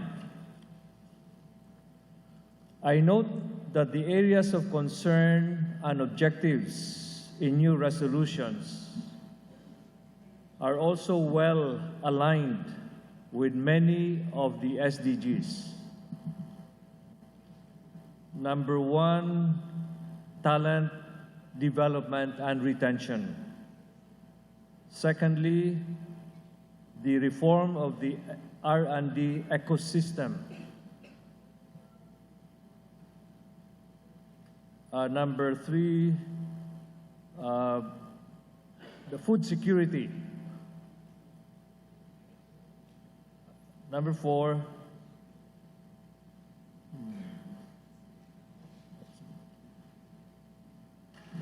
you have changed the, I saw the earlier draft, that's why my listing is not quite sequential as you have in your final resolutions.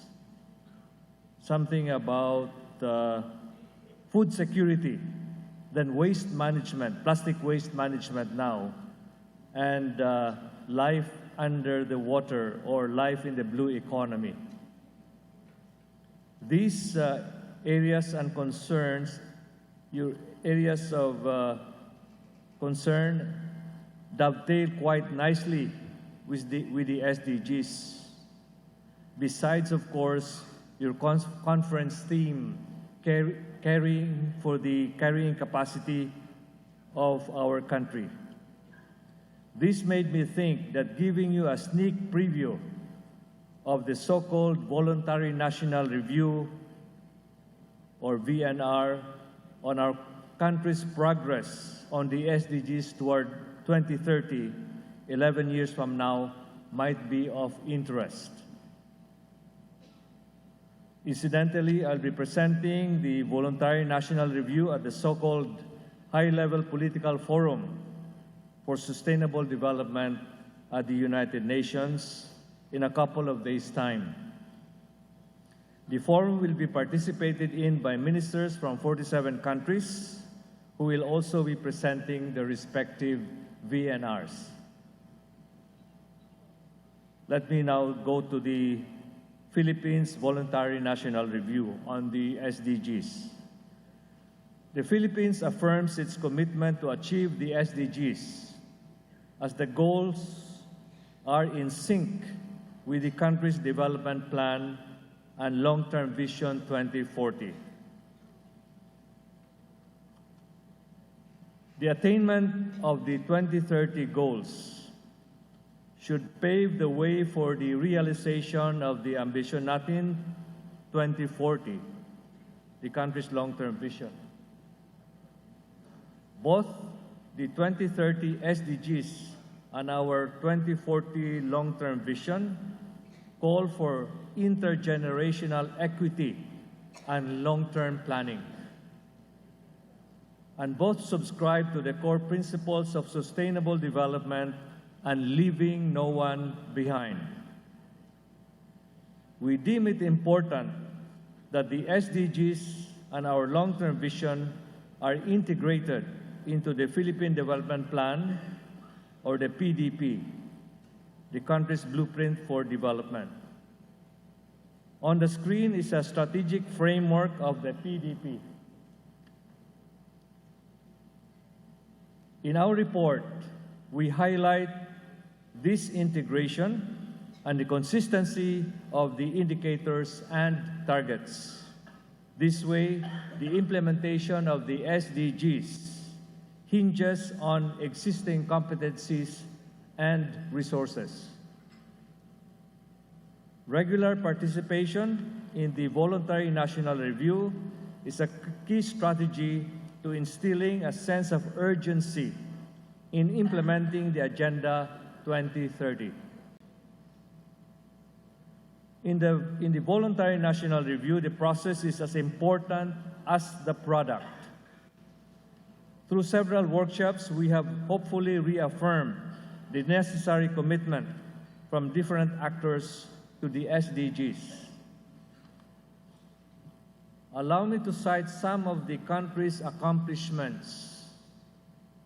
The Philippines has achieved a near universal primary enrollment rate at 94.2% in 2017.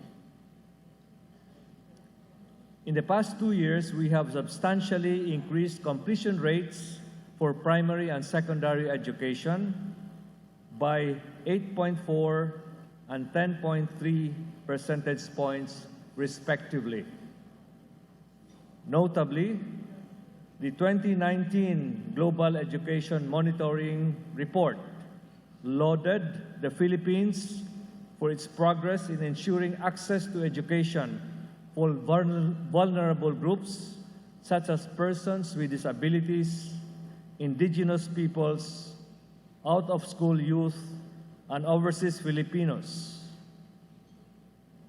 Institutionalization of key education inclusion programs has ensured their continuity and sustainability, regardless of changes in political leadership.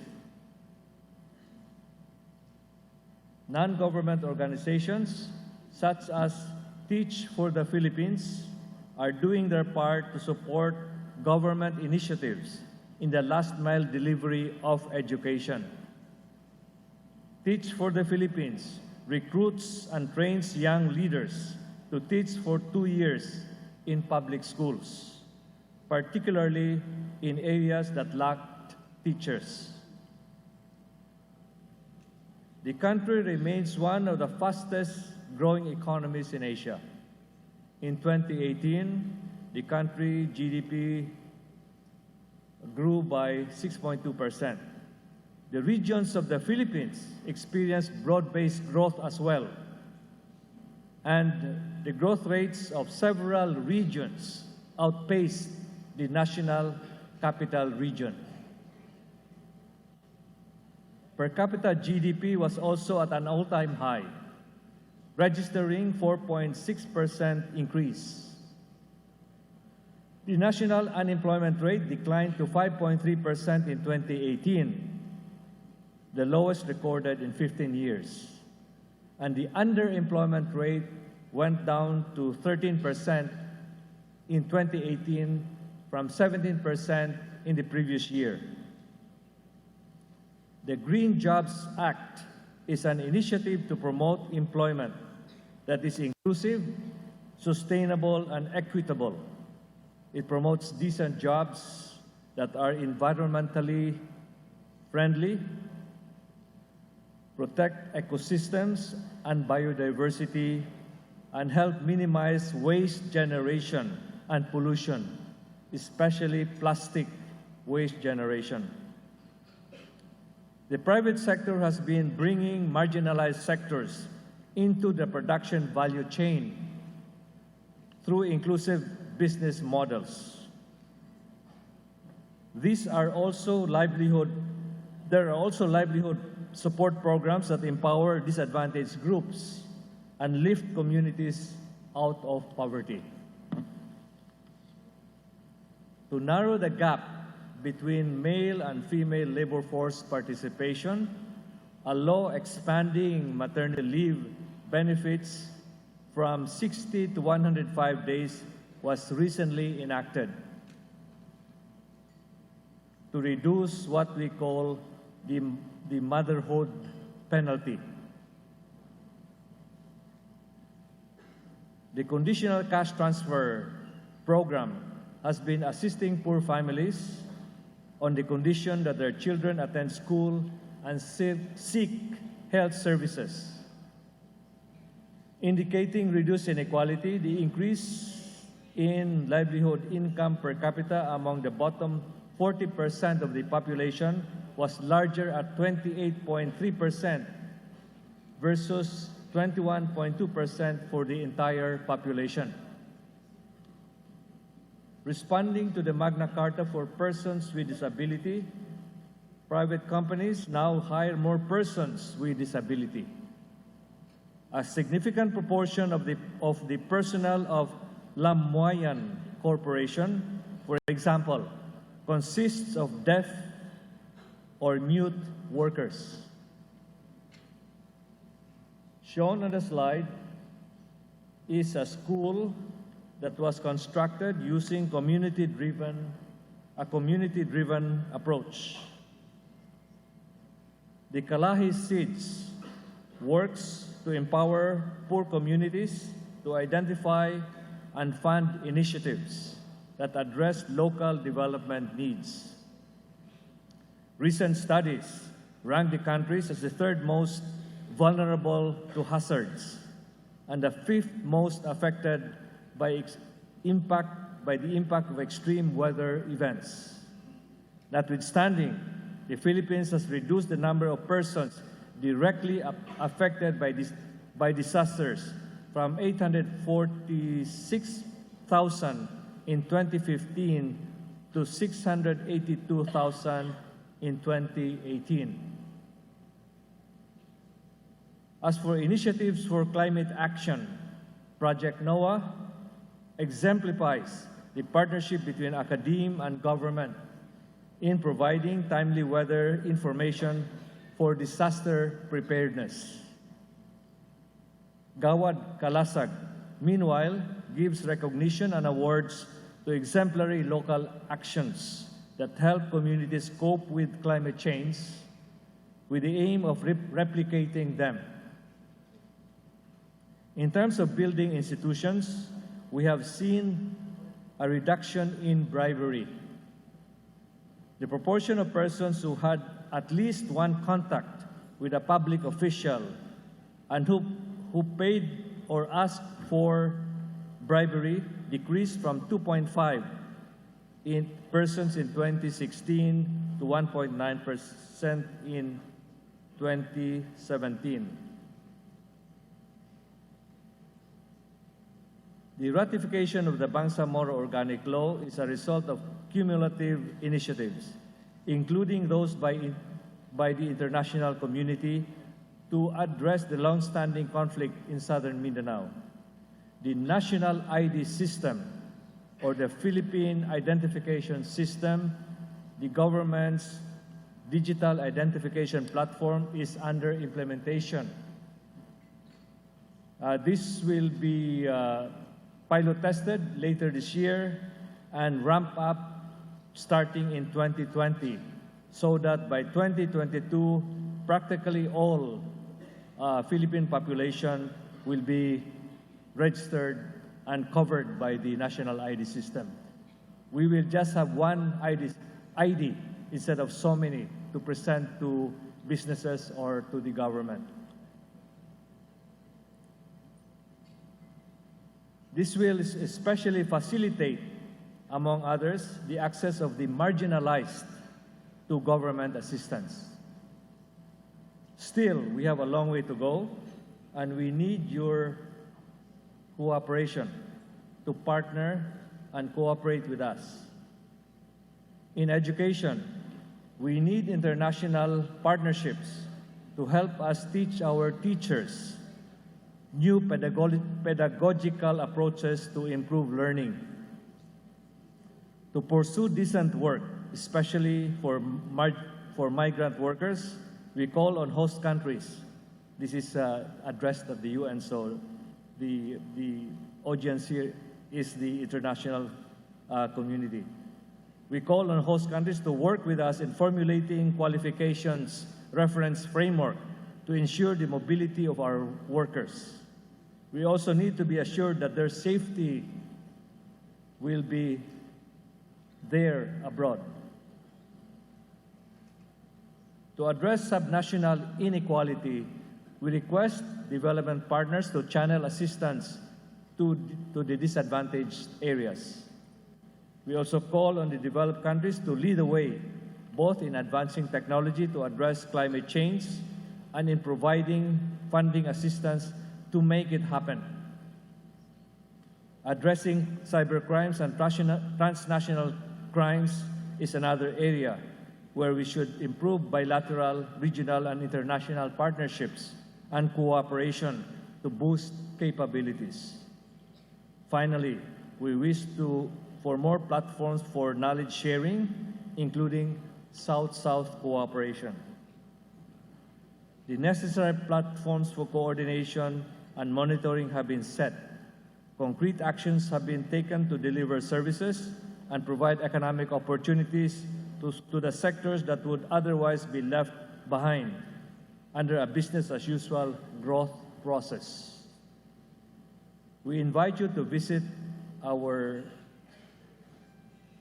website. In there is the SDG website, and we use this as a platform for engagement and to ensure broad-based consultations. The Philippines' second voluntary national review emphasizes a whole of government, indeed a whole of society approach. We should do our share to make sure that no one is left behind and to realize the aspiration of Filipinos for a life that has strong family and community ties, comfortable and peaceful and secure. Before I end, let me go back briefly to the Philippine Development Plan 2017 to 2022, which incidentally we are updating right now, this midterm. Its aim is modest, namely to lay down the foundation for inclusive growth, a resilient and high-trust society, and a globally competitive knowledge economy. The plan's main pillars are malasakit, strengthening the social fabric, or solidarity, pagbabago, inequality reducing transformation, and patuloy na pag-unlad, or increasing the economy's growth potential. The medium terms aim, together with its pillars, are to be seen with the ambition natin's matatag, maginhawa at panatag na buhay para sa lahat in view. As the PAASA members here present are aware, the NEDA together with DOST and DTI, Department of Trade, have been engaged with several PAASA members based here and in the US in building our country's STI, Science and Technology Innovation Ecosystem toward the Philippine Development Plan's objective and pillars, specifically a globally competitive knowledge economy and patuloy na pag-unlad, or enhancing the economy's growth potential. Academics, that is, scientists and engineers, can work on the supply side of the STI ecosystem. But to make the ecosystem live and functional, there must be demand for what scientists and engineers produce. That is the demand side on the part of the private sector,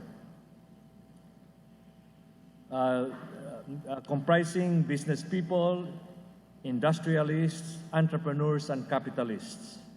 The government's role, besides crafting the National Development Plan, is to provide the wherewithal. For example, funding for graduate studies, including scholarships, and for research and development, procurement ease, meaning easing the labyrinthine procurement process in our country, for the academic sector, and to foster a stable and favorable business climate for the private sector, as well as to catalyze the relationship between the two sectors. Given the interactive supply and demand sides or sectors, the STI ecosystem can become vibrant, mature, fully functional, and self-sustaining. This suggests the need for higher trust between academic and business sectors and among its members, which is consistent with the objective of the medium-term plan, namely to lay down the foundation for a high-trust society. Underpinning and resulting from a high-trust society is malasakit, or solidarity, strengthening the social fabric, which is the first pillar of the ambition natin. Solidarity of the apolitical kind, to emphasize, is needed between and among the academic, private, and public sectors, not to mention the citizenry in general, for our country to achieve the objectives of the development plan, Philippine Development Plan, and the ambition natin 2040. A small step we have taken was to bring together several PAASA members to meet with some government officials at NEDA as venue and in UP Diliman in October last year. And just last May, UP Diliman PAASE veterans managed to gather a similar group of academics with key persons from the business sector. What remains is a trilateral substantive gathering of catalytic members from these three sectors. I would strongly suggest that such meetings be held periodically, if not frequently as needed. Thank you all for your attention. Mabuhay tayong lahat.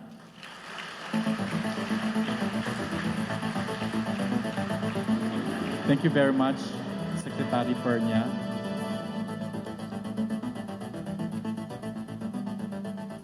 May we now request Secretary Fortunato de la Peña of the Department of Science and Technology to deliver his response.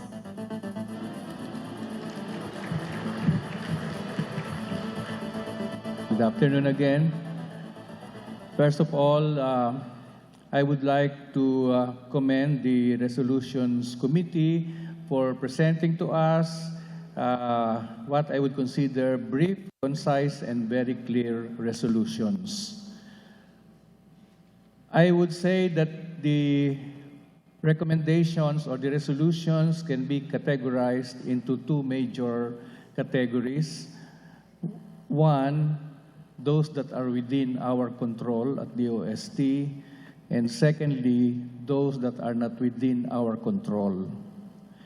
And my response will be categorized into four very simple phrases. One, we will do. Two, we will work for. Three, we will support. And four, we will not object.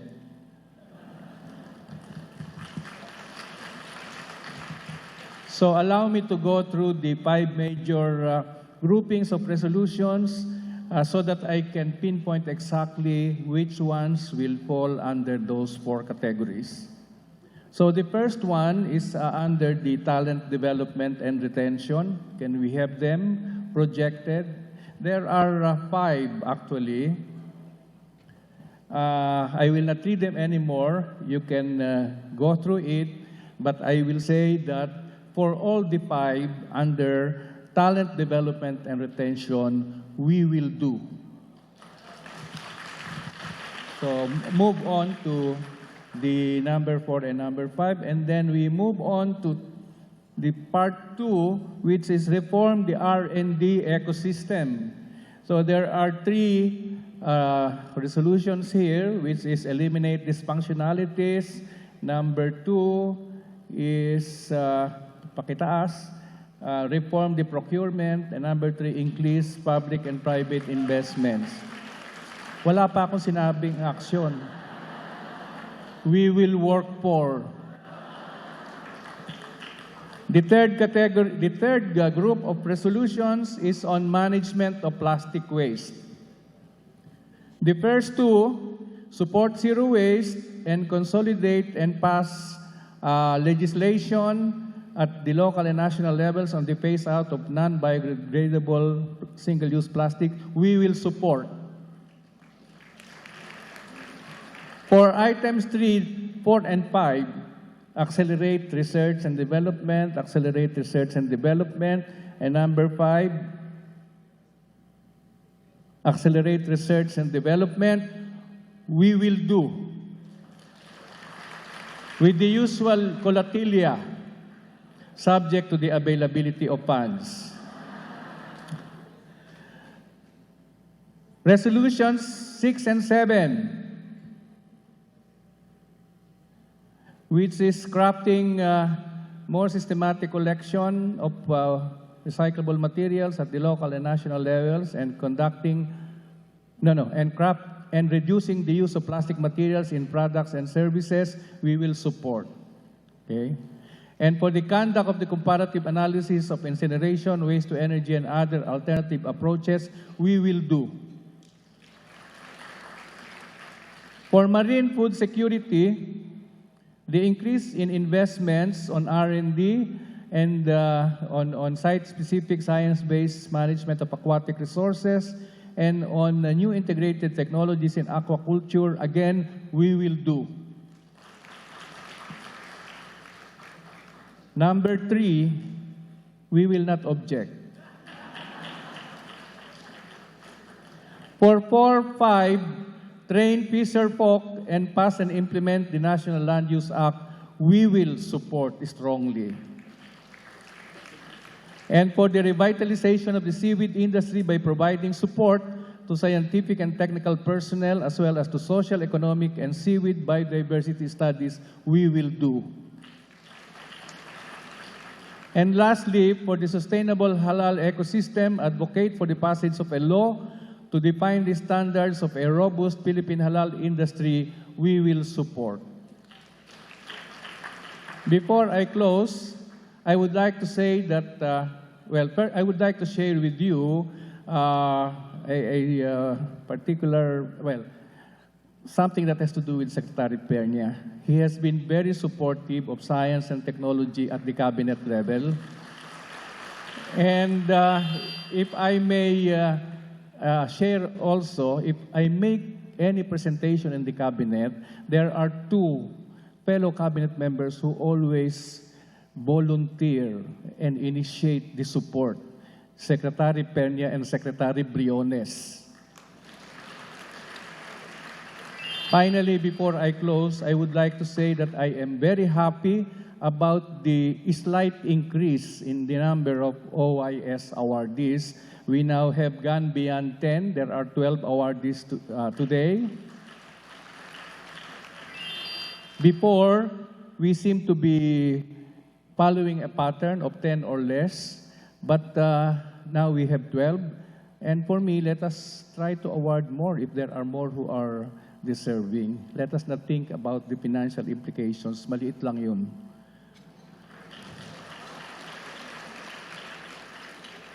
We should recognize talent in our midst. Thank you very much.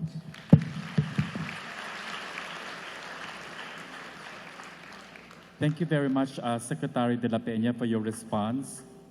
May we now request NAS President Academician Rodora Asansa to be assisted by the NAS Vice President Fabian Dairit to present our token of appreciation to our 2 distinguished guest speakers.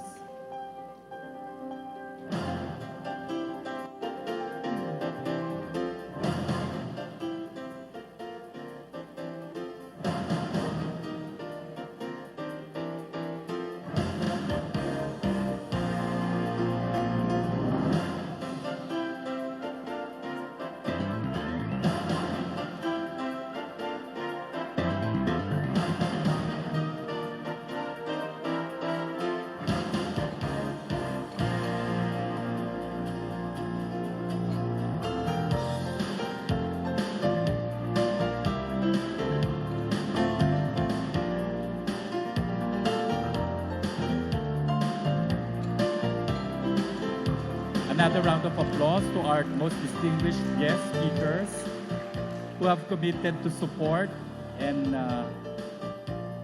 for us to all realize the resolutions presented today. Thank you very much.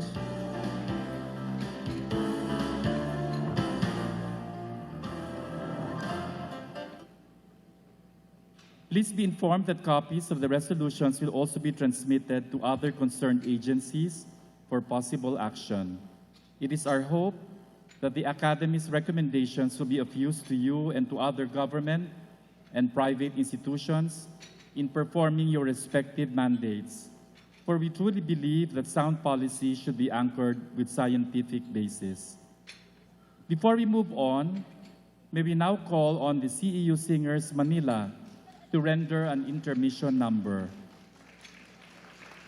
May we request our guests to please go down the stage and occupy the seats provided at the front.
Unti-unti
marami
shout with joy to the Lord of the earth, shout with joy to the Lord of the earth, shout with joy to the Lord of the earth, shout for joy to the Lord, shout for joy to the Lord.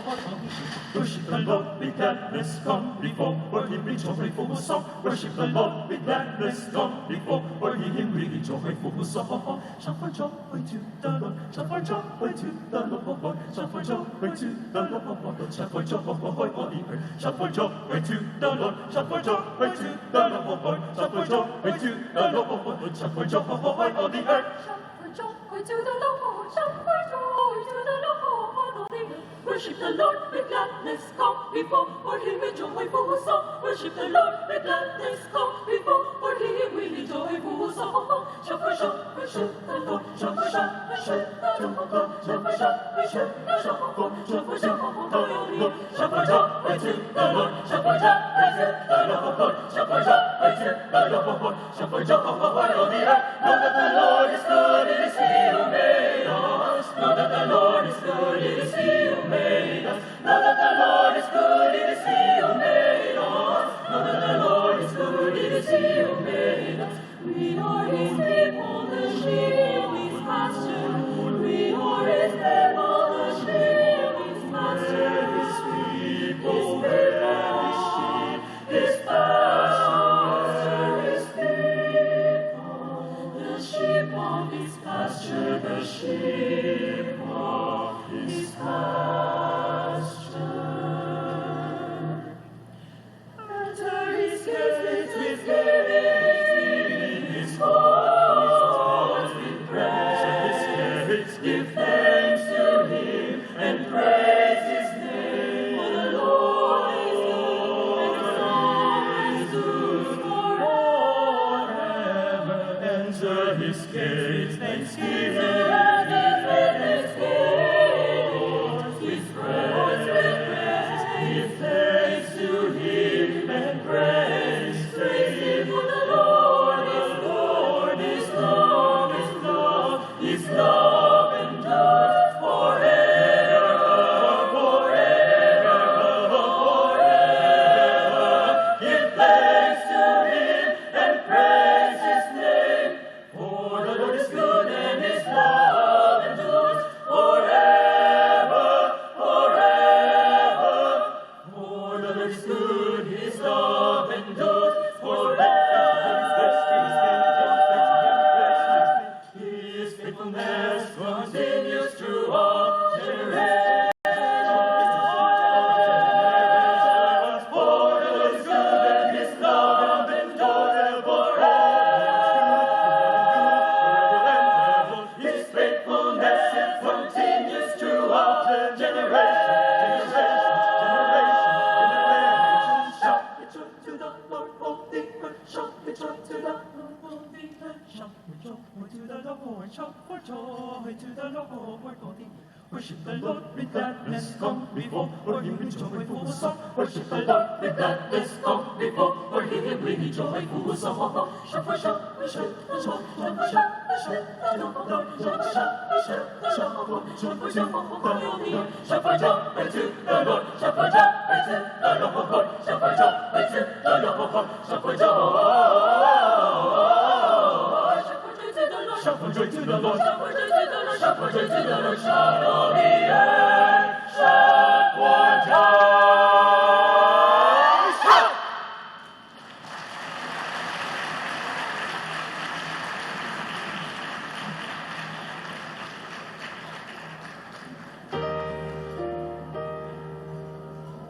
Thank you very much, CEU Singers Manila, for that splendid performance. Another round of applause for the CEU Singers Manila. We will now move on to the annual recognition of outstanding individuals or groups that have made important contributions to science and technology.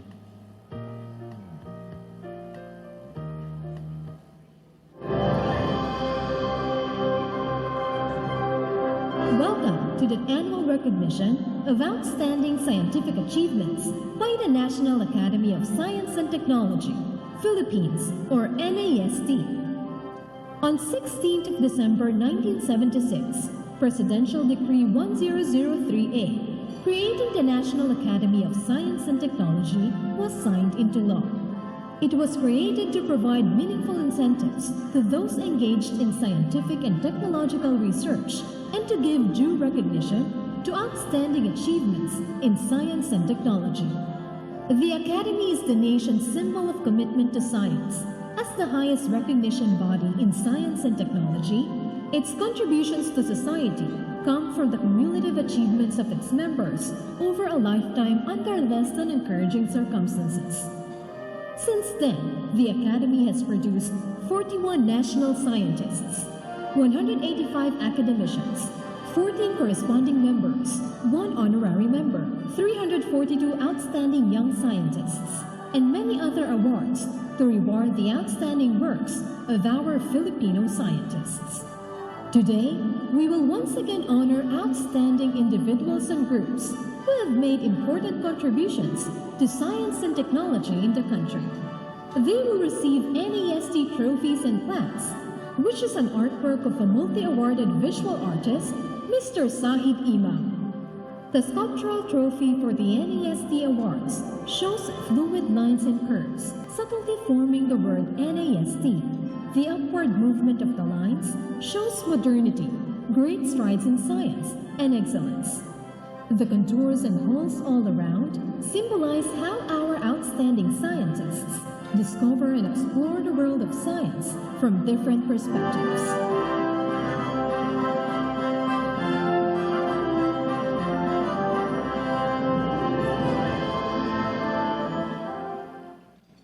May we now request NAS President Rodora Asansa and our DOST Secretary Fortunato de la Peña on stage to present the prizes to the winners.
May we now request Academician Marco Nemesio Montaño, Chair of the Board of Judges, for the 2019 Best Scientific Poster to announce the winners.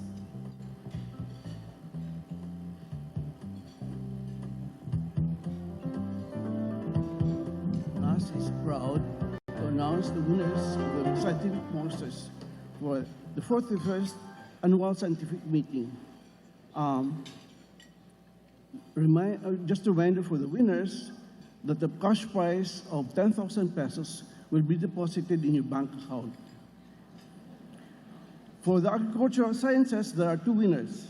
May call on Donilda Hofana Duran, Matt Daniel Peralta, Emma V. Venturina, Fia A. Venturina, Peregrino G. Duran, Filomeno V. Maumad, Fernando V. Venturina, and John Parrish for the poster entitled Selection of Water Buffalo Bulls by Sperm Nuclear Ear Shape and Relationship to Sperm in Vitro Fertility and Computer-Assisted Sperm Analysis.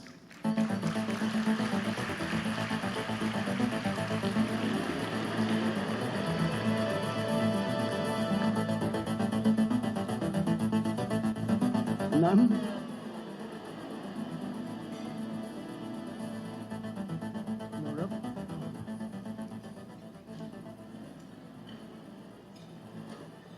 So may I go on to the second winner.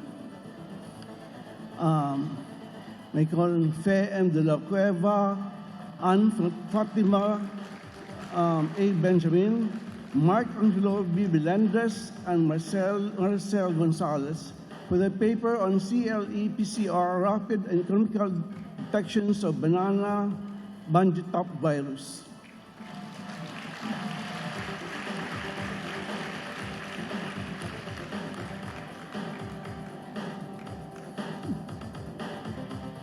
No one? No one to claim?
For the biological sciences, there are two winners. May call on Charito Samsam, Joselito Rosario, Sergia Garma, and Roselier Aison for the paper on phenological assessment of selected indigenous timber species in Ilocos Norte.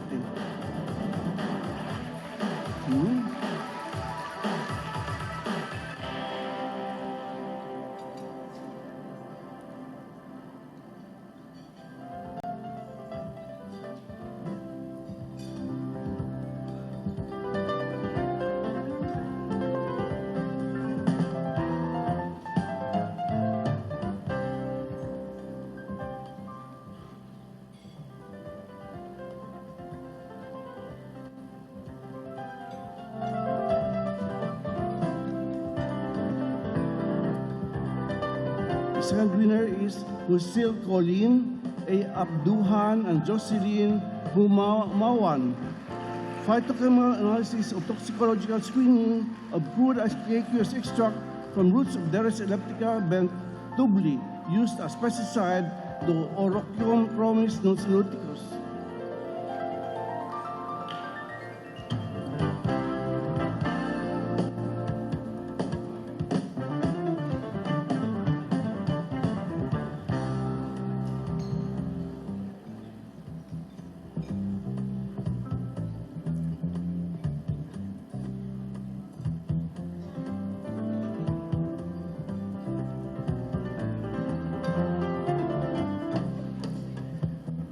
For the engineering sciences and technology, my call on, there are two winners.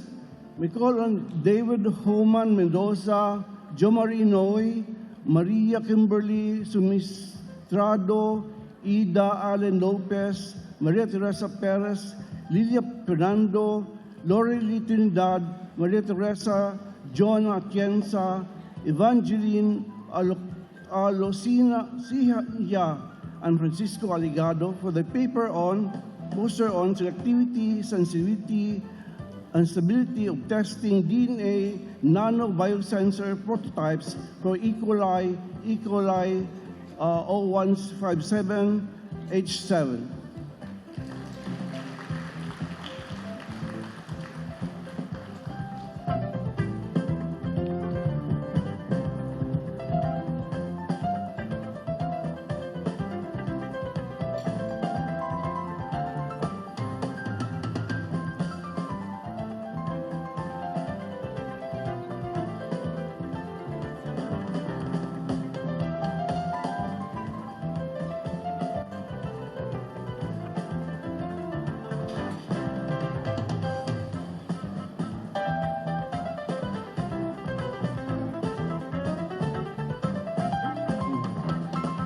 Michael Heramnin de la Vega, Yasmin, Yvonne, Suyat, Susan Arco, and Mary Dunabel Balela for the paper on detection of mouth-ion using molecularly imprinted polymer on quartz crystal microbalance.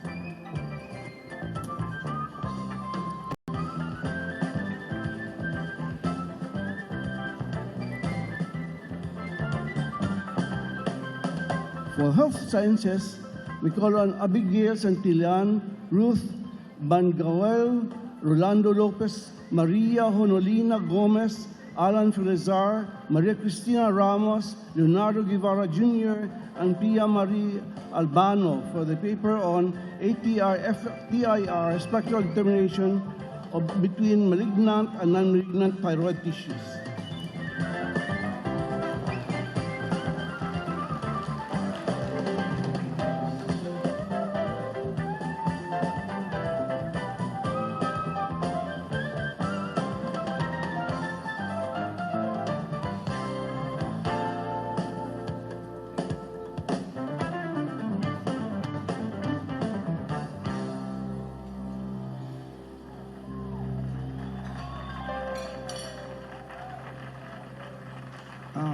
The next winner is Kathleen Ann Isulat, Lizette Lorenzo, Marjorie Zuleta, Portia Mahal Sabido, Jerry M. Nuesca, and Florian R. Del Mundo for the poster on application of electropolymerized conducting polymer, a sensor of dengue biomarker.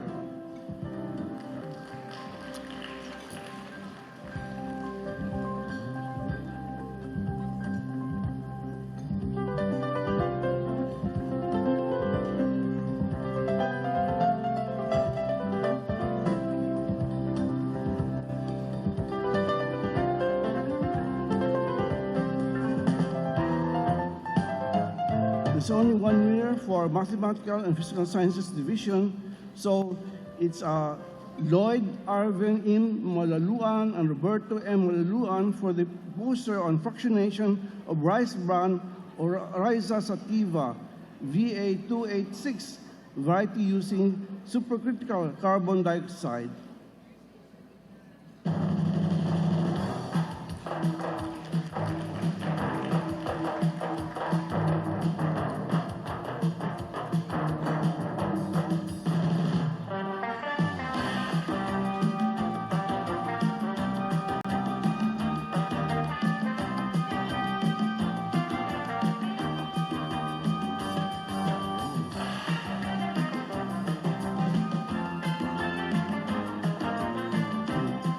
The Social Sciences Division, there's only one winner, and we call on Paulo Gabriel Esguerra, Carlos Joaquin Miguel D. Romero, and Hans Rubaye C. for the poster on measuring risk attitudes influenced by emotions and outdoor experiment.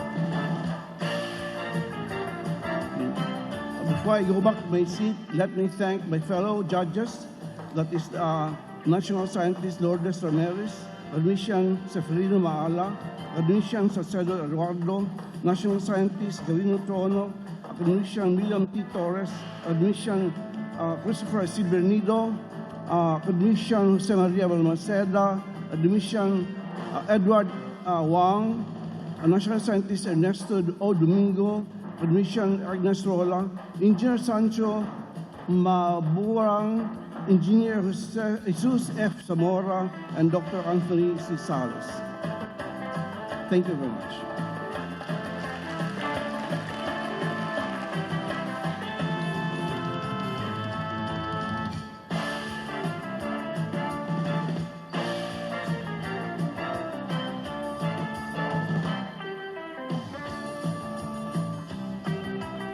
This is the part where you can have a group photo for the awardees. May we call on the national scientist, Dolores A. Ramirez, Chair of the Board of Judges of the 2019 Outstanding Scientific Papers, 2019 Outstanding Book Award, and the 2018 TWAS Prize for Young Scientists in the Philippines to announce the winners.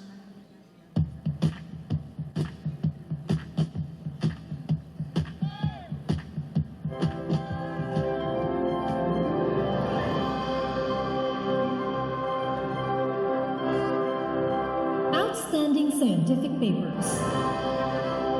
The Outstanding Scientific Paper Awards are given annually for papers published in Clarivate Analytics or Scopus listed journals in the Philippines within 5 years preceding the award. Papers are judged based on the quality of their content, contribution to science and technology, clarity of presentation, and thoroughness of documentation.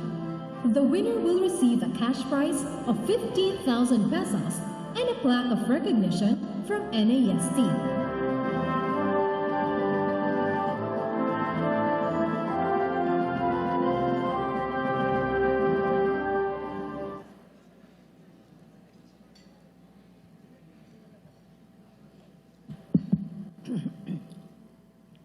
The 2019 Outstanding Scientific Paper Award goes to the paper entitled Cytogenetics of Solanum atypicum, Solanum melangena, and their F1 hybrids and the mechanism of hybrid and sterility background, authored by Chris June L.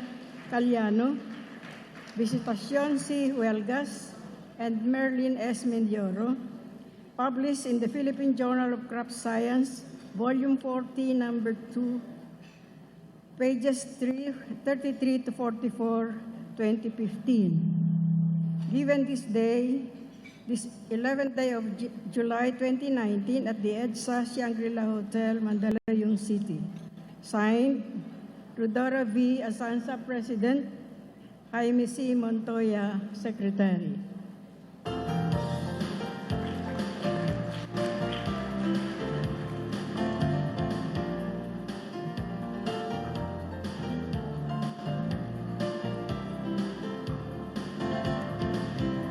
next paper, 2019 Outstanding Scientific Paper Award goes to an enhanced root system development responses to drought by inoculation of rhizobacteria, Streptomyces mutabilis, contributed to the improvement of growth in rice by Roel R. Suralta, Maria Isabera T. Batungbakal, Justine Camille T. Bello, Lance M. Caparas, Vincent H. Lagunilla, Catherine May D. Lucas, Geoffrey U. Patungan, Angela Joyce O. Siping, J.V.A. Cruz, Maria Corazon J. Cabral, and Jonathan M. Neones, published in the Philippine Journal of Science, Volume 147, Number 1,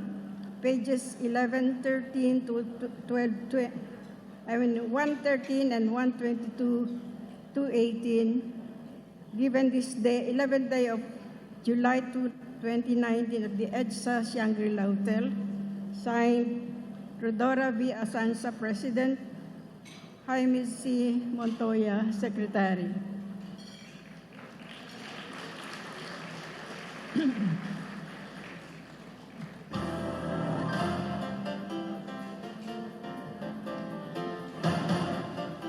The 2019 Outstanding Scientific Paper Award to Pathology and DNA Analysis of Exhumed Human Remains, 3 years post-mortem, by Javelin C. Calakal, Jaiseline M. Salvador, Minerva S. Sagum, Raquel D. Fortune and Maria Corazon de Hungria, published in the Philippine Journal of Science, Volume 147, Number 1, pages 9 to 16, 2018. Signed, Rodora V. Asanza, President, Jaime C. Montoya, Secretary.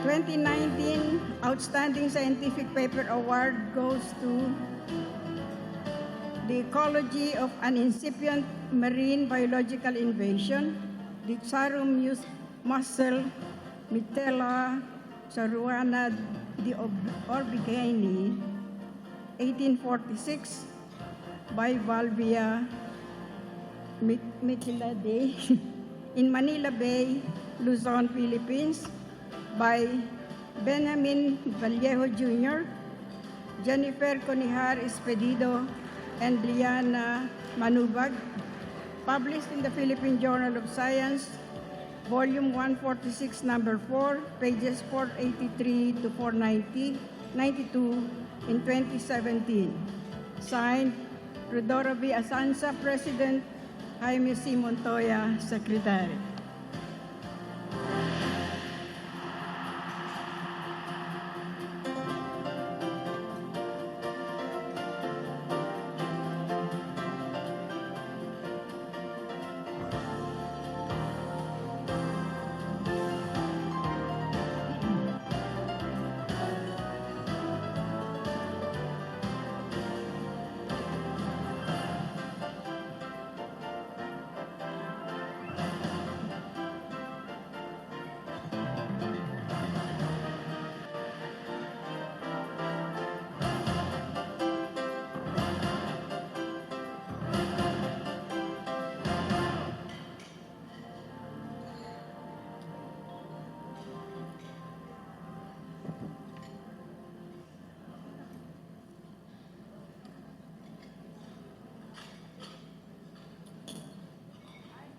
Outstanding Book Award. This is the part where the group photo for the 2019 Outstanding Scientific Paper awardees. On stage. Another round of applause, please, ladies and gentlemen. Thank you.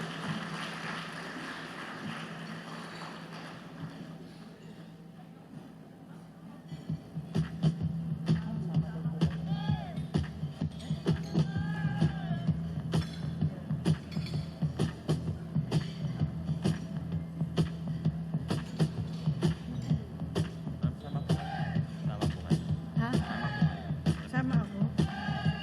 Hindi na, okay lang.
Outstanding Book or Monograph Awards.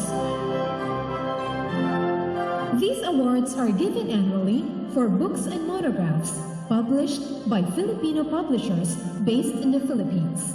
Majority of the authors of publication should be Filipino and should be published within 5 years preceding the award.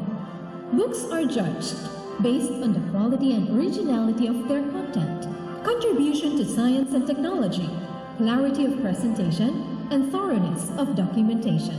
The winner will receive a cash prize of 25,000 pesos and a plaque of recognition from NAST.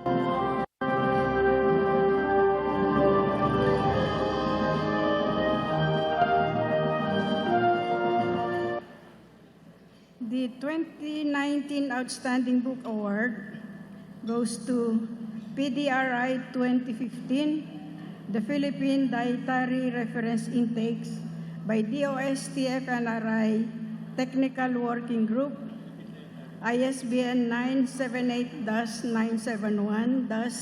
978-971-8769-39-3, published by the Food and Nutrition Research Institute, Department of Science and Technology. Oh. Wait a minute.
The next 2019 Outstanding Book Award goes to Kasaysayan at Vulnerabilidad, ang Pilipunang Pilipino sa harap ng pananalanta ng pesting balang 1569 to 1949 by Maria Florinia Aurelius Juan, ISBN 978-971-55 555-650-7, published by the La Salle University Publishing House. Rodora V. Asanza, President. Jaime C. Montaya, Secretary.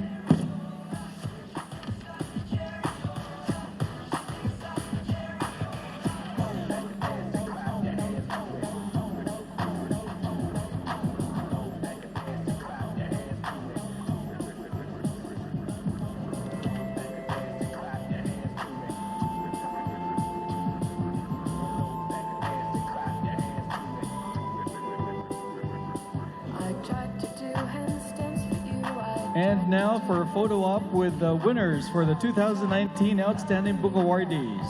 Congratulations.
TWAS Prize for Young Scientists in the Philippines.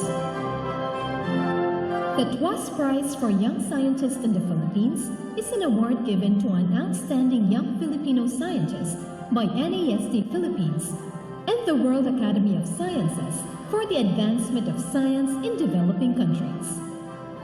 One award each year, consisting of $2,000 and a plaque, is given in the selected discipline for the year: biology, chemistry, mathematics, or physics. For 2018, the NASD TWAS Prize for Young Scientists in the Philippines was given for biology.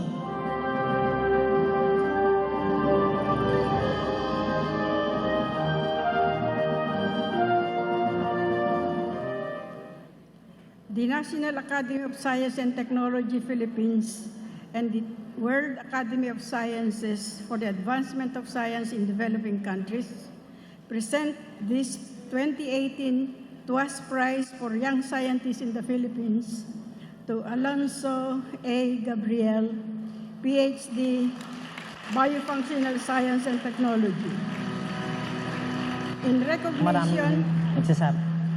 In recognition of his significant works in predictive microbiology and applications in food processing, he coined the term precision food processing, which involves simultaneous employment of models that estimate the inactivation of disease-causing microorganisms and quality deterioration rates to address consumer demands for food safety and food quality.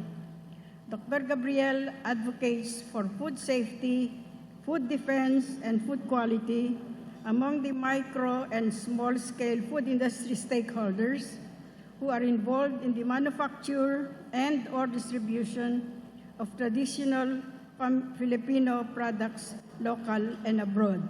Signed, Emil Q. Javier TWAS, Chair Awards Committee. Rodora V. Asanza, President, NASD.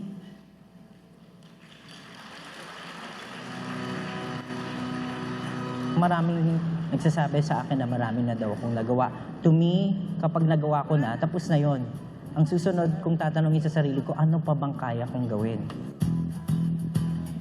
Hindi ako naghahangad ng malalaking bagay. Ang gusto ko lang, gawin kong tama yung trabaho ko. Ang mga Pilipino, iba't ibang ating profesyon, maging mabuti ka lang sa isang profesyon, maging magaling ka lang, no? Ginagawa mo na yung contribution mo towards nation building. Sabi nila, ang translation sa Pilipino ng salitang good ay dalawa. Isang magaling at saka isang mabuti. Pareho sana maganda, no? Pag tinabi kang good ka, magaling at mabuti. So yun yung challenge ko. How to be good, paano maging mabuti, at paano maging magaling at the same time.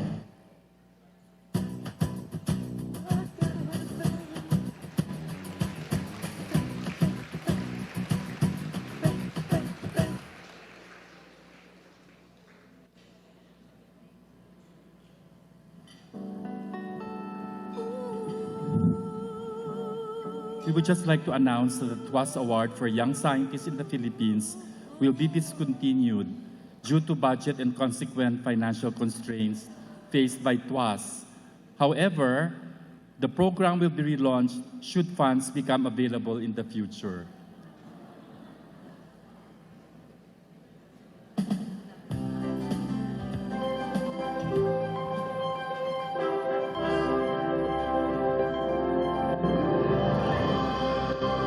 Magsaysay Future Engineers or Technologists Award, or MFET. The Magsaysay Future Engineers or Technologists, or MFET Award, aims to recognize outstanding research outputs on engineering and technology at the collegiate level and encourage young Filipino students to pursue a career in science. Preliminary judging is based on the following criteria. Number 1, person is a total of 20%. Grades in engineering, science, and mathematics is equals to 20%. Number 2, output is a total of 80%. Methodology, 20%. Quality of innovativeness or originality or creativity, 15%. Quality of write-up or presentation, 15%. Contribution to national development or knowledge, 30%, with a total of 100%. The first prize winner for this award receives 100,000 pesos. 50,000 pesos for the second prize winner, 30,000 pesos for the third prize winner, and 10,000 pesos for the special citations. Winners likewise receive a plaque from NAST.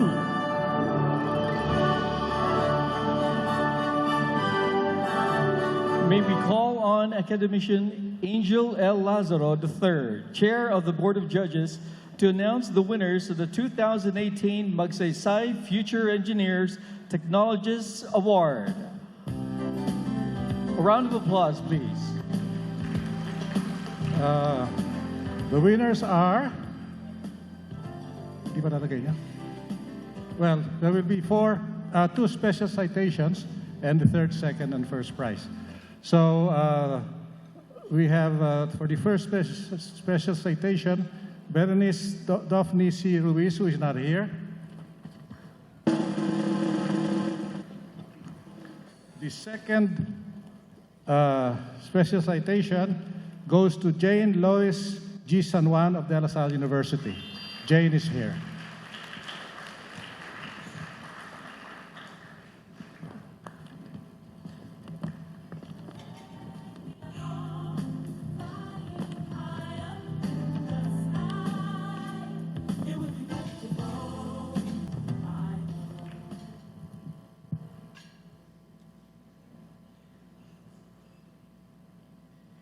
Maybe I should read her work. Never mind. Okay. The third prize winner, who is not here, is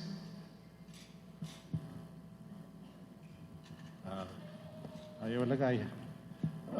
Rences Ann Guerrel M. Gualberto, University of the Philippines, Diliman.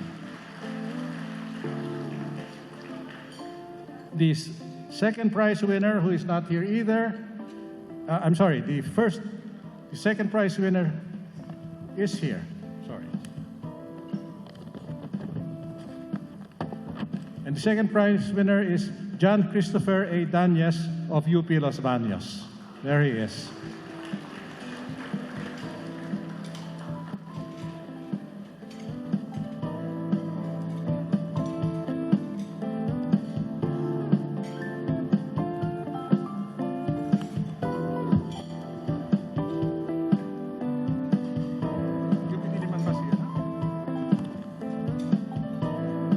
Diliman daw.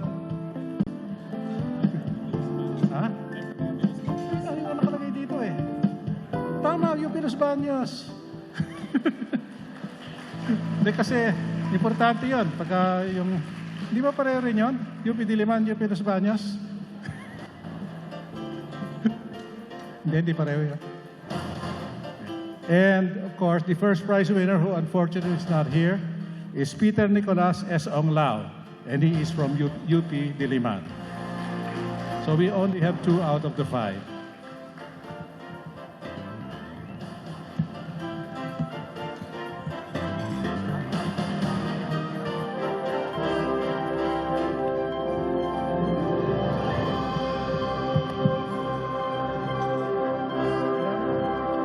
NASD Talent Search for Young Scientists. The NASD Talent Search for Young Scientists aim to encourage young people to pursue a career in science. He or she must be 35 years old or younger within January to December in the year of the... Sabi ni Secretary de la Peña, si Onglao daw pamangkin niya, so he can receive the award for him. And now we know. By the way, we did not know that he was the nephew when we did the judging. Hindi namin alam yon.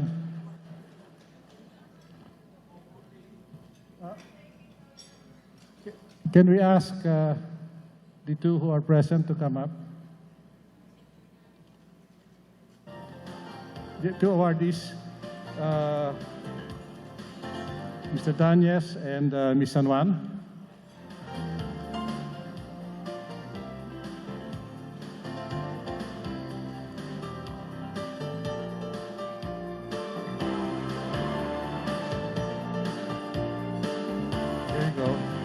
para makasama naman ako sa litrato.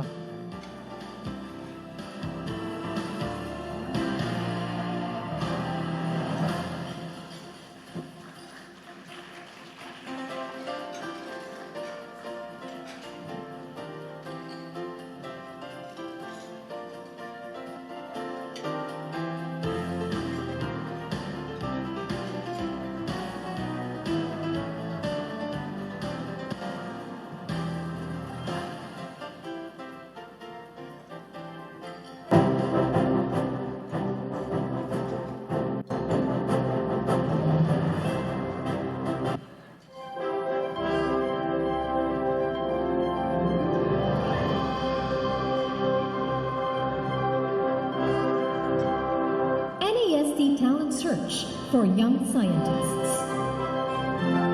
The NASD Talent Search for Young Scientists aim to encourage young people to pursue a career in science.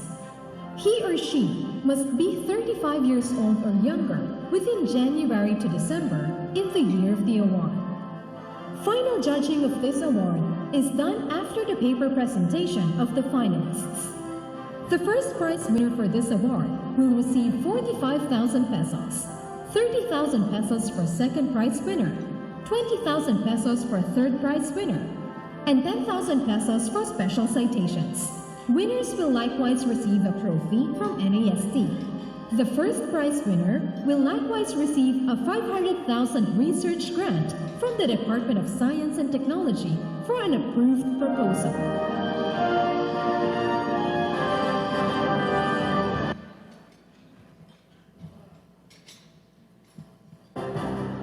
It's time to call on stage the national scientist, Raul V. Fabella, to announce the winners of the 2019 NASD Talent Search for Young Scientists.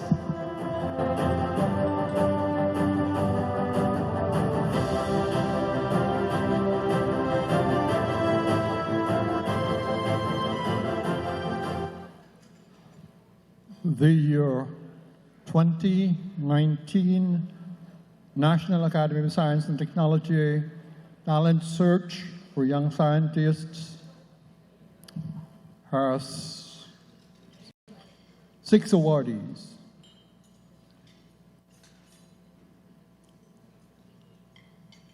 Special Citation 1 is awarded to Gladys L.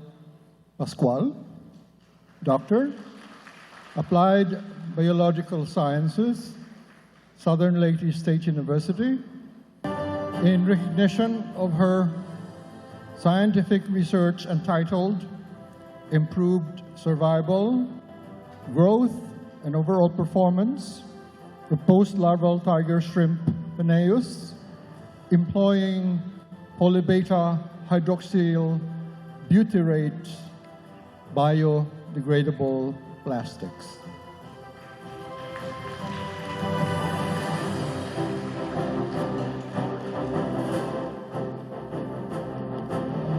Citation number 2 is awarded to Neil Stephen Lopez, PhD, De La Salle University, for his outstanding scientific research entitled Electricity Trading and its Effect on Global Carbon Emissions, a Decomposition Analysis.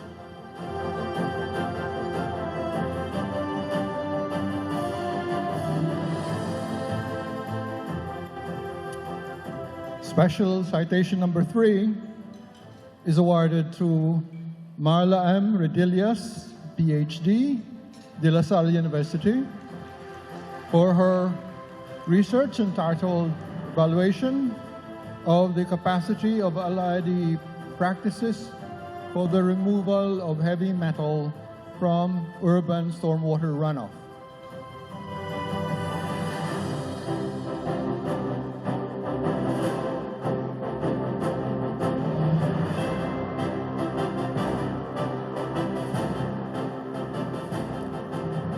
NASD Talent Search for Young Scientists Awards. Third prize to Deo Florence Onda, PhD. University of the Philippines, Diliman, for his research entitled Microbes in the Changing Oceans from the Arctic to the Philippines.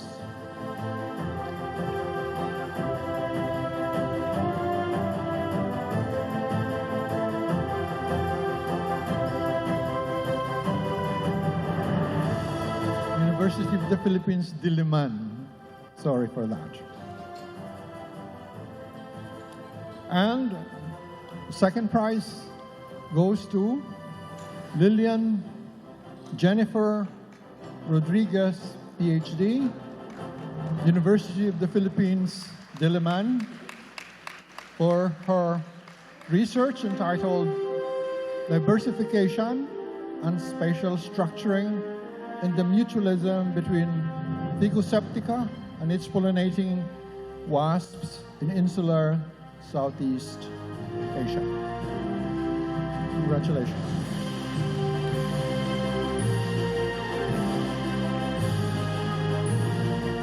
The first prize goes to Darwin B. Putungan, PhD, University of the Philippines, Los Baños, for his research entitled Conducting 2-DIT MX2 and Hydrogen Evolution Reaction towards the realization of clean and renewable energy resource.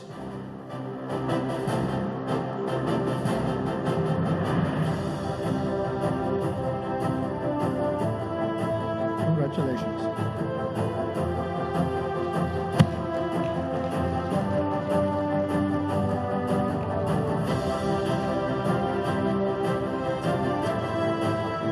May we call on the National Scientist Talent Search for Young Scientist awardees for a group photo.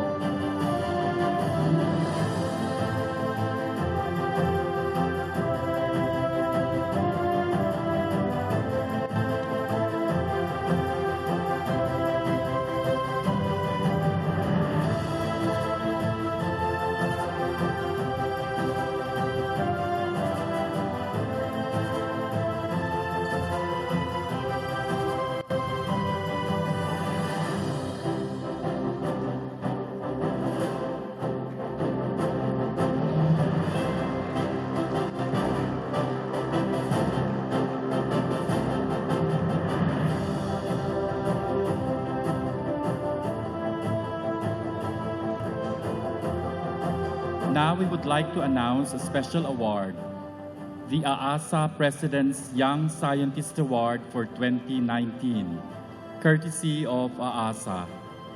May we now call on Professor Yu Hang Kim, EDSA President, to join Secretary De La Peña and NAS President Asansa to give the award.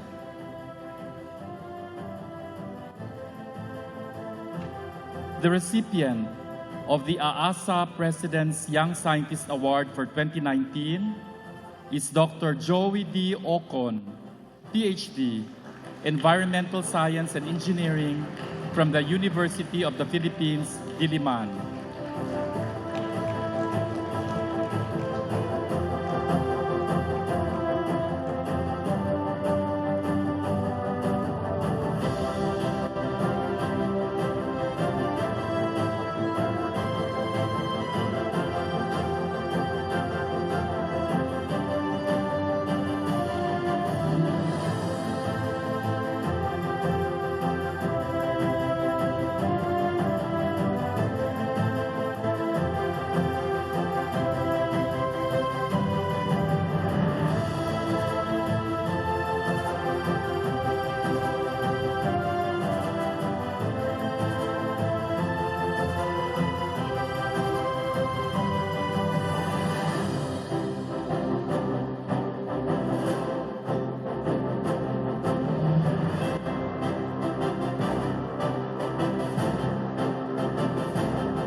Outstanding Young Scientist Awards. Founded in 1980, the Academy was given the task of selecting and awarding the Outstanding Young Scientist, or OYS Awards, by then National Science and Development Board, or MSDB. The awards are given to young Filipino scientists, must not be 41 years old within January to December in the year of the award, who have made significant contributions in the field of physics, chemistry, mathematics, engineering, biological sciences, medicine, agriculture, and social sciences. Winners will receive a cash prize of 125,000 pesos, a NEST trophy, and 1 million worth of research grant from the Department of Science and Technology for an approved research proposal.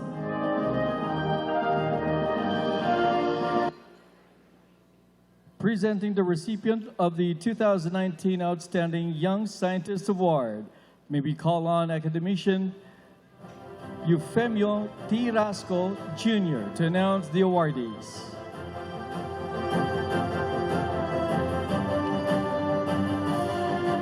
We have a total of 12 awardees this year, the highest number in recent years. May I now call on the first awardee? 20.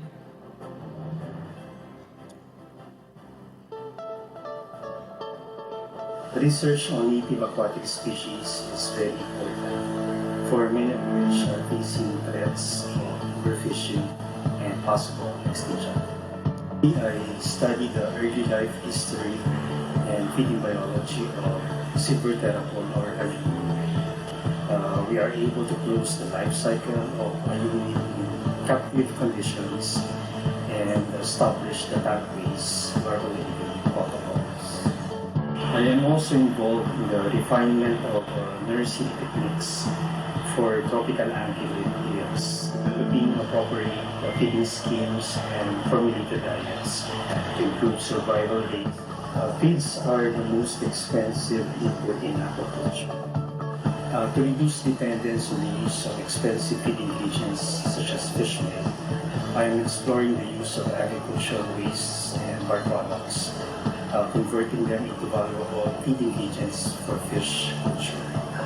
The use of these will be beneficial to the aquaculture industry.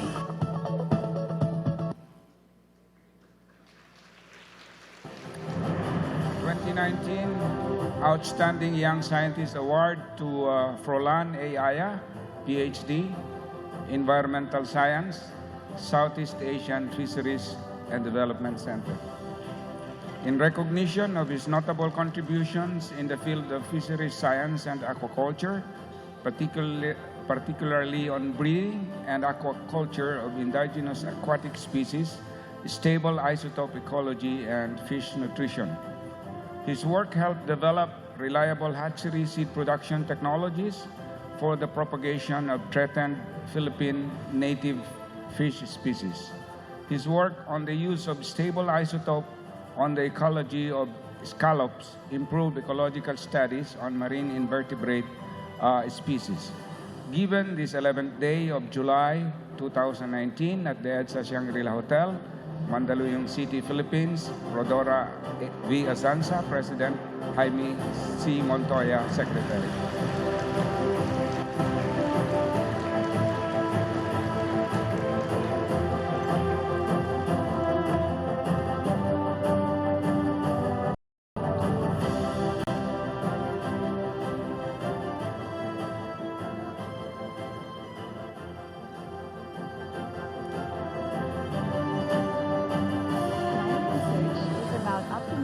Dam operations and developing river basin management systems to maximize water use and prevent lowland flooding.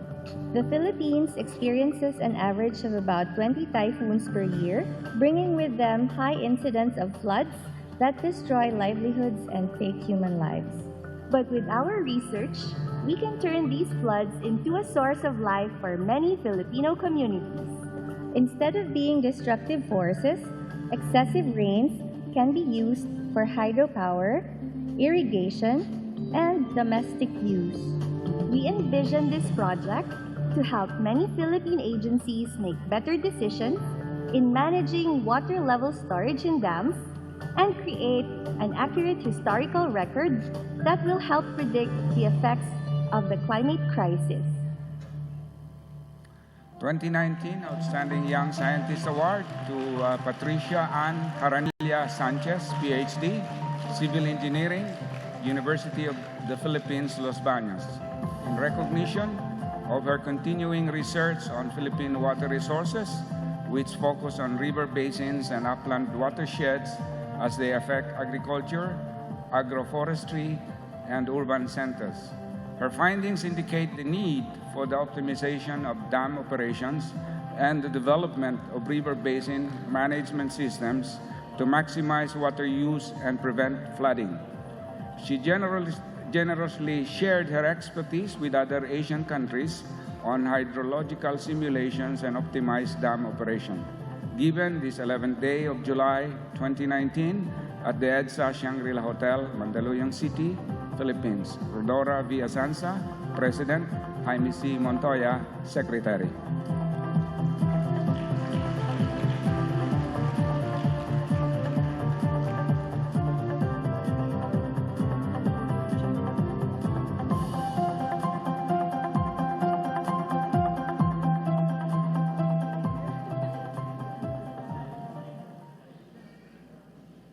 I'm Pia Bagamasbat, and I'm affiliated with the UP Diliman National Institute of Molecular Biology and Biotechnology, and my field of study is in molecular endocrinology. She studies hormones and their ability to control neural development and promote cancer.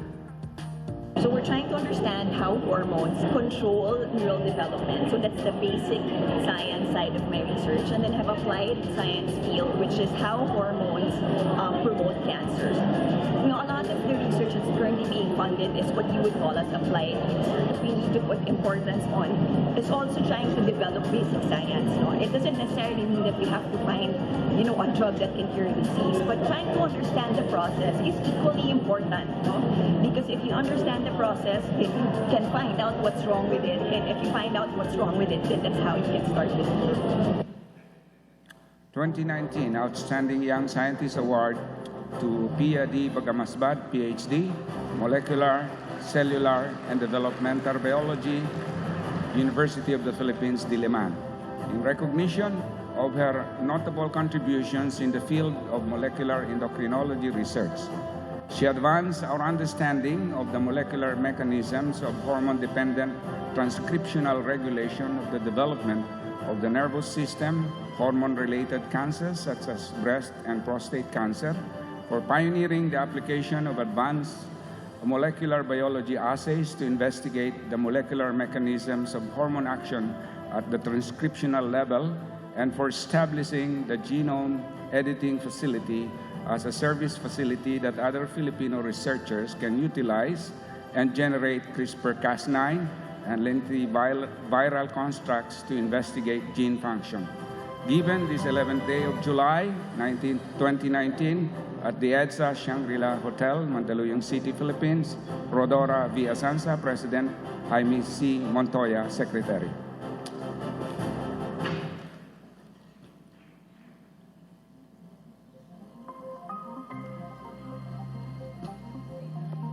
Filipinos are afflicted with many types of proliferative diseases such as cancer.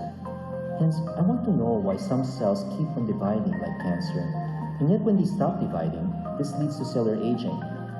We partner with the Philippine General Hospital to create a biobank that collects cancer cells and investigates if there are certain mechanisms that are specific to Filipinos. We also partner with researchers to look for natural products that can treat cancer. With a better understanding of cancer, we hope to find solutions specifically catered to Filipinos. 2019 Outstanding Young Scientist Award to Michael C. Velarde, PhD, Physiology and Biophysics, University of the Philippines, Diliman, in recognition of his notable researches in the regulatory mechanisms of cell proliferation in mice and humans. His research, which focuses on how proper regulation of cell proliferation is important for normal physiological functions, while aberrant cell proliferation is associated with disease development and progression, provides innovative therapeutic approaches to treat many proliferative disorders in Filipinos. Given this 11th day of July 2019 at the EDSA Shangri-La Hotel, Mandaluyong City, Philippines, Rodora Villasanza, President, Jaime C. Montoya, Secretary.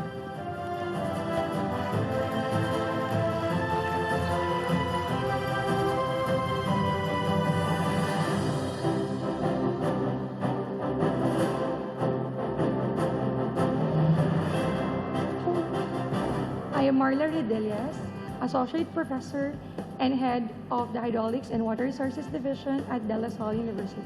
I have more than a decade of research experience in water quality, diffuse pollution, and sustainable stormwater runoff management in urban and agricultural land uses using low-impact development and green infrastructure. My research team at the LSU are doing characterization studies of stormwater runoff from different land uses by monitoring water quality of first flush runoff using synthetic simulated rainfall, developing LID GI technologies for the treatment of gray water and stormwater runoff using living wall system, modeling and simulation studies on site water balance and stormwater runoff management using infiltration type LID such as bioretention, infiltration trench, tree-box filter on soil types A and D. Furthermore, a study on water footprint at DLSU considering the blue, green, and gray water balance analysis is also being conducted by our research team. 2019 Outstanding Young Scientist Award to Marla M. Redelias, PhD, Civil Engineering, De La Salle University, in recognition of her significant research contributions in sustainable water resources management, which has immediate relevance to national and regional issues, particularly because water resources are strained due to the combination of population growth, economic development, and climate change. Dr. Redelias has helped link the academe and industry in finding ways to improve the status of the country's water environment. She also undertakes information and educational initiatives, mainly to underscore all the necessary considerations in coming up with sustainable approaches to water resource management. Given this 11th day of July 2019 at the EDSA Shangri-La, Manila, Mandaluyong, Philippines, Rodora V. Azanza, President, Jaime C. Montoya, Secretary.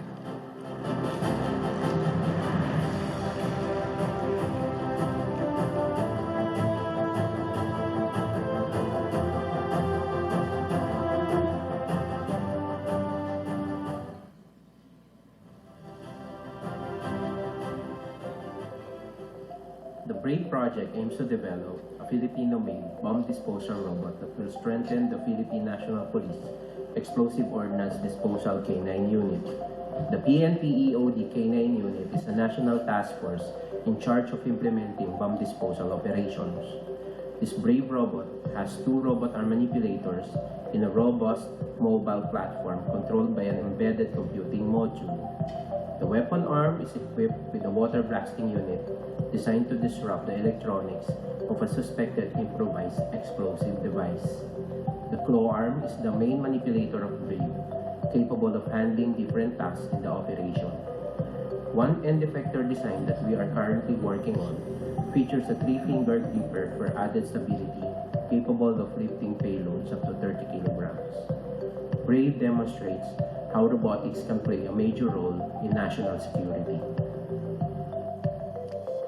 2019 Outstanding Young Scientist Award to Ryan Ray P. Vizera, PhD, Electronics and Communications Engineering, De La Salle University, in recognition of his notable work in advanced robotics and artificial intelligence, in particular slime mold-based swarm intelligence in an underwater swarm robot system designed to facilitate underwater data packet transmission. This enables more applications of underwater robotics in areas such as marine biological monitoring, environmental research, water quality monitoring, among others. Given this 11th day of July 2019 at the EDSA Shangri-La Hotel, Mandaluyong City, Philippines, Rodora V. Azanza, President, Jaime C. Montoya, Secretary.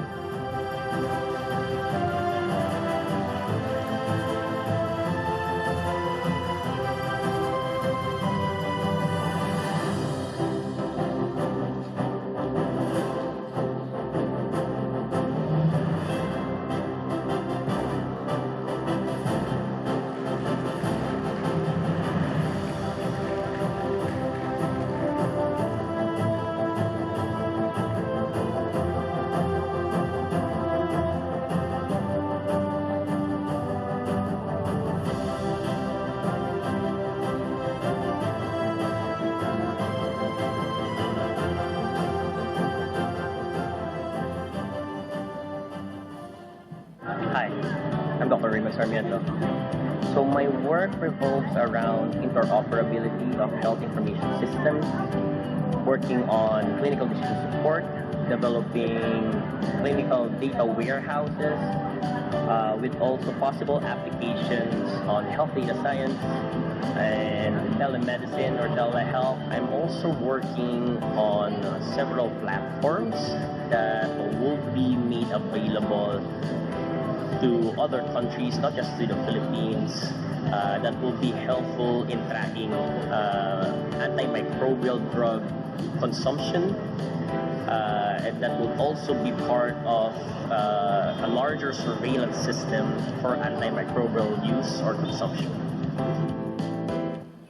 2019 Outstanding Young Scientist Award to Raymond Francis R. Sarmiento, MD, Public Health Informatics, University of the Philippines, Manila, in recognition of his notable contributions in the field of biomedical and health informatics that has improved the welfare of Filipinos.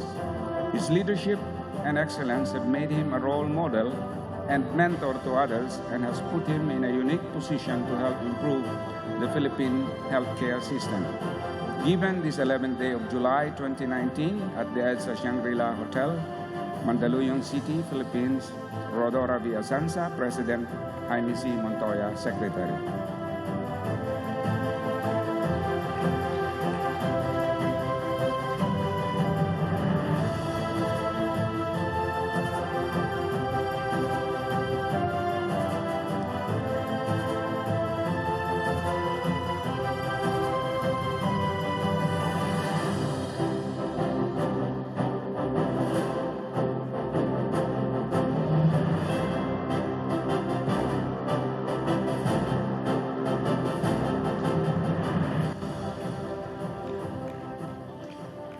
Many people do not see the value of their hands until they end up in the emergency room with an injury or when they experience disabling symptoms. Despite advancements in modern medicine, solutions to the wide array of upper limb diseases have not been perfected. Seeing these challenges motivates me to look for evidence-based solutions to limit the damages these diseases do to our patients. I'm determined to push for more patient-centered strategies by understanding their concerns and matching them with credible options to help all stakeholders make informed decisions.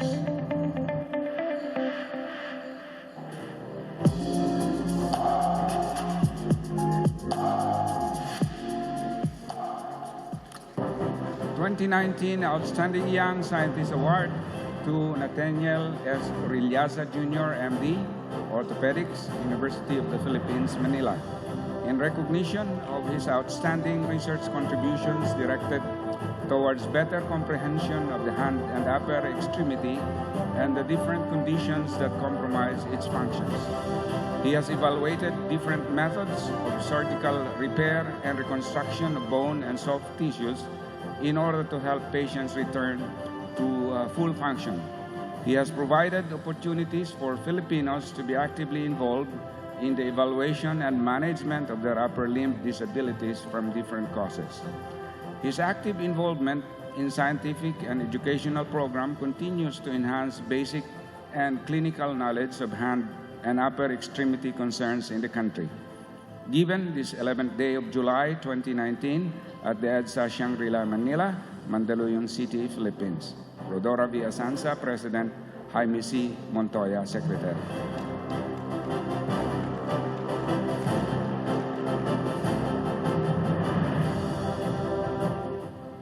Black holes are strange and fascinating.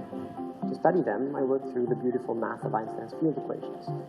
My work is done with a lot of pen and paper and computers. In essence, I try to figure out what our best physical laws say about the structure of black holes and how they behave. I share this experience with a lot of research students. They help me with calculations, running code, and writing papers. One key interest for my group is the modeling of black hole binaries and the gravitational waves they emit, which are important for future space-based gravitational wave missions such as LISA. I am Ian Vega, theoretical physicist at the National Institute of Physics, UP Diliman.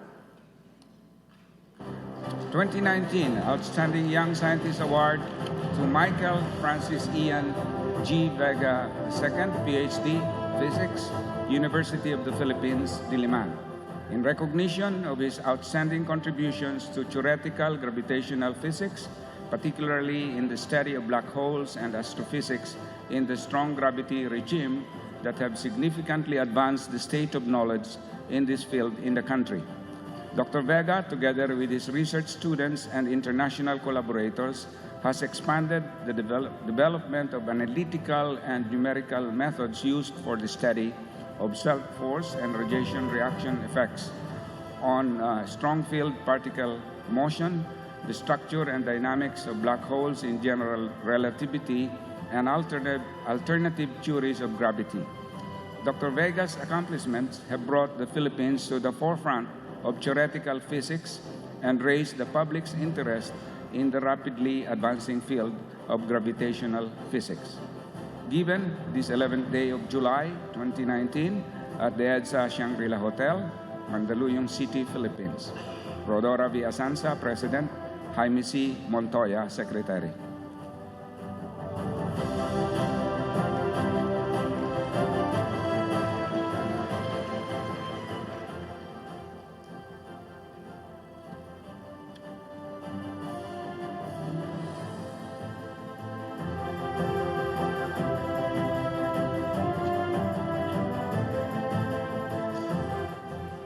My work is centered on the chemistry of small molecules in marine organisms.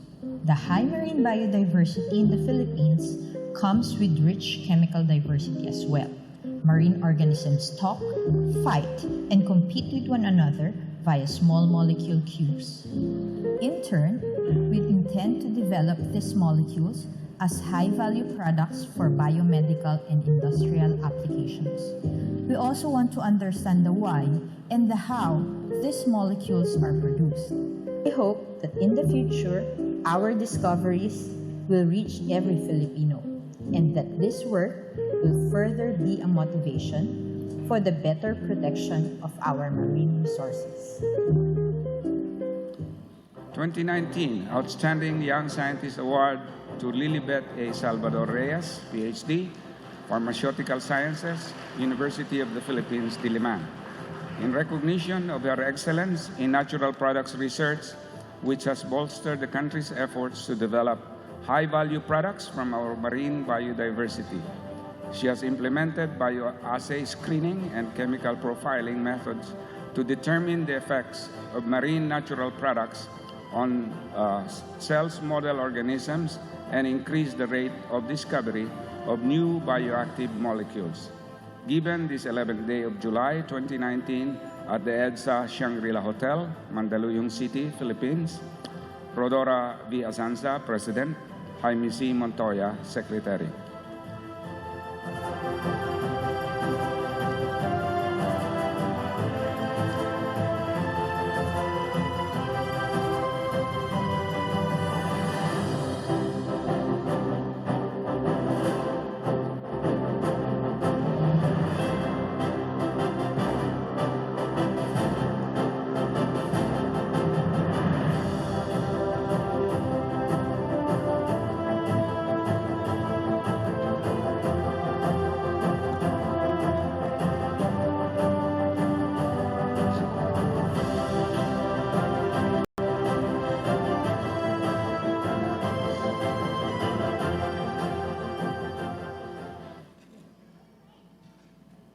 We need to build a world where economic development should be balanced with a sustainable environment.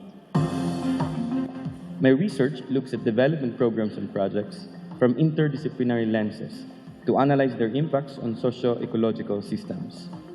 It is only through various disciplinary points of view that we can have a complete picture of how these programs and projects will impact on us. Given these, management strategies need to be put in place to ensure sustainability and improve environmental policy and governance in the Philippines. The continuous pursuit of solutions to successfully conserve and preserve the country's environmental resources is critical in improving the well-being of Philippine society and culture. 2019 Outstanding Young Scientist Award to Rico C. Angcog, PhD, Environmental Science, University of the Philippines, Los Baños. In recognition of his notable contributions in conducting interdisciplinary studies linking economics and environmental science in analyzing impacts of development programs and projects to various socio-ecological systems, along with the assessment of management strategies for improved environmental policy and governance in the Philippines. Given this 11th day of July 2019 at the EDSA Shangri-La Hotel, Mandaluyong City, Philippines, Rodora V. Azanza, President, Jaime C. Montoya, Secretary.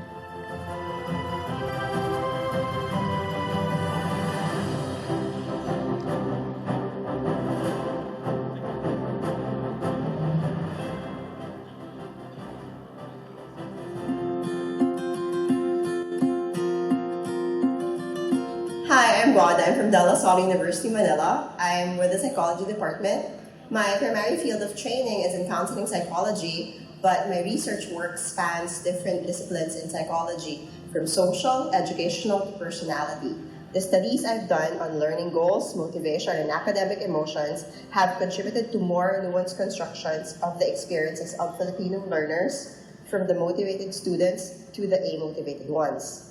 The research I've completed on lay theories of culture and intergroup relations shed light on how our beliefs about cultural differences and interactions impact our engagement with those we perceive to be culturally different. The insights from these studies provide a guide on how to better adapt psychological interventions for well-being, motivation, and multicultural interactions in the Philippines. 2019 Outstanding Young Scientist Award to Maria Guadalupe C. Salanga, PhD, Counseling Psychology, De La Salle University. In recognition of her notable scientific works, which inquire into the cultural aspects of psychological well-being, of student motivation and learning, and of intergroup relations in Filipino young adults. Her research and publications demonstrate her ability to employ a range of scientific methods in psychology, and the insights from her cultural studies provide guides on psychological interventions for well-being, motivation, and multicultural interactions in the Philippines. Given this 11th day of July 2019 at the EDSA Shangri-La Hotel, Mandaluyong City, Philippines, Rodora V. Azanza, President, Jaime C. Montoya, Secretary.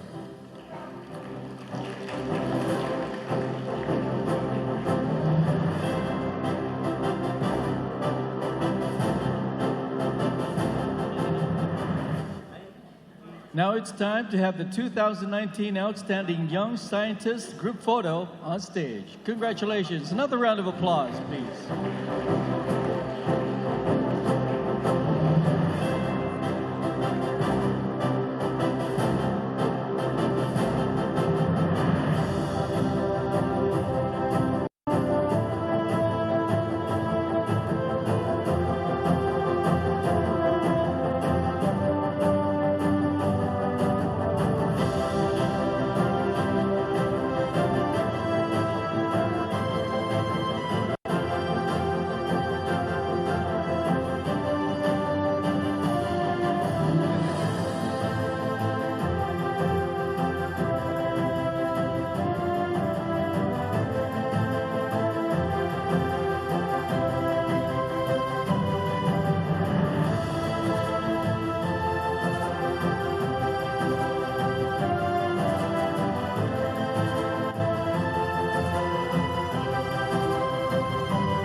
How about another round of applause to all the winners and congratulations. Now, keep those hands as we welcome the Centro Escolar University Singers Manila for an intermission number.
We will now proceed with the investiture of the new members of the Academy and corresponding member.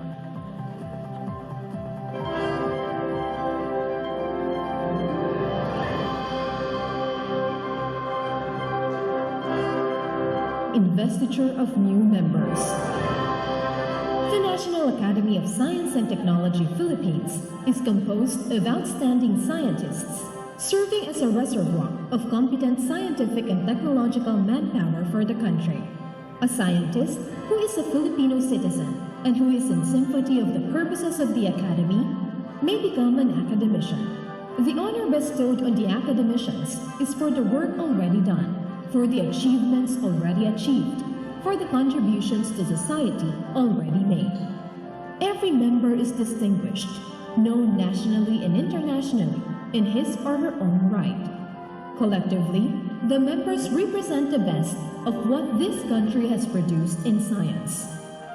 To belong to the Academy is to be recognized by peers, for one does not apply, one is not hired, one is chosen among equally accomplished colleagues. The achievements of academicians are some of the most untreasured among our national treasures. The typical scientist is not a celebrity. The lives of the scientists do not suffer from overexposure and over-evaluation of what they have done. They never make headlines the way politicians and celebrities do. The Academy and its individual members, through their own work, serve as much-needed role models. The academicians have been tempted and lured, but have resisted and remained in the Philippines to help our country. All of them pursued careers in science as the centerpiece of their lives.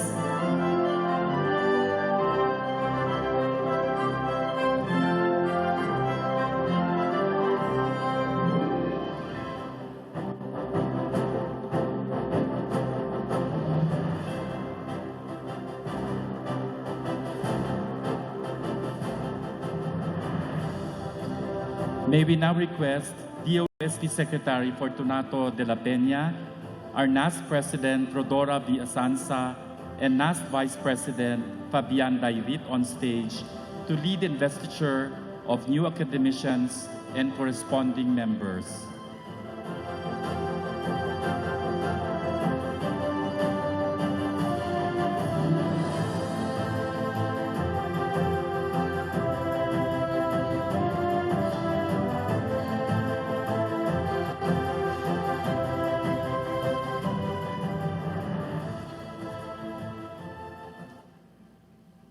So I'm really interested in how plants evolve. That's been the research for my entire career. And I've been focused primarily in the last few years on trying to understand how crop species, the species that we depend on for our food and our fiber, have evolved. And over the last decade, I focused my attention especially on rice, which is important in the Philippines. We're interested in studying the origin and the evolution of rice. And we're hoping that by understanding how rice has evolved over the last 10,000 years, we can identify genes that may be important for breeders in developing new rice varieties for the future. May we now call on Dr. Michael D. Purunganan, corresponding member. Dr. Purunganan is accompanied by his colleague, academician Gisela Concepcion.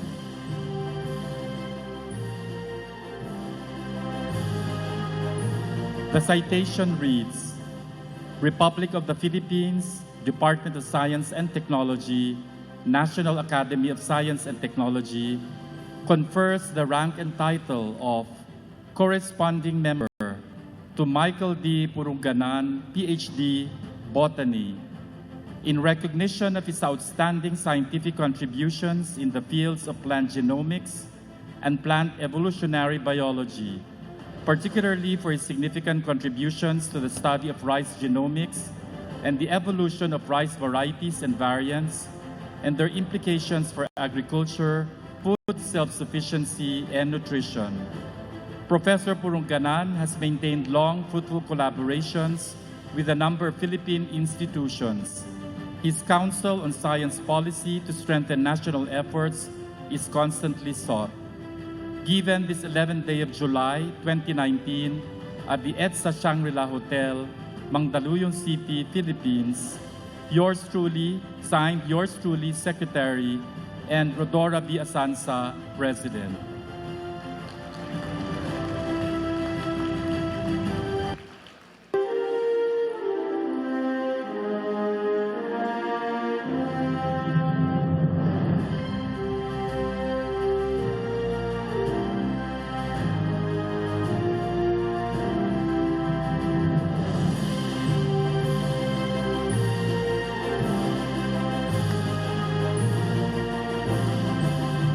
May we now call on Dr. Romel V. Gomez, corresponding member. Dr. Gomez is accompanied by his sister, Dr. Jeneline Gomez Sedutan.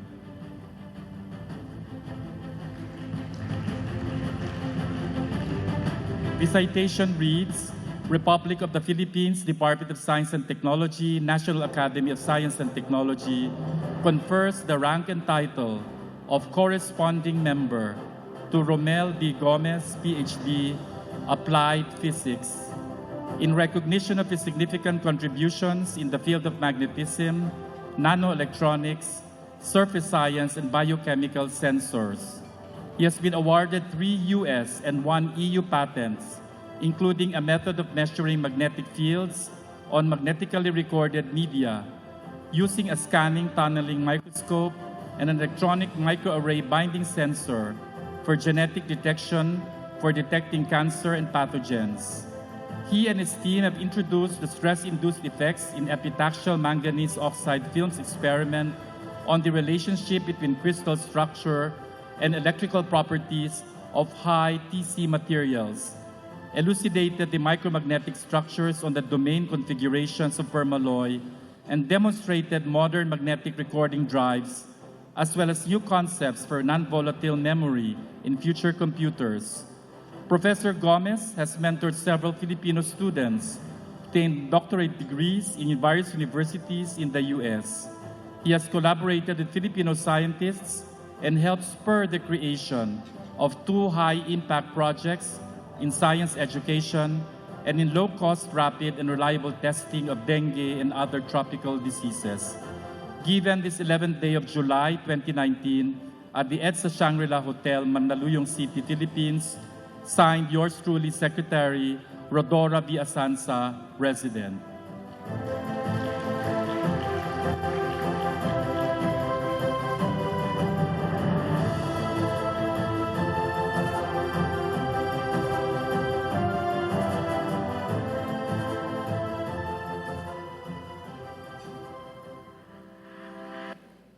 Dr. Rex Victor O. Cruz is a leading expert in watershed management in the Philippines, greatly influencing the policies on and practice of watershed management in the country.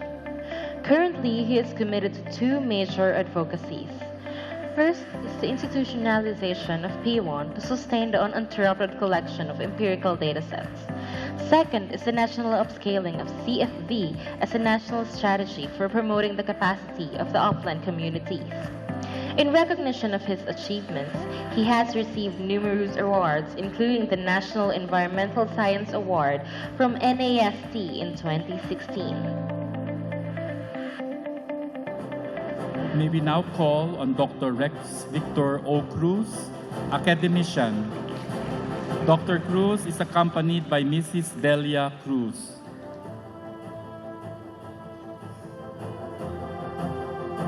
The citation reads, Republic of the Philippines, Department of Science and Technology, National Academy of Science and Technology confers the rank and title of academician to Rex Victor O. Cruz, PhD, Watershed Management, in recognition of his significant contributions to the practice of watershed management in the country, which advanced its application to the integrated management of forest, soil, and water resources. He pioneered the application of GIS in watershed planning and management in the Philippines and initiated the establishment of the first network of learning watersheds, which are intended to become a comprehensive database on key attributes of watersheds amidst climate change, land use change, and other natural and anthropogenic stressors. His work in the field of climate change, particularly in relation to forestry, water, soil, biodiversity, and local communities, helped set the direction for the conduct of research in this field in the country. Given this 11th day of July 2019 at the EDSA Shangri-La Hotel, Mandaluyong City, Philippines, signed yours truly, Secretary Rodora V. Asanza, President.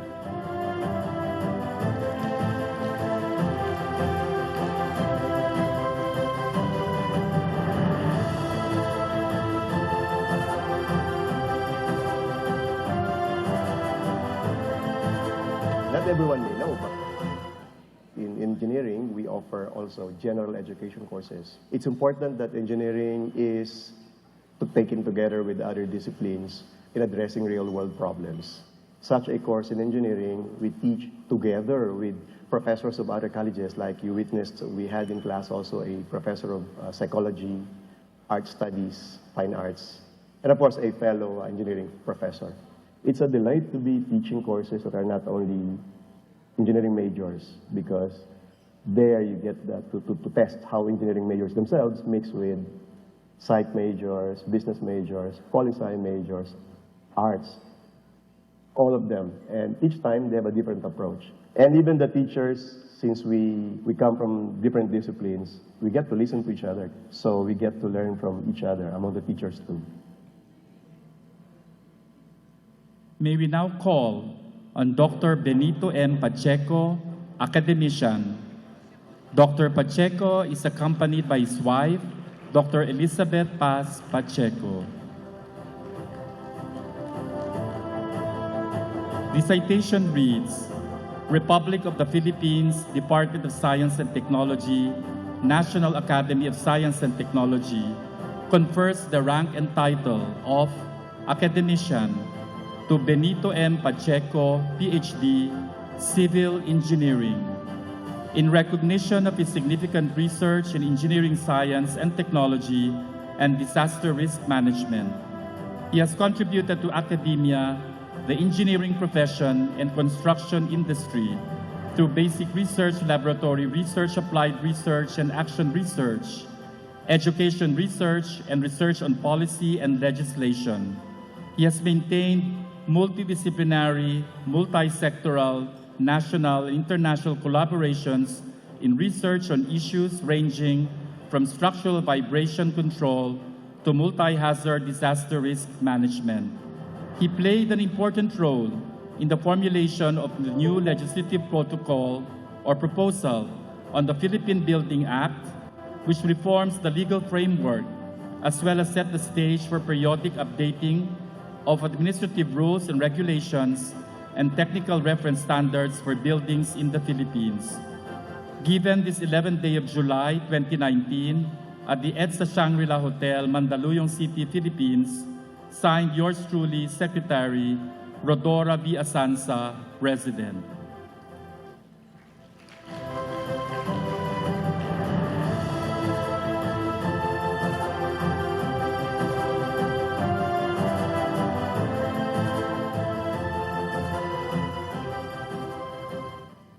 I'm Dr. Roddy C., a cardiologist. I'm head of the Philippine Cardiovascular Genetics Study Group. Our group found genetic polymorphisms that explain poor response of patients to beta blockers, calcium blockers, ACE inhibitors, angiotensin receptor blockers, statins, aspirin, and clopidogrel. We will be validating our findings in a larger population, and hopefully after this we can come up with a point-of-care unit that can be used in the clinics by physicians to identify the right medication at the right dose for the right patient. May we now call on Dr. Roddy G. C., academician. Dr. C. is accompanied by his wife, Mrs. Benita C.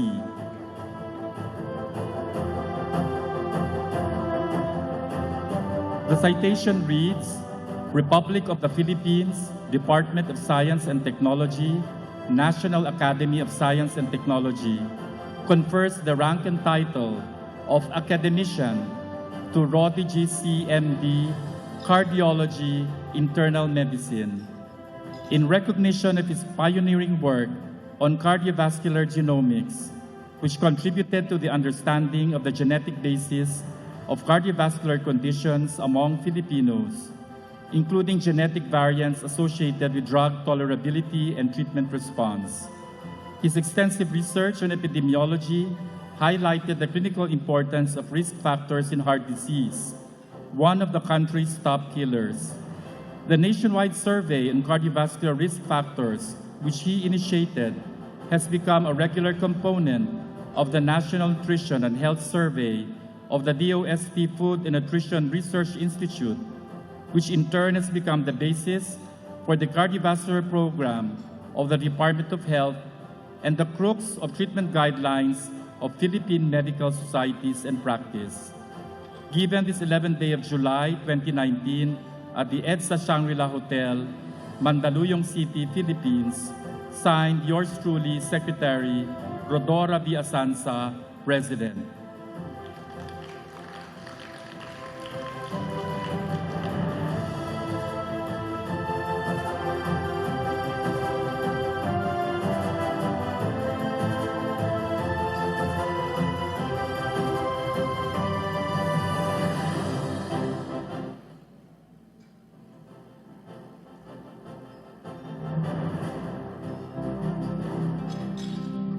Science and technologies can help solve the greatest challenges of our time.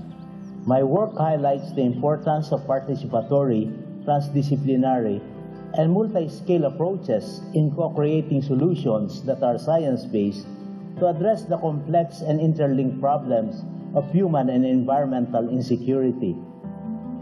All this resulted to communities defending their rights to livelihood, which steered policy reforms and improved implementation of government programs, as well as increasing adaptive capacity at different scales, leading to greater resilience and development. But science is not an end by itself. It is my duty as a social scientist to ensure that science is put to its best use through effective public service for the greater good. May we now call on Dr. Juan M. Pulhin. Dr. Pulhin is accompanied by his wife, Dr. Florencia B. Pulhin. Citation reads, Republic of the Philippines, Department of Science and Technology, National Academy of Science and Technology, confers the rank and title of Academician to Juan M. Pulhin, PhD, Geographical Sciences, in recognition of his pioneering work in the development of participatory approaches to eliminate risk, vulnerability, and adaptation, including the integration of science and local knowledge. His work on the science, policy, and practice of climate change has been instrumental in enhancing the adaptive capacity and climate resiliency of local government units in the country. His groundbreaking research in social forestry and forest governance steered policy reforms in community-based forest management and forest rehabilitation programs in the country. Given this 11th day of July 2019 at the EDSA Shangri-La Hotel, Mandaluyong City, Philippines, signed yours truly, Secretary Rodora V. Asansa, President.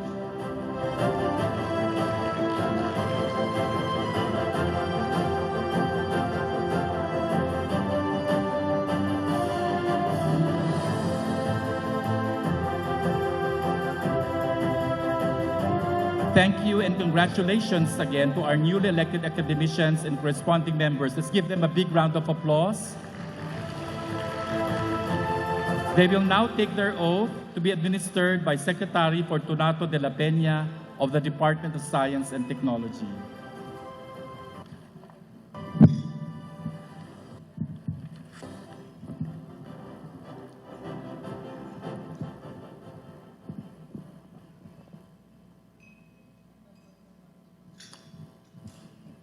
Okay, bigkas ang inyong pangalan at ang katungkulan bilang miyembro. Taas ang kanang kamay. Ako si na hinirang sa katungkulan bilang ng National Academy of Science and Technology ay taimtim na nanunumpa, natutuparin ko ng buong husay at kapatan sa abot ng aking kakayahan ang mga tungkulin ng aking kasalukuyang katungkulan at ng iba pang pagkaraan ito'y gagampanan ko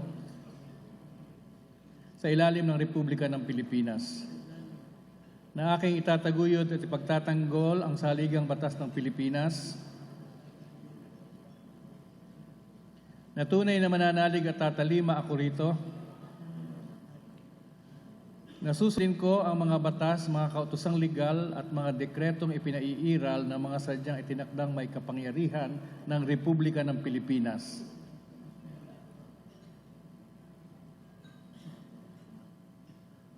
At kusa akong babalikatin ang pananagutang ito nang walang anumang pasubali o hangaring umiwas.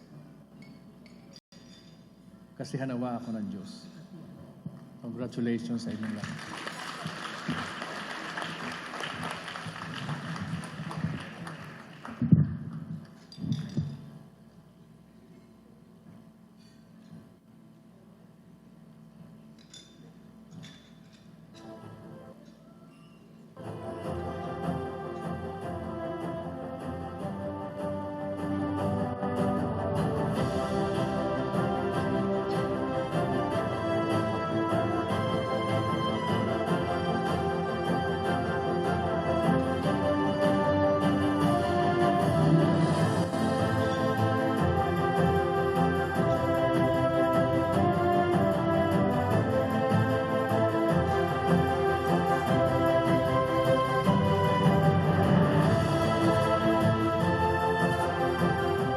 Thank you very much and congratulations again to our new academicians and all of our awardees.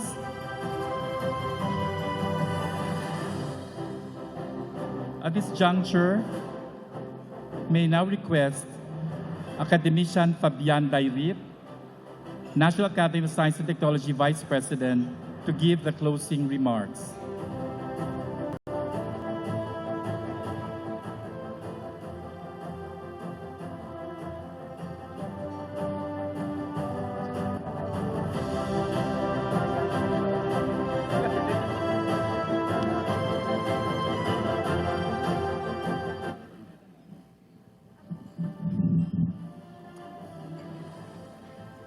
To the esteemed guests of the Academy, Secretary Del Peña, national scientists, fellow academicians, members of the S&D community, co-workers in the government from other agencies of the government,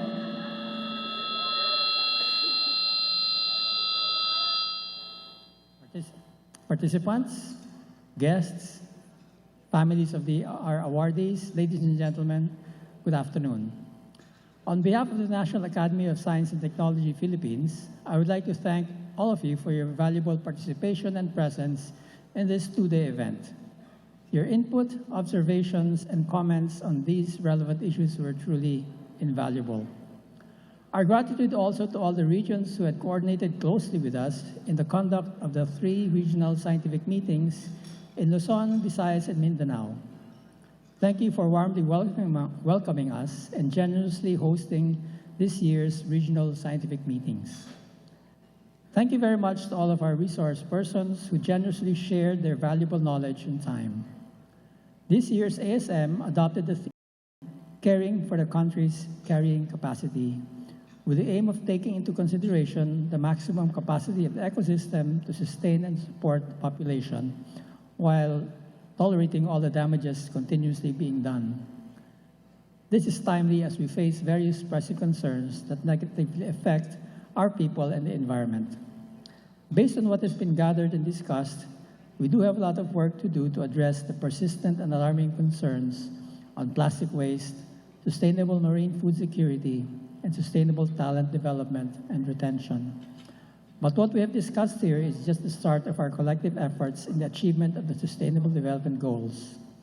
We still have a long way to go, but now we need to look closely into the current situation to appropriately address the issues we face. Now we have another question to answer. What now? It is heartening that our secretaries of NEDA and DOST support our recommendations. Having said that, again, I would like to thank everyone for these productive 2 days. Let us work together so that we will be able to address these particular issues. Let us do our own individual efforts in caring for our country's carrying capacity. Thank you very much again, and we look forward to your actions so that we can attain these sustainable goals. We can get there. Thank you again.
Philippines, in celebration of the National Science and Technology Week, has organized the 41st Annual Scientific Meeting with the theme, Caring for the Country's Carrying Capacity.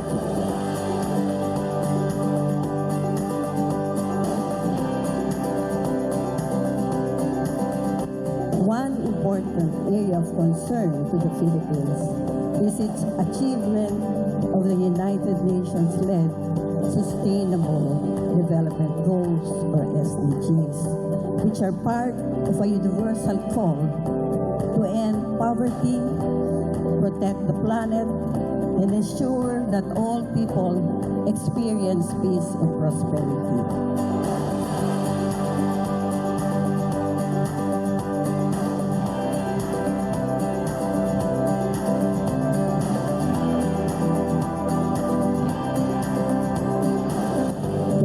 First ASM shall discuss 3 SDG-related goals, namely Goal 4, Quality Education, Goal 12, Responsible Consumption and Production, and Goal 14, Life Below Water.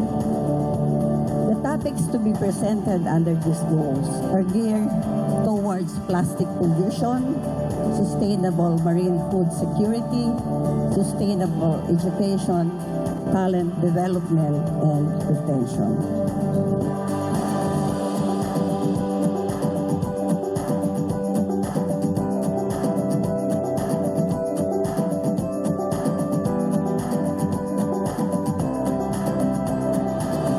May the success of this event continue to inspire more scientists academics, and those from the private and the public sector to stay united in creating a stronger science culture in the nation. Let us work together to enhance our country's resilience so we can achieve a brighter future for Filipinos. Maraming salamat po at magandang umaga po sa inyo lahat.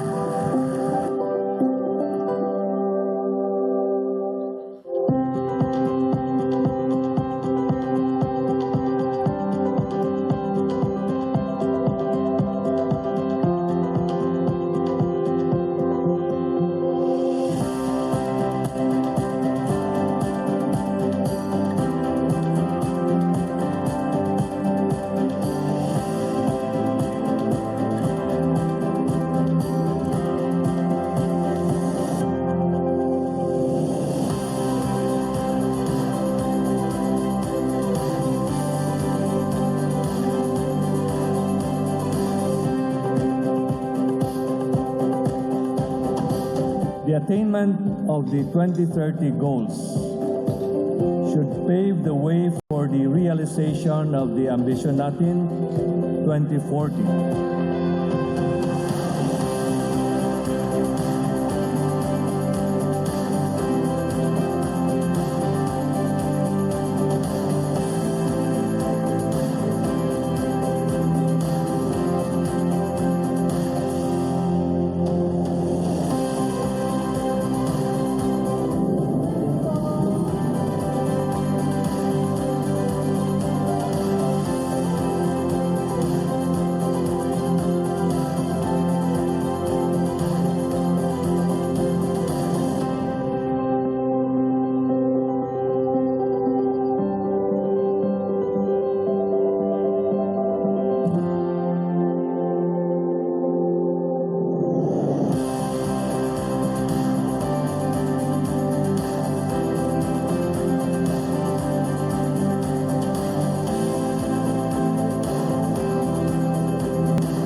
To present to you the resolutions that were agreed upon on the occasion of the 41st Annual Scientific Meeting of the National Academy of Science and Technology.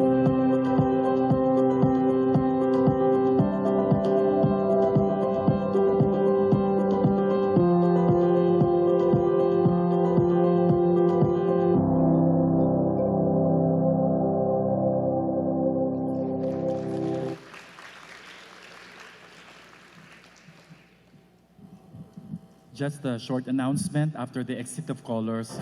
May I please request the academicians and corresponding members to please stay for the group photo. May I now please request everyone to please rise for the exit of callers.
So we will now pose for the group picture.